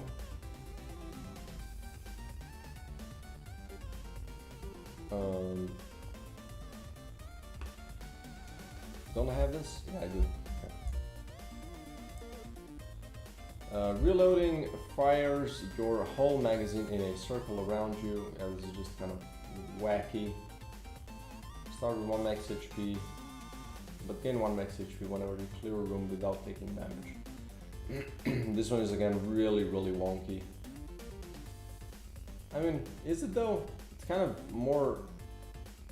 It's really not that wonky, right? You have 2 extra ability charges and start each room with 2 charges filled, but the ability cooldown is decreased. Okay, yeah, this second part doesn't matter anymore because you already start with all of them filled now. So I don't know. I don't know about this one. This one seems a little much. Fire follows you. That one's wonky as shit. Would this be a problem though to do? Fire follows you. Kind of want to see how this looks. Interesting pile. Boom. Each projectile has swarm 1 and damage minus 50, which makes you miss everything.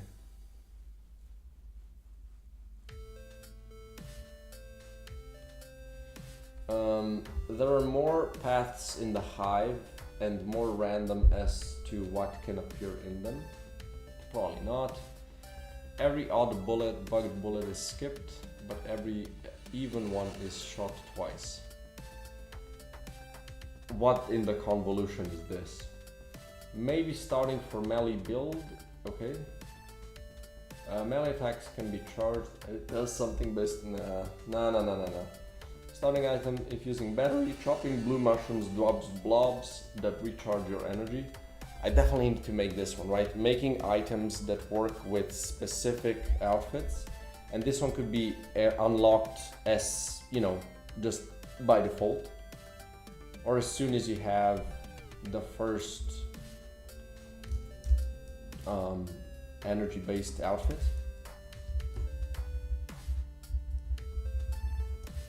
Chopping blue mushrooms drops blobs that recharge your energy.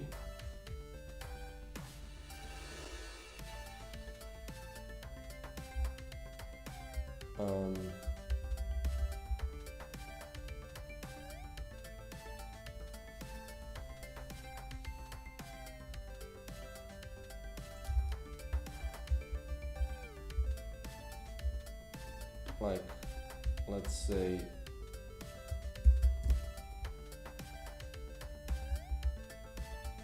that recharge num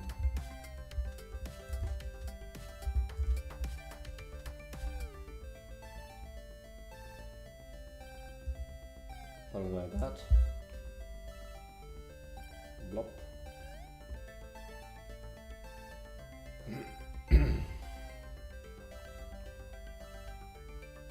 Okay, so let's check these again. Lost Blueprint. The first booster attached to a projectile is twice as effective. Definitely want to have this one. Although this one is again unlocked after the boosters unlocked. The first booster attached to a projectile is gives its effects known times, 2 times, 3 times, right?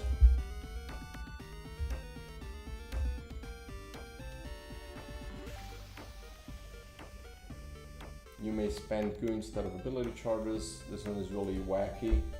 Could be interesting though. You may spend goo instead of ability charges.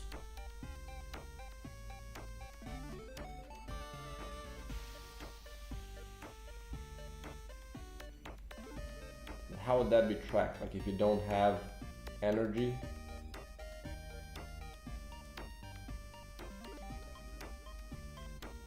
Increase the chance for boosters to appear in normal rooms. Again, something you want to have at the beginning. In normal rooms by num 0%.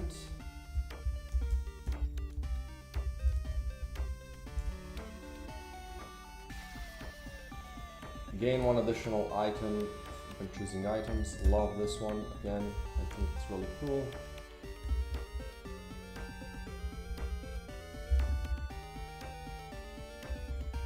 This one doesn't have an upgraded option. Could you get 2? I mean, you could, right?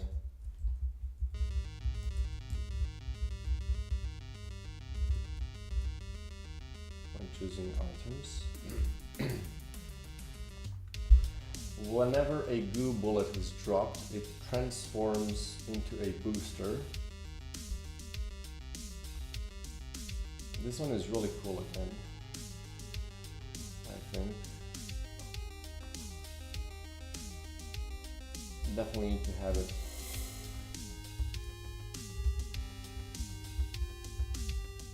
Whenever a goo bullet is dropped, it transforms into a booster.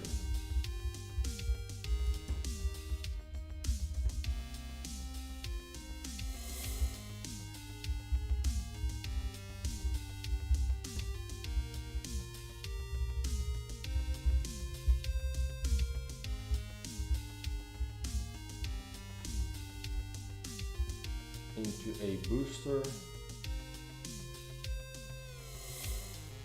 into a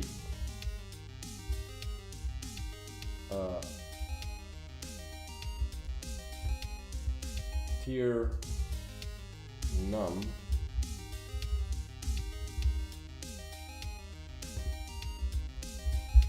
booster, right?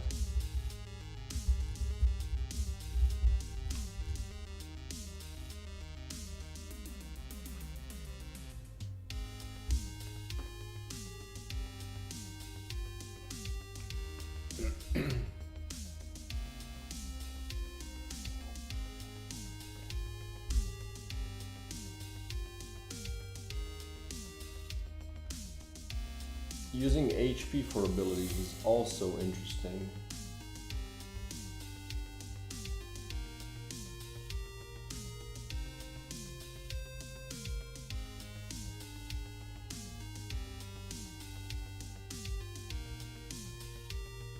Maybe HP is even better because you're not, like you can't bank a billion goo until you get to the final level and then spam, you know, 100 cannons, right?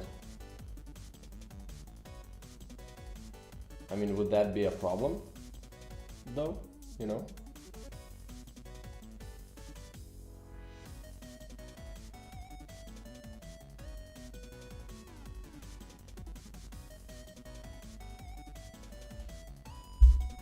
I kind of like the goo thing. Like, it's there, right? You don't have to use this item, but it's there. can be used with 0 charges. Doing so consumes 10 Hu. Or I guess we're gonna do num 0 Hu.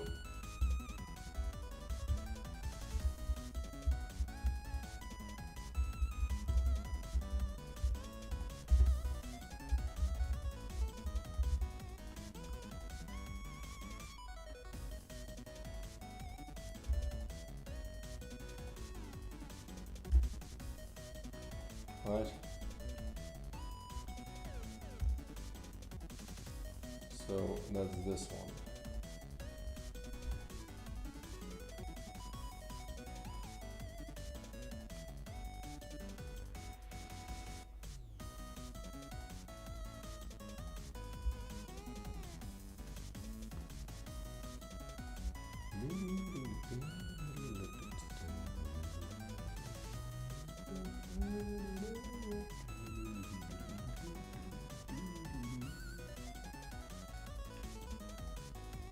Check the burn ward suit.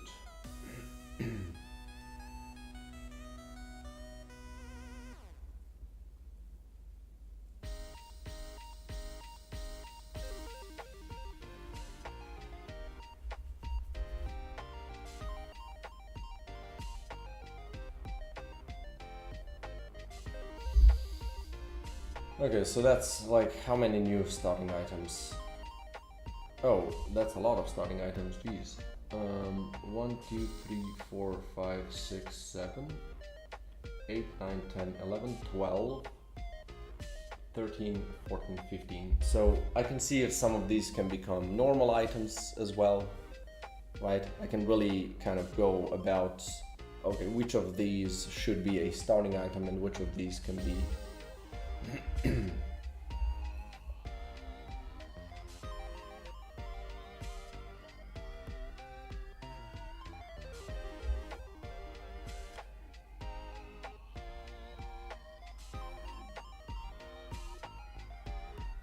so we'll see. I definitely need to draw all of these and give names for them, so that's gonna be a lot of fun. I always like doing that. And this can shake up the games a lot, right? This can give you a lot of playability, possibly, I think. We'll see. I like the thing that it changes the way you play the game, right?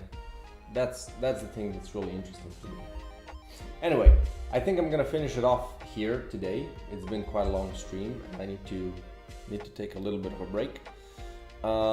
So thanks everybody for joining in. I really appreciate you. If you like the game, you can wish list it on Steam. And yeah, as it comes to the streaming, I'm probably gonna be back on Monday. Continue where I left off. I'll see if I'm gonna do some work during the weekend. Probably not.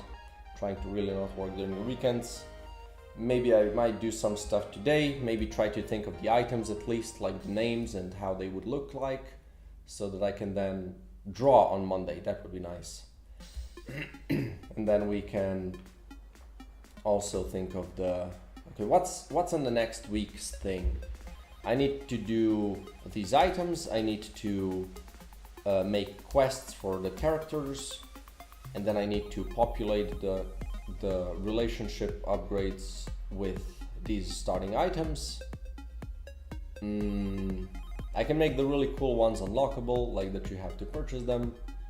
That's still a thing. The ones that have just positive effects, perhaps, right? Is that too many items though? Like, how many do we have now? I said I'm making, like, this is 70 here, right? So 1, 4, 7, so 4, 7,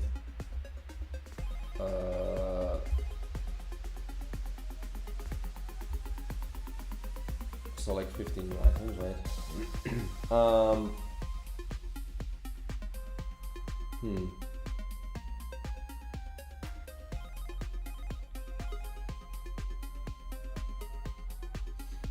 50 new items, and I already have, how many did I say? 7, 9, 10, 11. So that would be 26 starting items.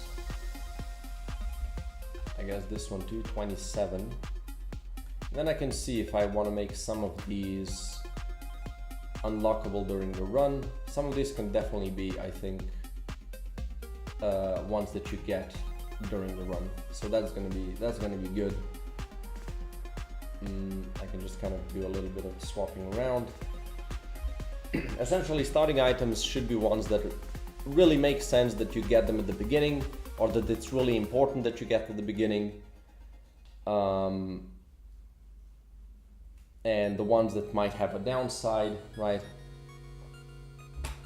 So, I'll see.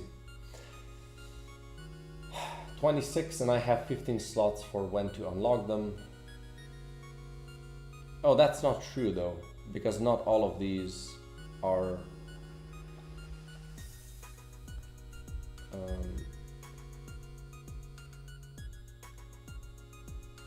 transforms. So how many? Okay, 1. Okay, 26, and then we have this one's fine. Nope, 1, 2, 3, 4.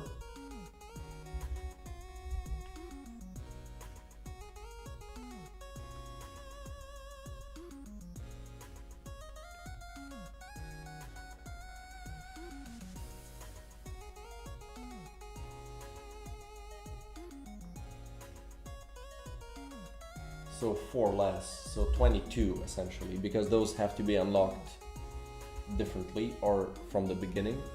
So 22, I have 15 slots, so I can essentially make 7 items available from the start as well.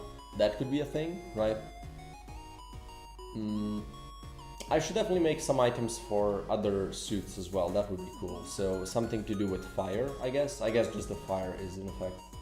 Oh, and the melee. Although the melee has so many effects, it's like, it's enough.